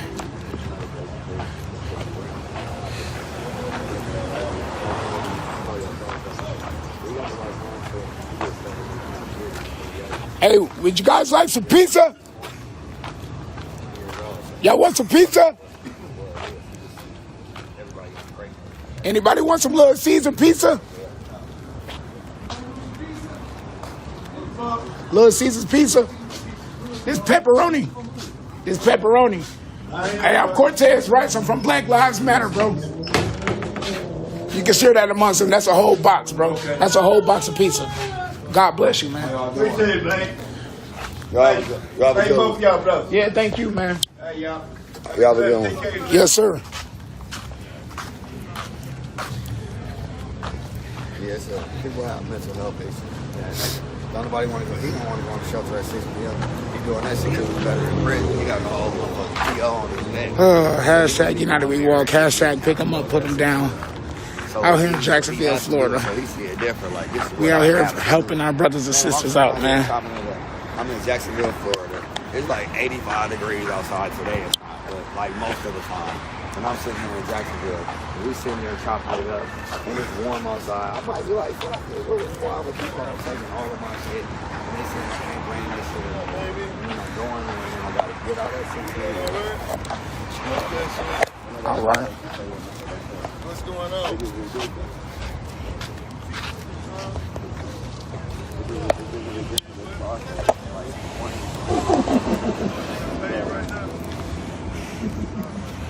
Completed. Empty. All empty. Completed. All empty. Completed. God is good, yo. Said our brothers and sisters out here, man.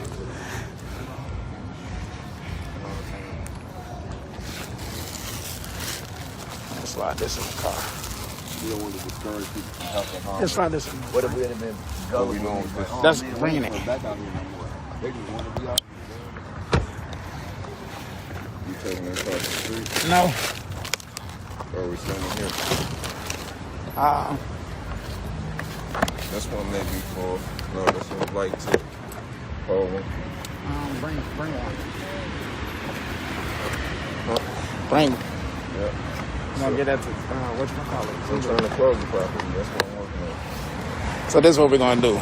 We're gonna leave the rest. We're gonna leave it. Bring that where? Put that one in the car. Yeah, we're gonna get that to Zulu and now. Huh? We're gonna get that to Zulu and Parker. Okay, put this in the car. Yeah. Okay.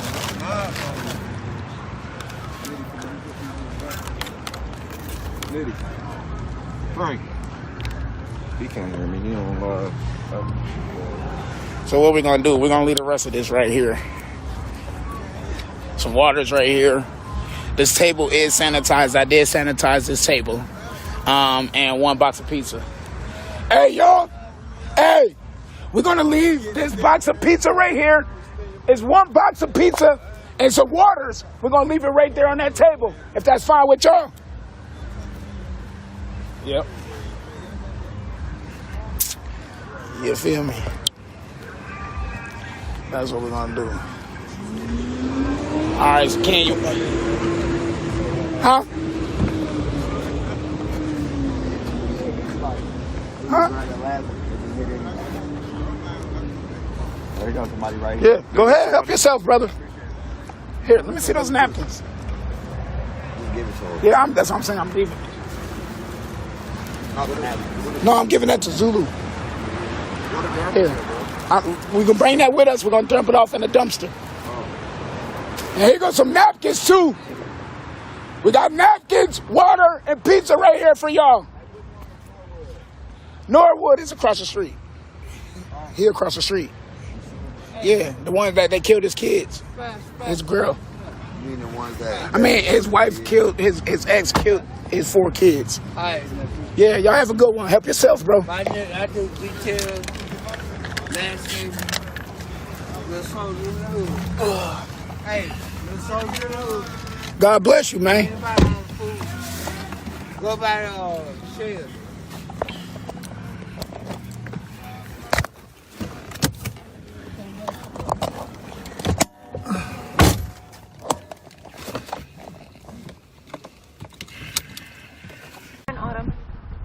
Thank you.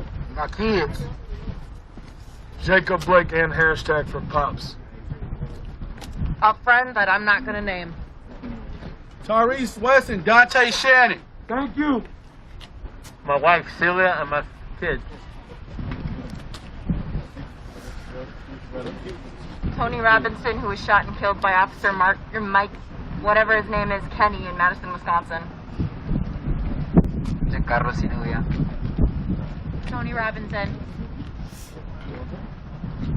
My protest family. Come here, big brother. Please give it to my big brother, Cloud. Marcellus Sinet. Tavar Johnson. Devon Gregory. Eric Gardner. Yes, sir. Dante Shannon, I heard that over there. Yes, sir. I was on there. Elijah McClain. Tyrese West. Tyrese West. Please, the two gentlemen that died at the hands of my man, when he died to Jacob Blake, the two brothers. Say his name? Anthony Hoover. JoJo. Breonna Taylor. What was it, JoJo what? JoJo Rosenbaum, yeah. Yeah, Anthony Too many Hoover to was say. out there all day with us, too. Oh, you gotta say Breonna Taylor. Breonna Taylor. Isaiah Tucker. George Floyd. Too many names. Trayvon Martin. Too many names. Too many. We're going to do a moment of silence. In the silence that we have, we're trying to pray that each and everybody that's here stays protected.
This is what democracy looks like.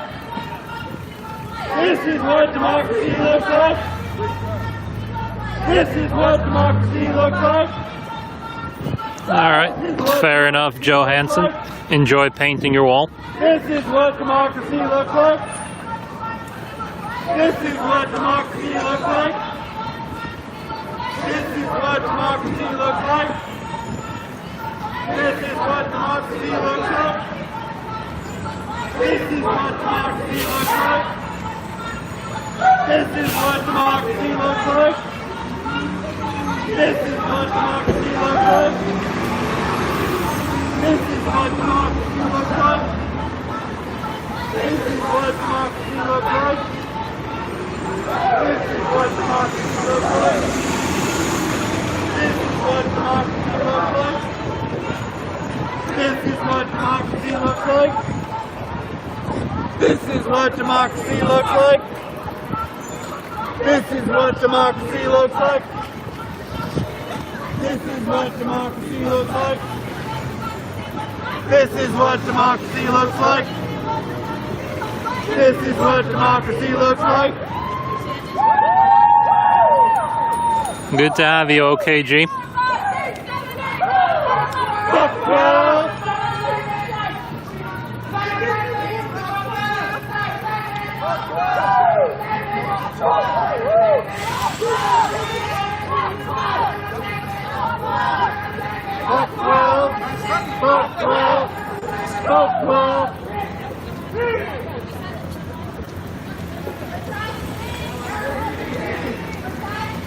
LGBT.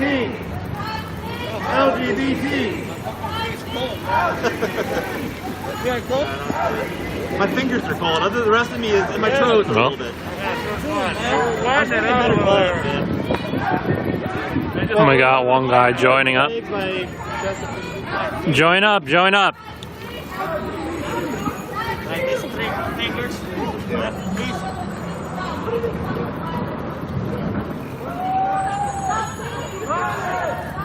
Violence! Violence! Violence! Justice! Now! Justice! Now! Justice! Now! Justice! Now! Justice! Now! Justice! Now! Justice! Now! Justice! Now! Shut it down! Shut it down! Shut it down!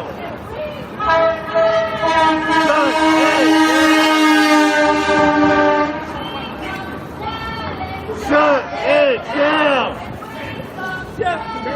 Shut it down! Shut it down! Shut it down! I got you! You got the devil! Shut it down! Don't get mad! I've been praying for this song! Shut it down! Woo! Shut it down! Shut it down! We got one man screaming about Jesus at the crowd. Now!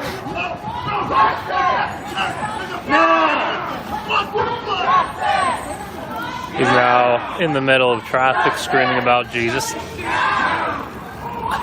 Fun character. Now! Justice! Now! Justice! Now! Justice! Now! Shut Cable got tangled. Shut it down! Shut it down! Shut it down! Shut it down! Shut it down! Shut it down! Shut it down! Shut it down! Shut it down! Justice!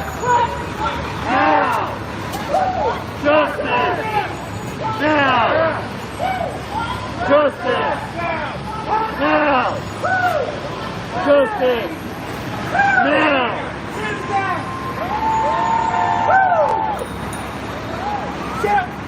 All lives matter, bro. All lives matter. This is what we do. We represent our peoples, bro. We don't care creed, color, anything, bro. We out here. Woo! Everybody matters, bro.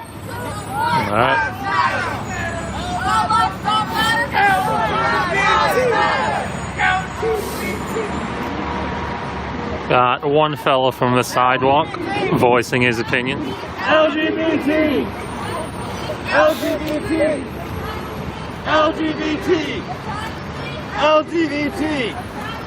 LGBT!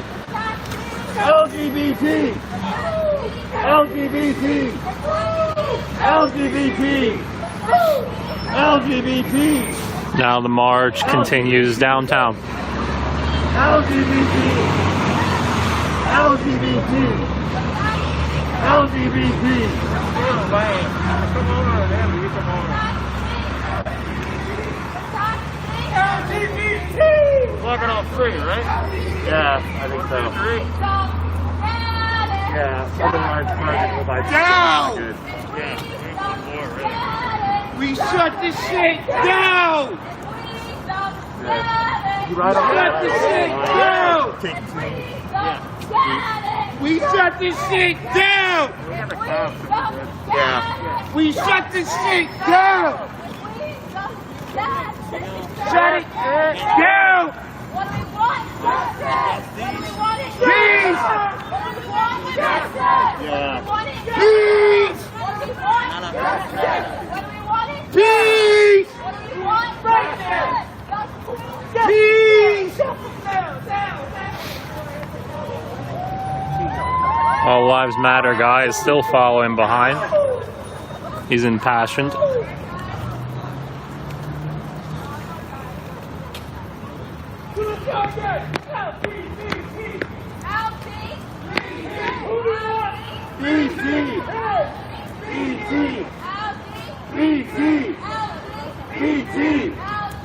QBT! BTQ! BTQ! BTQ! BTQ!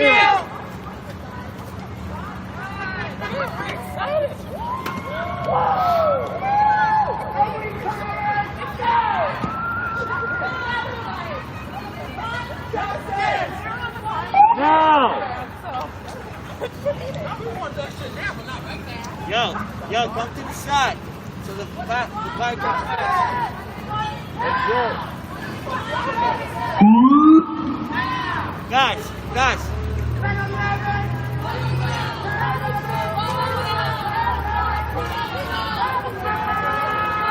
Yo.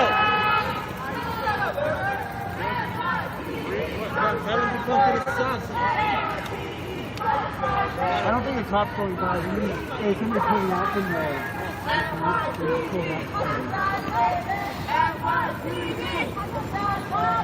NYPD! NYPD! NYPD!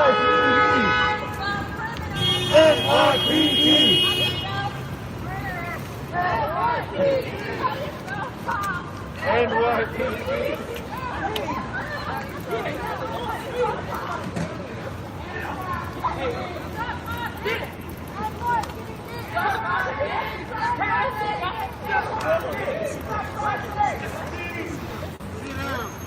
Hey Jay. Hey Jay. LGBT. LGBT. LGBT. LGBT.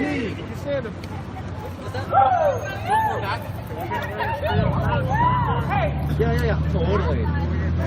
We got another lane. Yeah. LGBTQ!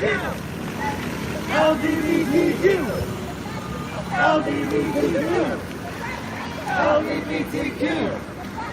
LGBTQ! LGBTQ!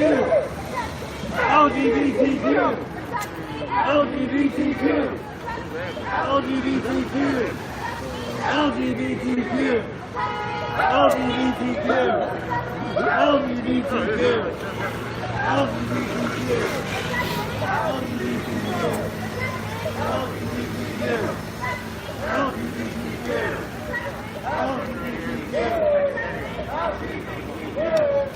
LGBTQ!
Violence!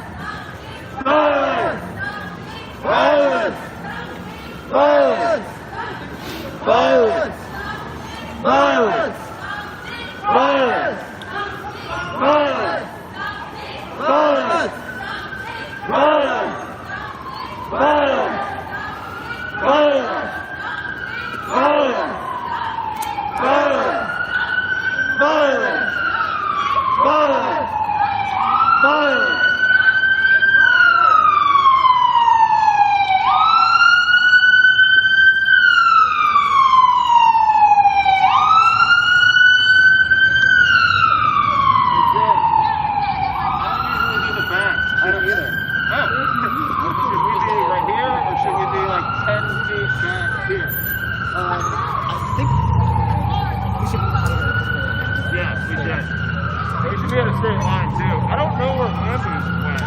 We had 54 in the back, 3 up front. Shut it down! I think the front's fine. Shut it Even if it's 2 in the front and 4 in the back, I think that's better in this. Yeah. Shut it down! Yeah, Shut it down! Shut it down!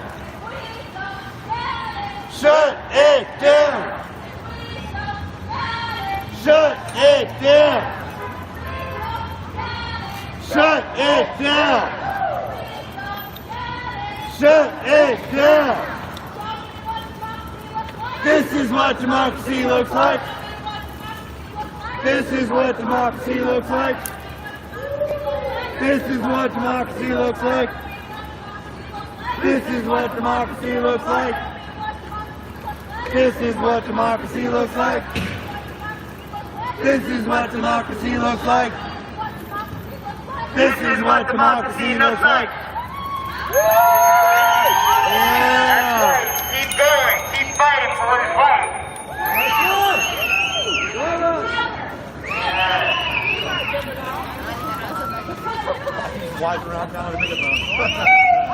A random guy on the sidewalk happened to have a megaphone, cheering in support of the protest. Shut shit down! Shut shit down! A welcome to the stream, Adolf Hitler. Shut it down!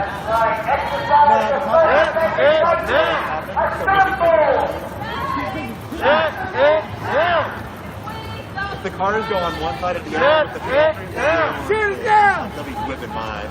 This is what democracy looks like. This is what democracy looks like. This is what democracy looks like. This is what democracy looks like. This is what democracy looks like. This is what democracy looks like. This is what democracy looks like. This is what democracy looks like.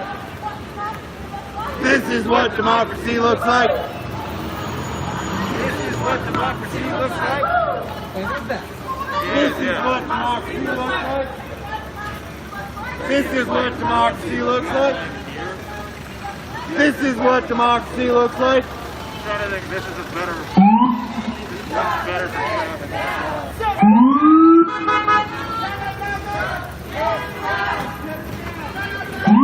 Alright, we got police rolling by on the left. Shut it down!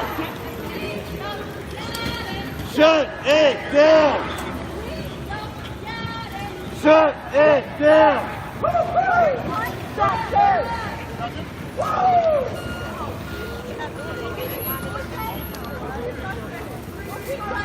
We keep us safe! We keep us safe! We keep us safe! We keep us safe! We keep us safe! We keep us safe! We keep us safe! We keep us safe! We keep us safe! We keep us safe!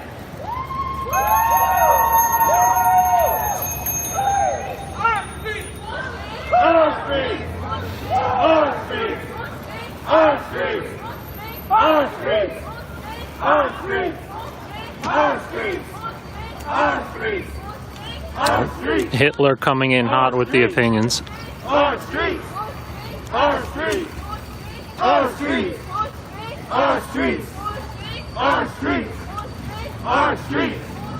Our streets! Our streets! We keep us safe!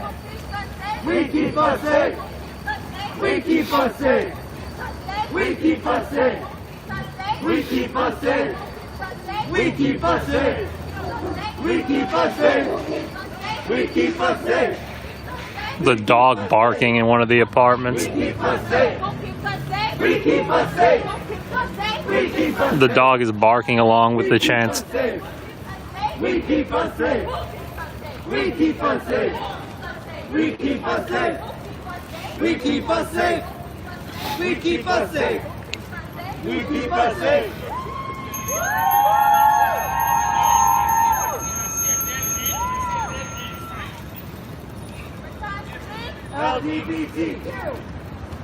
Yeah, everyone's always masked up at these things. There have been very few, if any, corona cases as a result of these protests, believe it or not. People are very good with the mask, the sanitizer, the testing.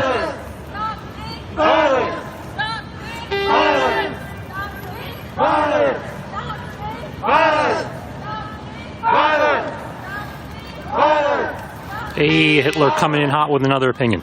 Shut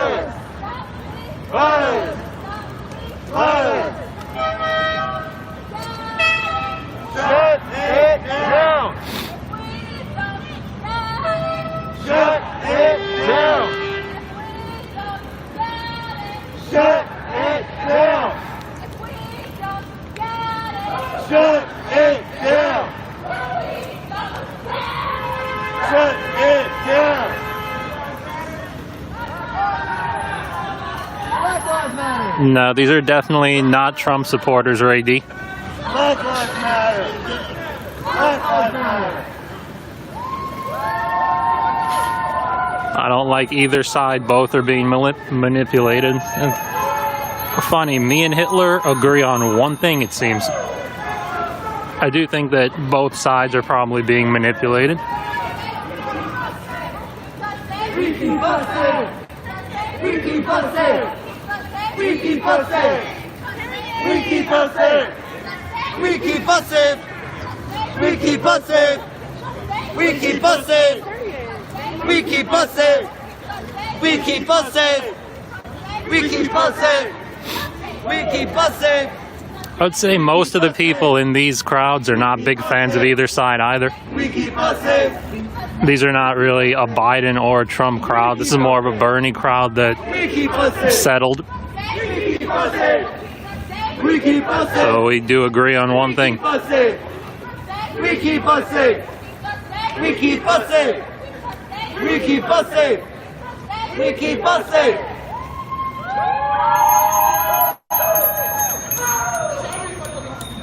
This is what democracy looks like. This is what democracy looks like. This is what democracy looks like. This is what democracy looks like. This is what democracy looks like. This is what democracy looks like.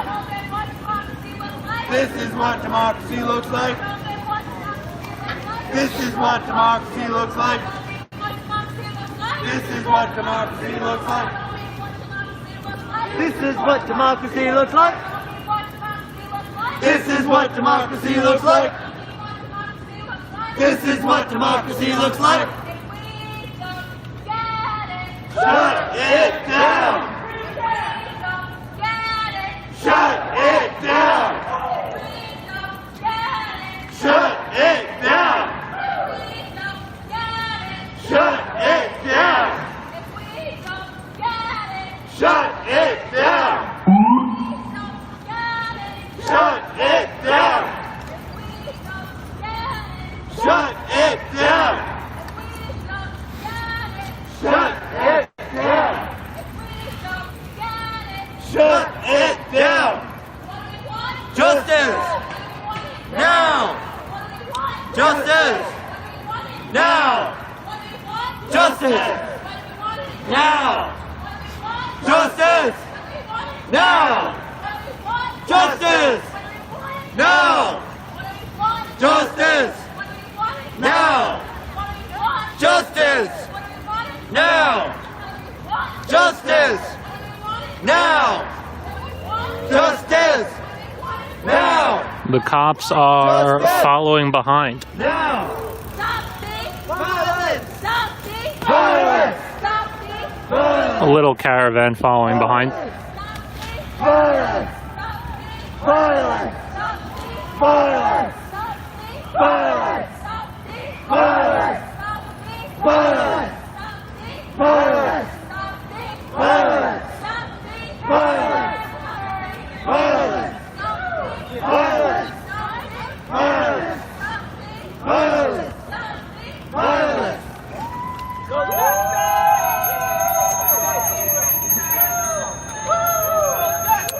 This is in Manhattan, Kurt.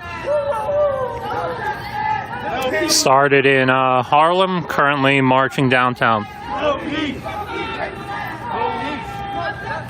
No peace! No peace! No peace! No peace! No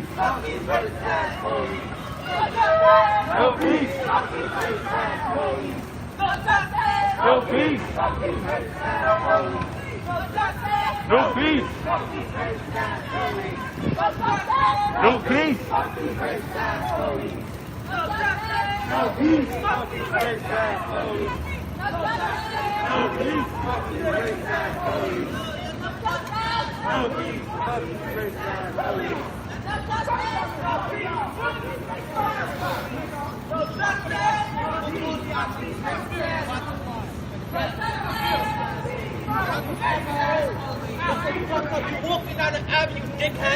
A golpear la mesa junto con nosotros.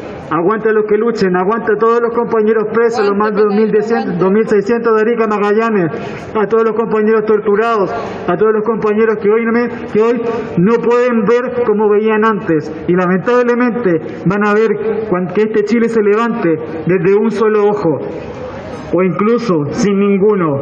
Por ellos, por todos los compañeros muertos y por todos los compañeros que han sufrido la tortura de este Estado criminal, nosotros vamos a hacer el honor y vamos a hacer todo lo posible, cueste lo que cueste, incluso nuestras vidas, para que esta Constitución nos respete, nos entregue derechos y fortalezca nuestros pilares sociales para generar nuestro proyecto de vida con dignidad y no con las migajas que tenemos hoy en día. No al TPP-11, Gualmapu libre, fuera el Estado criminal de Gualmapu. Gracias. Compañeros, vamos a volver ahora a la sede de Santo Domingo del Cervel a darle todo el apoyo a nuestros compañeros distritos que ya están realizando la firma del último distrito que se incluye en la lista del pueblo. Arriba los que luchan, un centro, compañeros.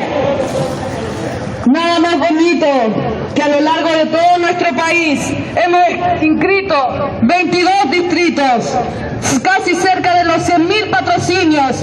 Eso no significa nada, chiquillos, eso significa que el pueblo nos está escuchando, que el pueblo quiere estar con la gente independiente, afuera los partidos políticos, arriba los que luchan. ¡Arriba!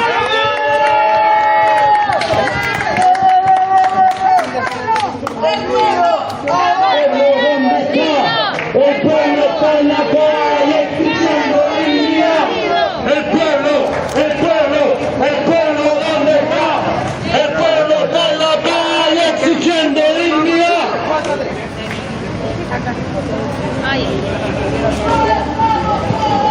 Faltan los presos, estamos todos. Faltan los presos, no estamos todos. Faltan los presos, no estamos todos. Faltan los presos.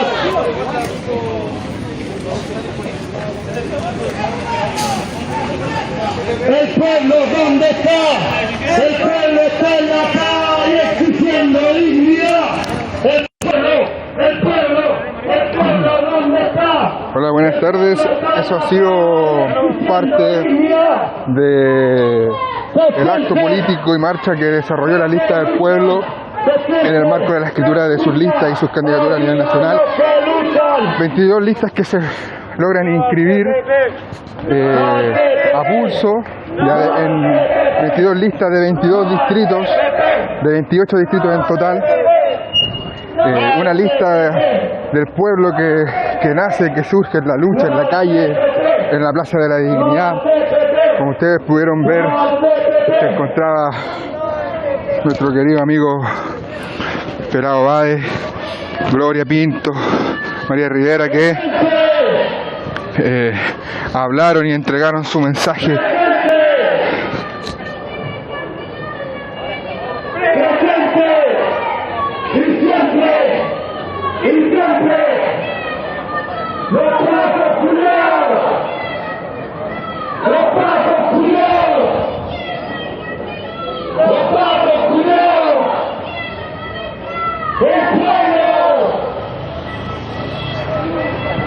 Luchando, creando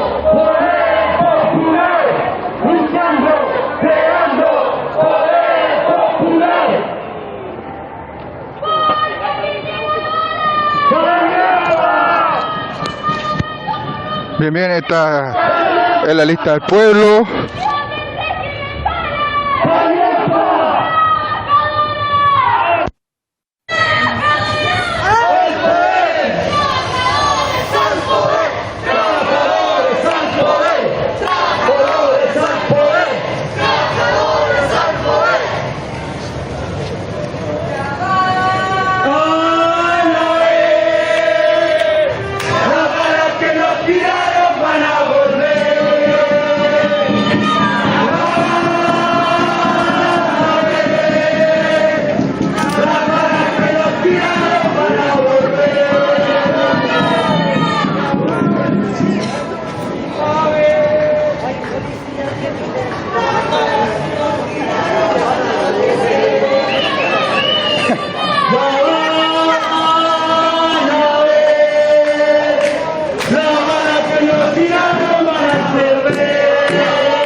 El 20% del país que lleva patrocinio lo dio por la lista del pueblo, compañeros.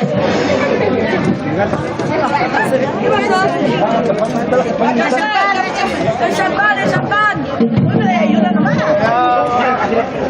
Nunca más sin el pueblo, compañeros. Nunca más sin el pueblo.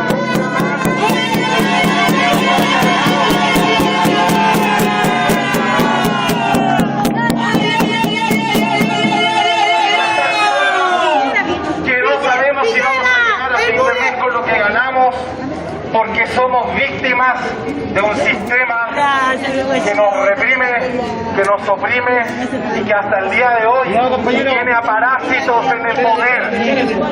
Ahora nos toca a nosotros. Si los políticos no se volvieron ciudadanos, como dijo mi compañero Rafa, los ciudadanos tenemos que volvernos políticos. Esto es una obra comunitaria. Todas y todos somos responsables del triunfo. Muchísimas gracias por esperarnos hasta tan tarde. Muchísimas gracias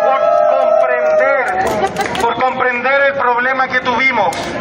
Pero si no lo hubiéramos resuelto, dos compañeros se hubieran quedado sin poder competir. Y esta competencia la ganó el pueblo. Por lo tanto, merecían competir, porque se la pueden para ganar por la lucha. Porque vamos a ganar. Esta es la lista del pueblo, este es por los 120 candidatos que inscriban nacional, por los 120, por los más de 100.000 patrocinios. Déjame decir una cosita. La Longo quiere decir algo. Mira, Piñera, ve el medio puntapié que te dimos. Nosotros, los verdaderos candidatos. Piñera, concha tu madre, asesino, igual que Pinochet. Felicidades a todos y gracias por apoyar la lista del pueblo.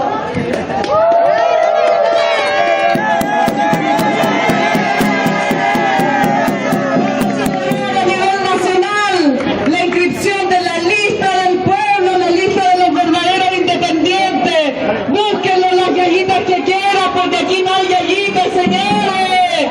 3, 2, 1.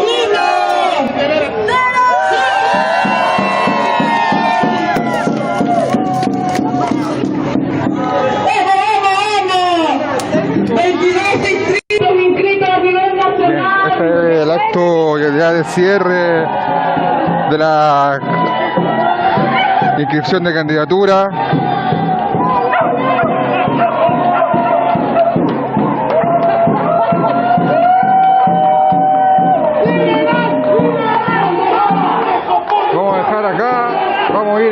Cómo se está dando este proceso. Hay fechas que hay que empezar a cumplir, inician las campañas ya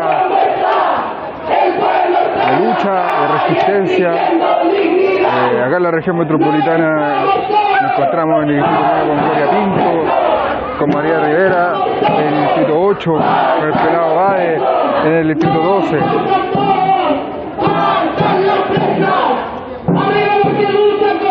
Así que un abrazo para todos los que han seguido y nos vemos en otra ocasión.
Yo!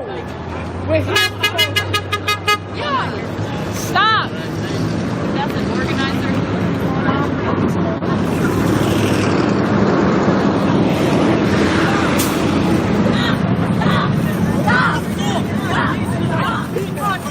Yo, dude. Hold on. Let him ruin it. Yo, we need this one.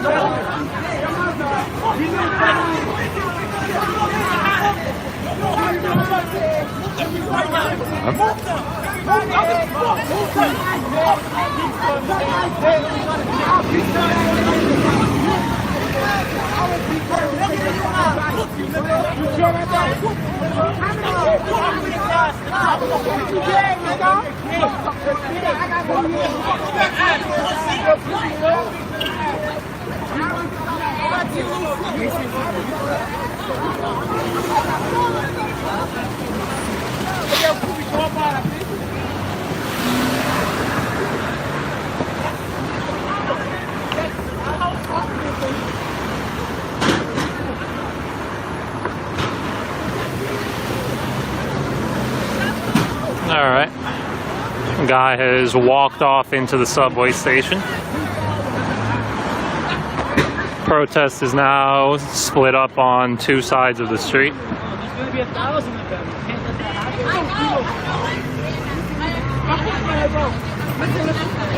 Assuming we're gonna continue forward.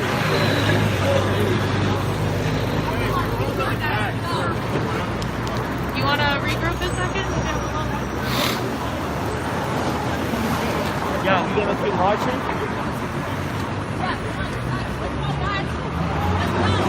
Alright, looks like we're gonna keep marching down.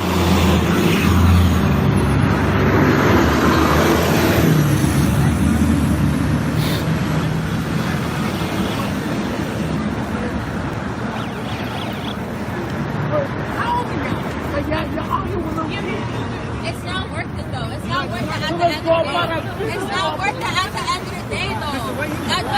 I'm done with people like that. It's bro. It's not like that. As long as you ain't disrespectful. It matters to me.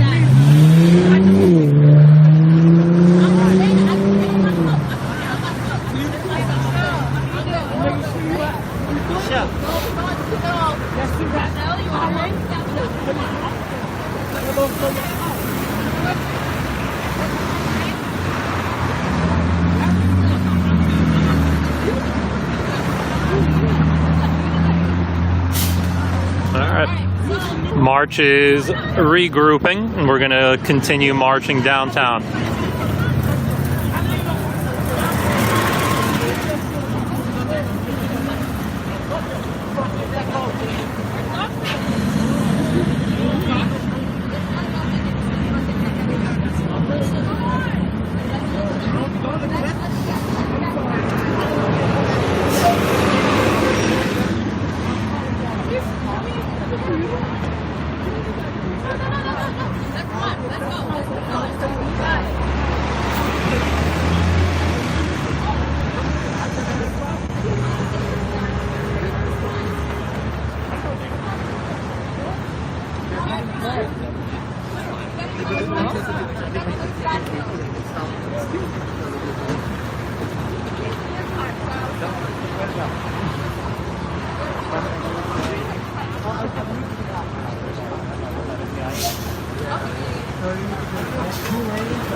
Alright, March is now regrouped and remarching.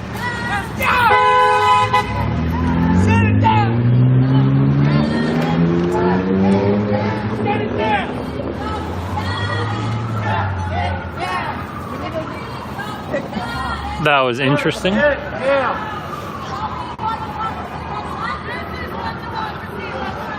Oh, look at that. We got him for the whole street meeting.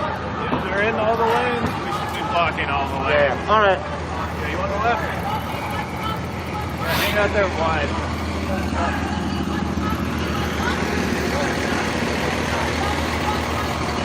This is what democracy looks like. This is what democracy looks like. Looks like we've kept the entire crowd intact. This is what democracy looks like. Violence! Violence! Violence! Violence! Violence! Violence! Violence! Violence! Violence! Violence! Violence! Violence!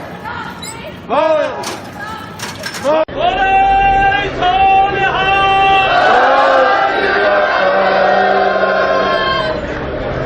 डगमग छोड़ छाड़ रे मन बोरा अब तो जरा मरा सिद्ध पाइया लीनो हाथ सद्यौरा हर तरह की थिरकन दुबदा दुचित्ती ते भड़कन नूं दरकिनार करके पासे करके बुलंद हौसले एकता ते संघर्ष का अज दे समय का संध्योरा हाथ में लैके इस संघर्ष के मैदान में डटे हुए भैणों भराओ वाहेगुरु जी का खालसा वाहेगुरु जी की फतेह। मैनू हुक्म होया तुहाडे वल्लों चंद मिनट इस स्टेज की कार्रवाई नूं चलाउण दा, तो मैं सब तो पहला तुहाडे चरनां दे विच सत्कार भेंट करदा होया बुलारियां दी लड़ी नूं अगे तोरदा।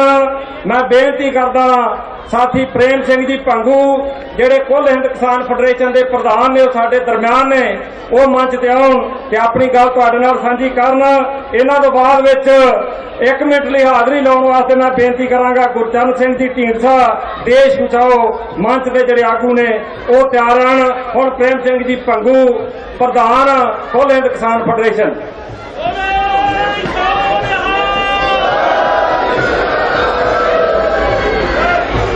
बहुत ही सत्कारयोग ਵੱਖ-ਵੱਖ किसान जथेबंदियों के आगू साहिबान पंडाल विच हाज़र वड्डी गिणती विच भैणों ते भरावो वाहिगुरू जी का खालसा वाहिगुरू जी की फतेह।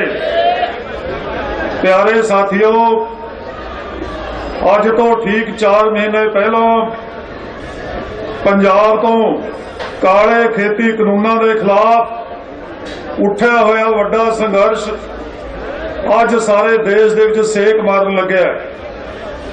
मेरे तो पहला बोलण वाले बुलारियां ने दस्सिया कि किस तरह जिहड़ी लहर पंजाब तो शुरू होके अज देश दे विच पैर पसार चुकी है और सरकार नूं कंबड़ियां छेड़ रही है दिन और रात तुहाडे सामने है। अज सारे देश के अंदर नहीं बल्कि सारे विदेशों के अंदर सारे देशों की रहनुमाई करने वाली संयुक्त राष्ट्र ओदा अज बयान है कि शांति सब तो वड्डा जिहड़ा पंजाब दे किसानां ने नहीं बल्कि देश के किसानां ने अपने संघर्ष दे विच पैगाम दिता है, ये उन्हां दी जित का प्रतीक है।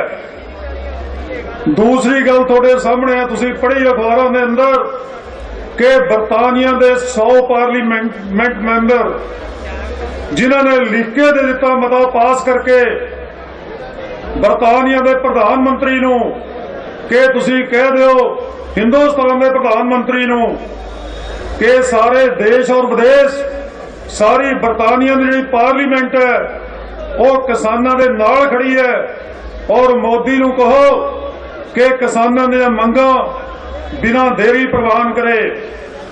इत्थे ही बस नहीं, कैलीफोर्निया अमरीका की बहुत वड्डी स्टेट है जिथे सब तो ज्यादा पंजाबी और भारती रहिंदे ने।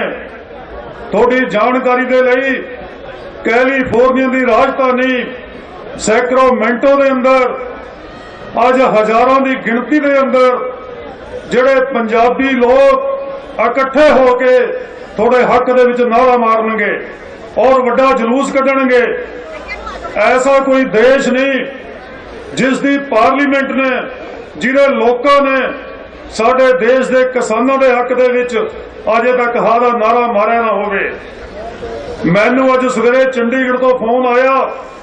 चंडीगढ़ किहो जिहा शहर है जिहदे विच मैं भी रहना है। कहा जाता है बहुता लोगों नाल दा वास्ता नहीं, इत्थे दा पढ़े लिखे वकील पढ़े लिखे डॉक्टर जो उच्चा कारोबार करने वाले बंदे रहिंदे ने।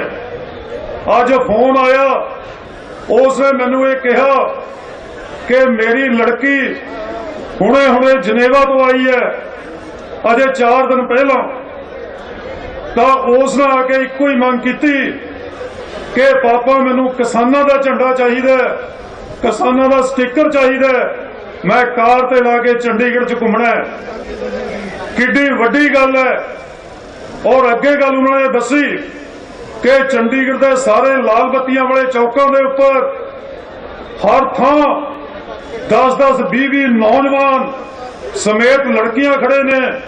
उन्होंने हथों के प्ले कार्ड ने जिन्हों के उपर लिखा हुआ है no food no farmer, no farmer no food, ये लिखा हुआ है।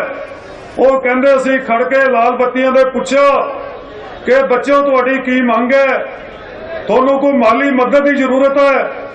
वो कहण लगे माली मदद कोई नहीं चाहिए, सानू मदद थोड़ी है, तुसीं किसानों के हक दे विच खड़ो, किसानों के हक दे विच हादा नारा मारो, इस गल की मदद है। आ साथी ने हुणे दस्सिया कि हरियाणा जिस दे भी साडी स्टेज लगी है कुंडली च, वो हरियाणे के लोग बहुत वड्डी गिनती दे विच उन्हां जिहड़ा रोह दा प्रगटावा हो रहा है। ये पहली बारी होया कि किसी देश के मुख्यमंत्री नूं उस सूबे की धरती के उपर उतरी न दिता जाए और हैलीपैड के उपर लोग कब्जा कर लैन। इस तो वड्डी वंगार, इस तो वड्डी चेतावनी मैं समझदा कि मोदी लिए की हो सकती है। ये गुस्सा दिन प्रतिदिन बढ़ता जा रहा है और गुस्से का प्रगटावा जिस तरह रिपोर्ट्स आ रही ने कि पिंडों के भी जथे जे जथे नौजवानों ने, बीबियां दे, औरतों ने खुद ट्रैक्टर चला के आप बॉर्डर वाल मार्च करने लिए तैयार बैठे ने। इसलिए समझना चाहिए मोदी सरकार नूं कि हुण देरी ना करो, हुण बहाने ना लाओ, खेती कानूनों के उपर लीक फेरो। पर बड़ी बेशर्म है सरकार। मैं तुहानूं एक गल होर दसनी चाहुंदा क्योंकि मैं वकील हाँ पेशे तो। बड़ी बारी अज कहा गया, अज भी अखबारों के अंदर बड़ा भंबल भूसा पैदा किया गया कि सुप्रीम कोर्ट सुनवाई हो रही है 11 तारीख नूं, शायद कोई सुप्रीम कोर्ट ने मसला हल कर देना। इस भुलेखे च नहीं रहना। सुप्रीम कोर्ट अजिहा कोई केस नहीं, ना सुप्रीम कोर्ट नूं ऐसा कोई अधिकार है कि जिहड़े कानून पार्लीमेंट ने साडे खिलाफ बनाए ਉਹਨਾਂ ਕਾਨੂੰਨਾਂ ਦੇ ਖਿਲਾਫ ਕੋਈ ਚਰਚਾ ਕਰੇ। ਐਸਾ ਕੋਈ ਅਧਿਕਾਰ ਨਹੀਂ, ਕਿਉਂਕਿ ਕਾਨੂੰਨ ਜੇ ਪਾਰਲੀਮੈਂਟ ਬਣਾਉਂਦੀ ਹੈ, ਸਰਕਾਰ ਬਣਾਉਂਦੀ ਹੈ, ਇਹ ਇੱਕ ਪਾਲਿਸੀ ਹੈ। ਇਹ ਪਾਲਿਸੀ ਦੇ ਉੱਪਰ ਸੁਪਰੀਮ ਕੋਰਟ ਕੋਈ ਕਿੰਤੂ ਨਹੀਂ ਕਰ ਸਕਦੀ। ਇਹ ਪਾਲਿਸੀ ਤਾਂ ਹੀ ਅਸੀਂ ਕਿਹਾ ਕਿ ਜਿਹੜੀ ਲੜਾਈ ਹੈ ਉਹ ਲੋਕਾਂ ਔਰ ਸਰਕਾਰ ਦੇ ਵਿੱਚ ਹੈ। ਸਾਨੂੰ ਬੜੀ ਵਾਰੀ ਗੱਲਬਾਤ ਦੇ ਅੰਦਰ ਖੇਤੀਬਾੜੀ ਮੰਤਰੀ ने कहा कि आपके पास तो प्रेम सिंह हाई कोर्ट के वकील हैं, इनसे सुप्रीम कोर्ट में पटिशन करवा लो और पटिशन करवा के वहां पे खेती कानून रद्द करवा लो। पर साडे सूझवान आगुआं ने उत्थे इस गल नूं रद्द किया कि कहा सुप्रीम कोर्ट ने कानून बनाए नहीं। जे सुप्रीम कोर्ट ने कानून बनावे तो लड़ाई सुप्रीम कोर्ट के खिलाफ लड़ी जा सकती है, पर कानून तो सरकार ने बनाए ने, कानून तो पार्लीमेंट ने बनाए ने, ਜਿਹੜੇ ਲੋਕਾਂ ਦੀ ਚੁਣੀ ਹੋਈ ਪਾਰਲੀਮੈਂਟ ਹੈ। ਇਸ ਲਈ ਦੇਸ਼ ਦੇ ਲੋਕਾਂ ਦੀ ਲੜਾਈ ਅੱਜ ਕਿਸਾਨ ਵਿਰੋਧੀ, ਦੇਸ਼ ਵਿਰੋਧੀ ਔਰ ਲੋਕ ਵਿਰੋਧੀ ਸਰਕਾਰ ਦੇ ਖਿਲਾਫ ਹੈ ਔਰ ਉਹਦੇ ਕਾਲੇ ਕਾਨੂੰਨਾਂ ਦੇ ਖਿਲਾਫ ਹੈ। ਇਸ ਲਈ ਅਸੀਂ ਲੜ ਕੇ ਜਿਹੜੇ ਦੇਸ਼ ਦੇ ਲੋਕ ਨੇ, ਲੜਾਈ ਲੋਕਾਂ ਔਰ ਸਰਕਾਰ ਦੇ ਵਿੱਚ ਹੈ, ਸੁਪਰੀਮ ਕੋਰਟ ਦੇ ਵਿਚਕਾਰ ਨਹੀਂ ਹੈ। ਇਸ ਲਈ ਲੋਕ ਲੜ ਕੇ ਹੀ ਪਾਰਲੀਮੈਂਟ ਤੋਂ ਕਾਨੂੰਨ ਰੱਦ ਕਰਵਾਉਣਗੇ। ਅੱਜ ਇੱਕ ਹੋਰ ਚਾਲ ਚੱਲੀ, ਉਹਨੂੰ ਪਲਾਨ B ਕਿਹਾ ਜਾਂਦਾ ਹੈ। ਅਸੀਂ ਉਸ ਪਲਾਨ ਨੂੰ ਪਹਿਲਾਂ ਹੀ ਰੱਦ ਕੀਤਾ ਹੈ। ਸਰਕਾਰ ਨੇ ਕਿਹਾ ਕਿ ਪਾਰਲੀਮੈਂਟ ਦਾ ਸੈਸ਼ਨ ਜਿਹੜਾ 29 ਤਰੀਕ ਨੂੰ ਸ਼ੁਰੂ ਹੋਣਾ ਹੈ, ਅਸੀਂ ਕਾਨੂੰਨਾਂ ਦੇ ਵਿੱਚ ਸੋਧਾ ਕਰਕੇ ਜੋ ਸਾਨੂੰ ਪਹਿਲਾਂ ਇੱਥੇ ਦਿੱਤੀਆਂ ਔਰ ਸਾਡੇ ਬੁਲਾਰੇ ਨੇ ਤੁਹਾਡੇ ਸਾਹਮਣੇ ਰੱਖੀਆਂ ਕਿ ਕਾਨੂੰਨ ਨਹੀਂ ਅਸੀਂ ਬਦਲਦੇ, ਤੁਸੀਂ ਇਹਨਾਂ ਵਿੱਚ ਸੋਧਾ ਕਰਵਾ ਲਓ। ਸੋਧਾ ਸਾਨੂੰ ਪਰਵਾਹ ਨਹੀਂ, ਅਸੀਂ ਸੋਧਾ ਨੂੰ ਪਹਿਲਾਂ ਹੀ ਰੱਦ ਕੀਤਾ ਹੈ। ਅੱਜ ਸਰਕਾਰ ਨੇ ਇਹ ਪਲਾਨ B ਸਾਡੇ ਘੋਲ ਨੂੰ ਫੁੱਟ ਪਾਉਣ ਦੇ ਲਈ ਜਾਂ ਸਾਡੇ ਘੋਲ ਨੂੰ ਠੰਡਾ ਕਰਨ ਦੇ ਲਈ ਪਲਾਨ B ਬਣਾਈ ਹੈ ਕਿ ਜਿਹੜੀਆਂ ਸੌਦਾ ਤੁਹਾਨੂੰ ਪੇਸ਼ ਕਰਕੇ ਦਿੱਤੀਆਂ, ਪ੍ਰਪੋਜ਼ਲ ਦਿੱਤੀ ਹੈ, ਸਰਕਾਰ ਪਾਰਲੀਮੈਂਟ ਦੇ ਅੰਦਰ ਆਰਡੀਨੈਂਸ ਕਰਕੇ ਉਹ ਸੌਦਾ ਲਿਆਊਗੀ ਔਰ ਸੌਦਾ ਨੂੰ ਪ੍ਰਵਾਨ ਕਰਾਏਗੀ। ਫਿਰ ਕਿਹਾ ਇਹ ਜਾਣਾ ਕਿ ਪਾਰਲੀਮੈਂਟ ਦੇ ਅੰਦਰ ਜਿਹੜੇ ਕਾਨੂੰਨ ਮਾੜੇ ਸਨ ਉਹ ਕਾਨੂੰਨ ਠੀਕ ਕਰ ਦਿੱਤੇ ਗਏ।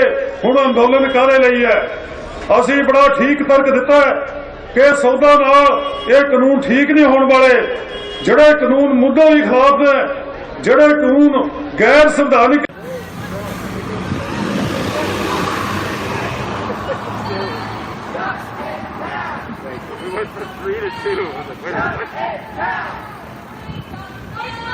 Shut it down!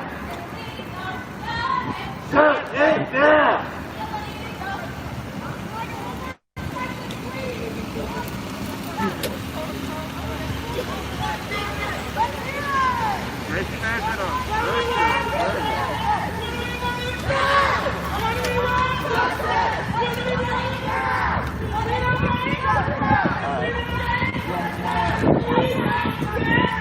Shut it down!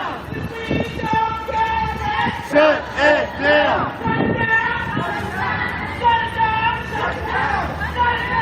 Shut down!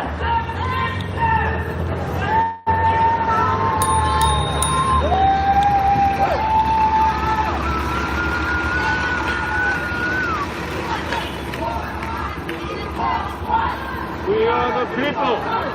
Say it louder.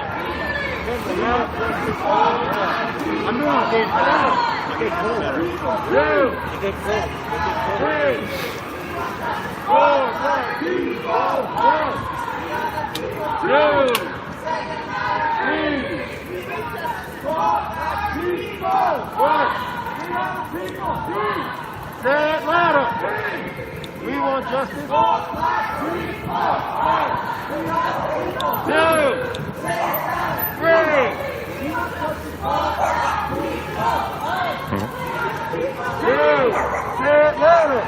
We got another little dog chanting along. We are the people. Say it louder. For my people. 1, 2, 3. For my people. 2. We want justice for black people.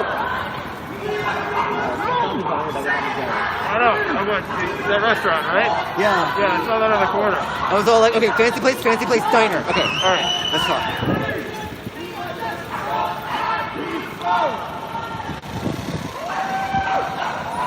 Give me like a shot in the shoulder if that happens again.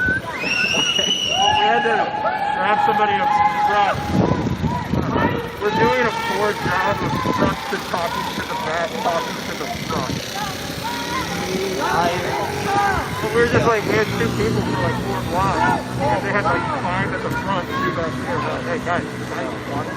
Oh my god, I was mad though. I was all like, NYPD! I have to keep it back. I can't think about any day. I can't fucking traffic.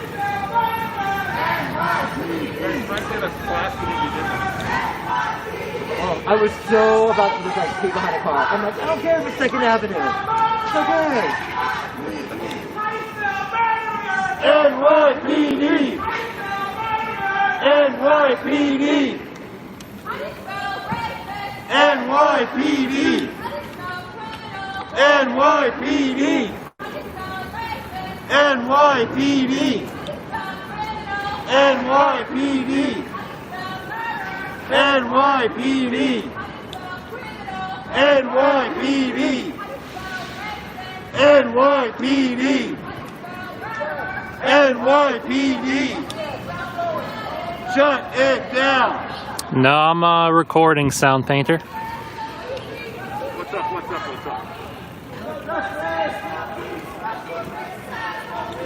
Did you know we have a GoPro guy? What's that? Did you know we have a GoPro guy? I did know.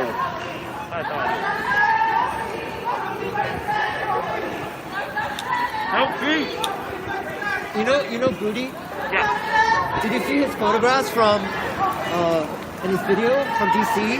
Jared! No, Jared! We got one car backing up aggressively. He was like right in the Looks like possibly just an Uber or a delivery guy. Fuck 12! Fuck 12! Fuck 12! Fuck 12! Fuck 12! Fuck 12! Fuck 12! Fuck 12! Fuck 12! Fuck 12! Fuck 12! Fuck 12! Fuck 12! Fuck 12! Fuck 12! Fuck 12! Fuck 12! Fuck 12! Fuck 12!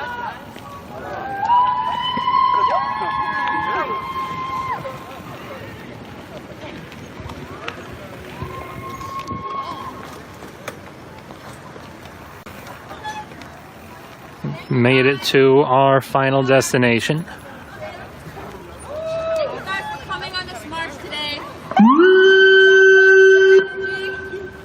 God bless. Woo! God bless your energy. God bless your grace. God bless being non-violent in the face of hatred. Today, we are better than the hatred that we face. We are better than the people who stand against equality and justice under the Constitution, as we all stand here today in memorial of these victims to police violence, to hatred, to racism, to bias. And it's truly, truly sad that the color of our skin, our gender identity, our sexual orientation automatically determines how we're treated in society without the judgment of our character.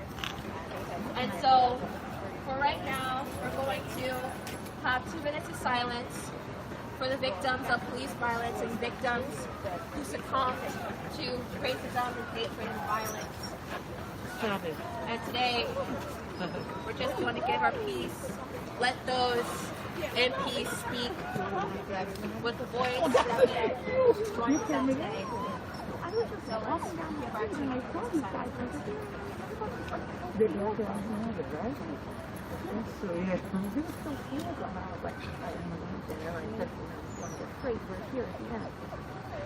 guys don't mind, I could begin to pray. Dear Heavenly Father, I'd like to thank you for everything that you have allowed us to do today, for giving us strength, for giving us resilience, for blessing our Himno con Fuerza por México, entonces se enriquece Fuerza por México y a mí me da fuerza por México me da también fuerza.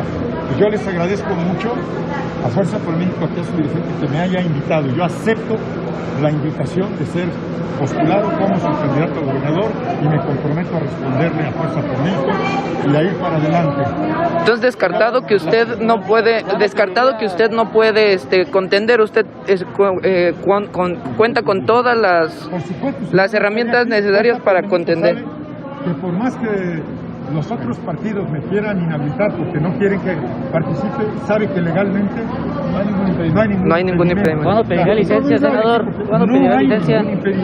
¿Cuándo pedirá licencia? ¿Cuándo pedirá licencia de su cargo? La dirigencia nacional por el equipo del senador. Bueno, decirles que primero que nada estamos muy contentos de estar en Michoacán.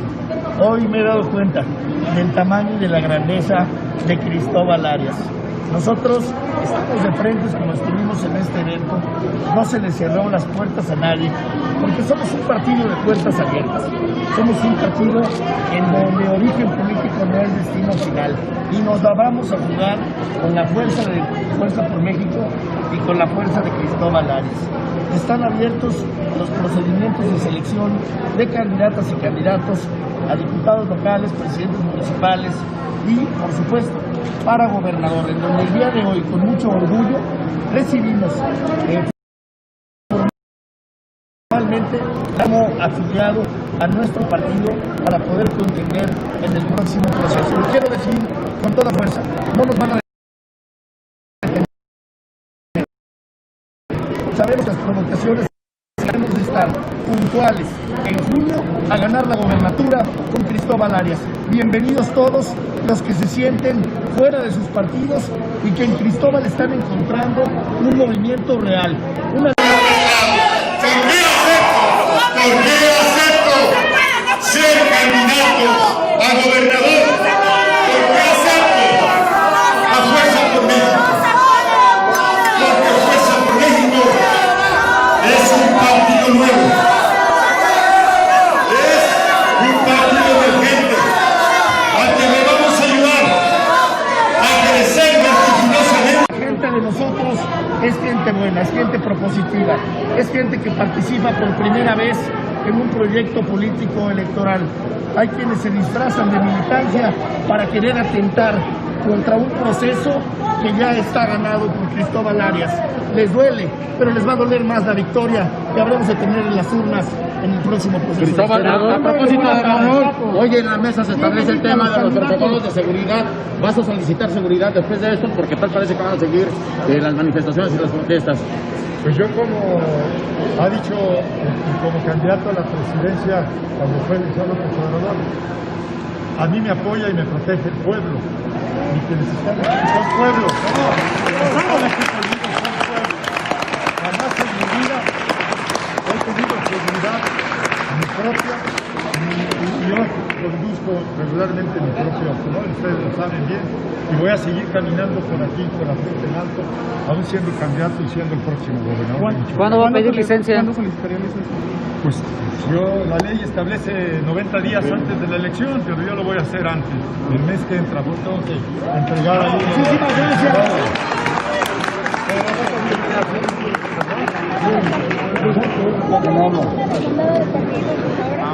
¿De cuál partido? Pues la mayoría de Morena están ya de este lado y van a seguir viniéndose. Yo estoy abierto porque están inconformes con la burda imposición que se hizo a sabiendas de que dentro de Morena, fuera de Morena, y aún mis adversarios de estos partidos daban por un hecho que yo iba a ser el candidato, y hay mucha inconformidad que se manifiesta en algunas de las giras que he tenido. Ustedes lo han visto, que son cosas a mucha gente. Pero bueno, pues ahora que ya saben que si voy a ser candidato, se va a venir más gente y hasta de otros partidos, no nomás de Morena. De Morena, acá están, y se van a abrir. Nosotros estamos abiertos, como dijo Gerardo, el líder nacional, estamos abiertos a la pluralidad, a la unidad dentro de la diversidad que nos dije, aún con nuestras diferencias, vamos juntos con fuerza. ¿Cuál es el mensaje para sus adversarios o a las personas que orquestan este tipo de cosas? Yo creo que esto se les va a revertir. Miren ustedes, se les revirtió aquella emboscada de mujeres embosadas, si es que todas eran mujeres o no lo sé, se les revirtió rápidamente. ¿Por qué? Porque no tuvo mayor eco. Fue el momento mediático, pero fuera de ahí no tuvo ningún eco. Tan es así que yo seguí manteniéndome arriba, y ustedes lo saben, digo que no lo voy a intentar. Ustedes pueden, ahí están ¿cuántas encuestas fueron, Artur? 42. O sea, yo seguí creciendo, todavía de esa fecha, hasta primeros de diciembre seguí creciendo y manteniéndome en primer lugar en las preferencias. Es decir, es una prueba irrefutable de que la provocación, el ataque y la descalificación de que fui objeto no causó mayor eco ni repercusión alguna. Esto se les va a revertir, porque hoy va a ser nota estatal y nota nacional, y en el que la interpretación, la lectura de los profesionales de los medios de comunicación es que hay una provocación por el temor de que saben que ahora voy, que ya no me pueden detener para que sí aparezca en la boleta como candidato y próximo gobernador, de donde venga. Entonces, esa es la realidad. A mí no me afecta en realidad. Lo único que hace es darme más notoriedad a nivel nacional, más notoriedad, porque hay una expectación nacional, no nada más de Michoacán, estatal, por lo que representa emblemáticamente nuestro estado a lo largo de su historia, y están pendientes de saber si iba o no iba. Y si iba, ¿por qué? Y si iba, ¿por qué partido? Ya está tomada la decisión. Y entonces esta provocación hace que sea todavía mucho más importante mi postulación. Entonces, se les revierte a aquellos que respondan a intereses son de otros partidos, de quien sea. Pronto lo vamos a saber, digo, porque esto también no creo que haya mayor secreto. Bien, gracias. Muchas gracias a ustedes. Muchas gracias. ¿Por qué lado salimos? Ahí, deténme el teléfono.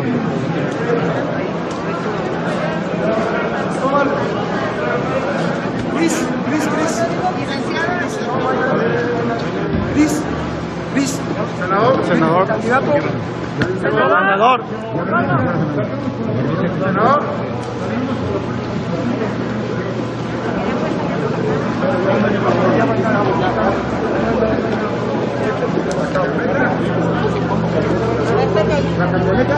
George.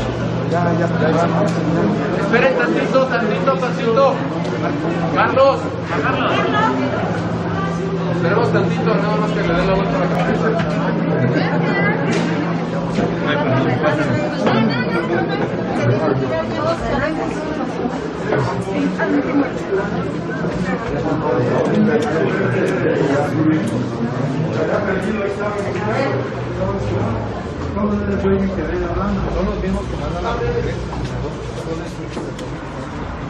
Pues era la hija de Pasalagua. Sí, era la hija de Pasalagua.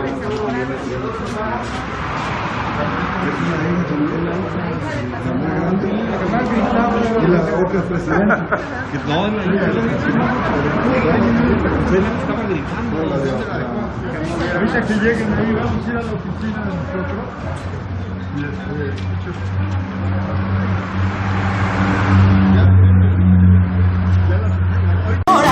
Lo que tengo te lo debo, lo que soy me lo he ganado. Amar era por amar, dame que por desconfiado.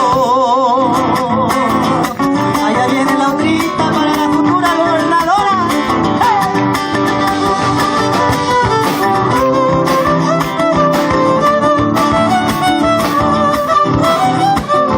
Cuando la intención no alcanza el hierro, firme la pereza, monedita en la balanza pierde por su líquido.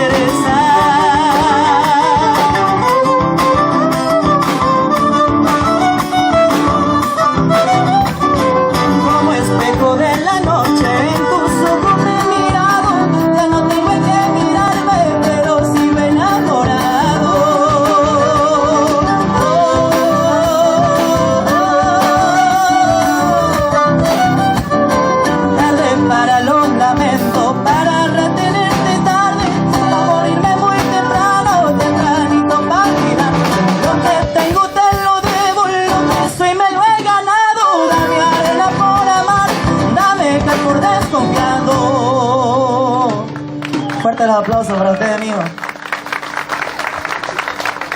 ¿Cómo se está escuchando? ¿Todo bien? ¿O falta un poquito de volumen? No, ¿no? Bien, ¿no? Bueno, ¿cuántos quieren escuchar cantar a mi hermano, a Ale? Que cante, ¿no? Sí, ¿no? Invitamos a mi hermano que pase. Buen evento, compita. Vamos a hacer el dúo. Fuerte, fuerte los aplausos.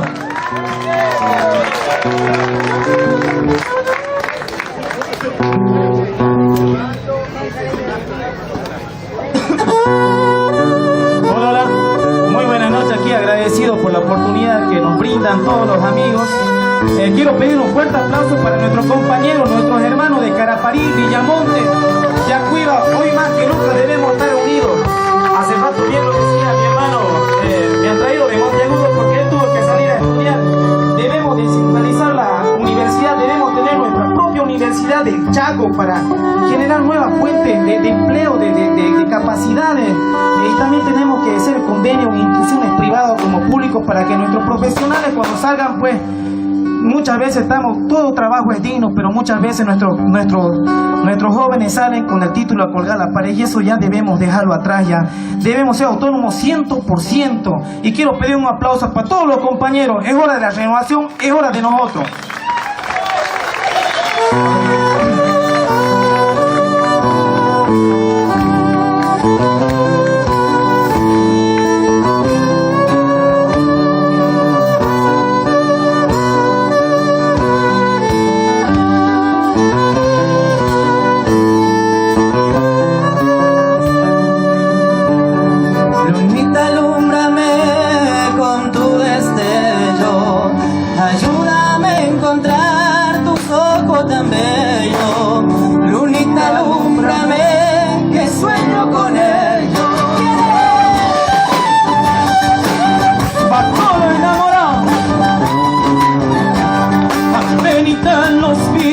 Ardió en mi pecho la llama de un amor que estaba durmiendo. Lo despertó el fulgor de unos ojos negros.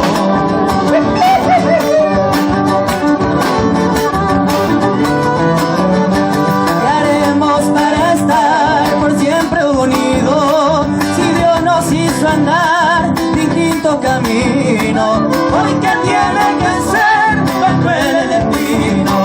Y cuando sola esté con mi recuerdo, no te olvides mi bien, que mucho te quiero, esperándote está mis brazos abiertos. Vamos con la segundita nomás. ¡Que viva el Chaco! Y arriba las banderas. Son tus ojos, mujer, los que amo tanto.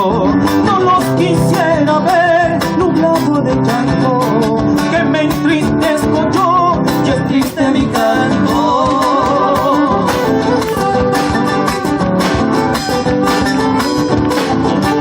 Dios quiera que al final de nuestras vidas podamos, corazón, cerrar las heridas que nos dejó a los dos la ausencia de la mía.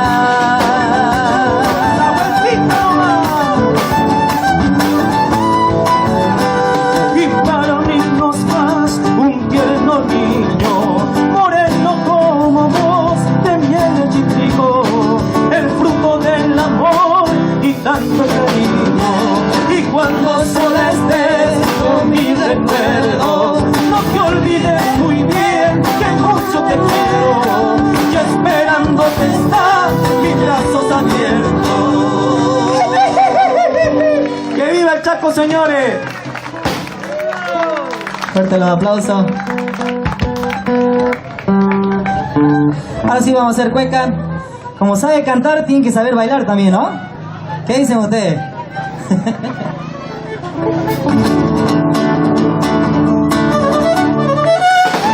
¡Y arriba, Yacuiba! ¡Banderas arriba, banderas arriba!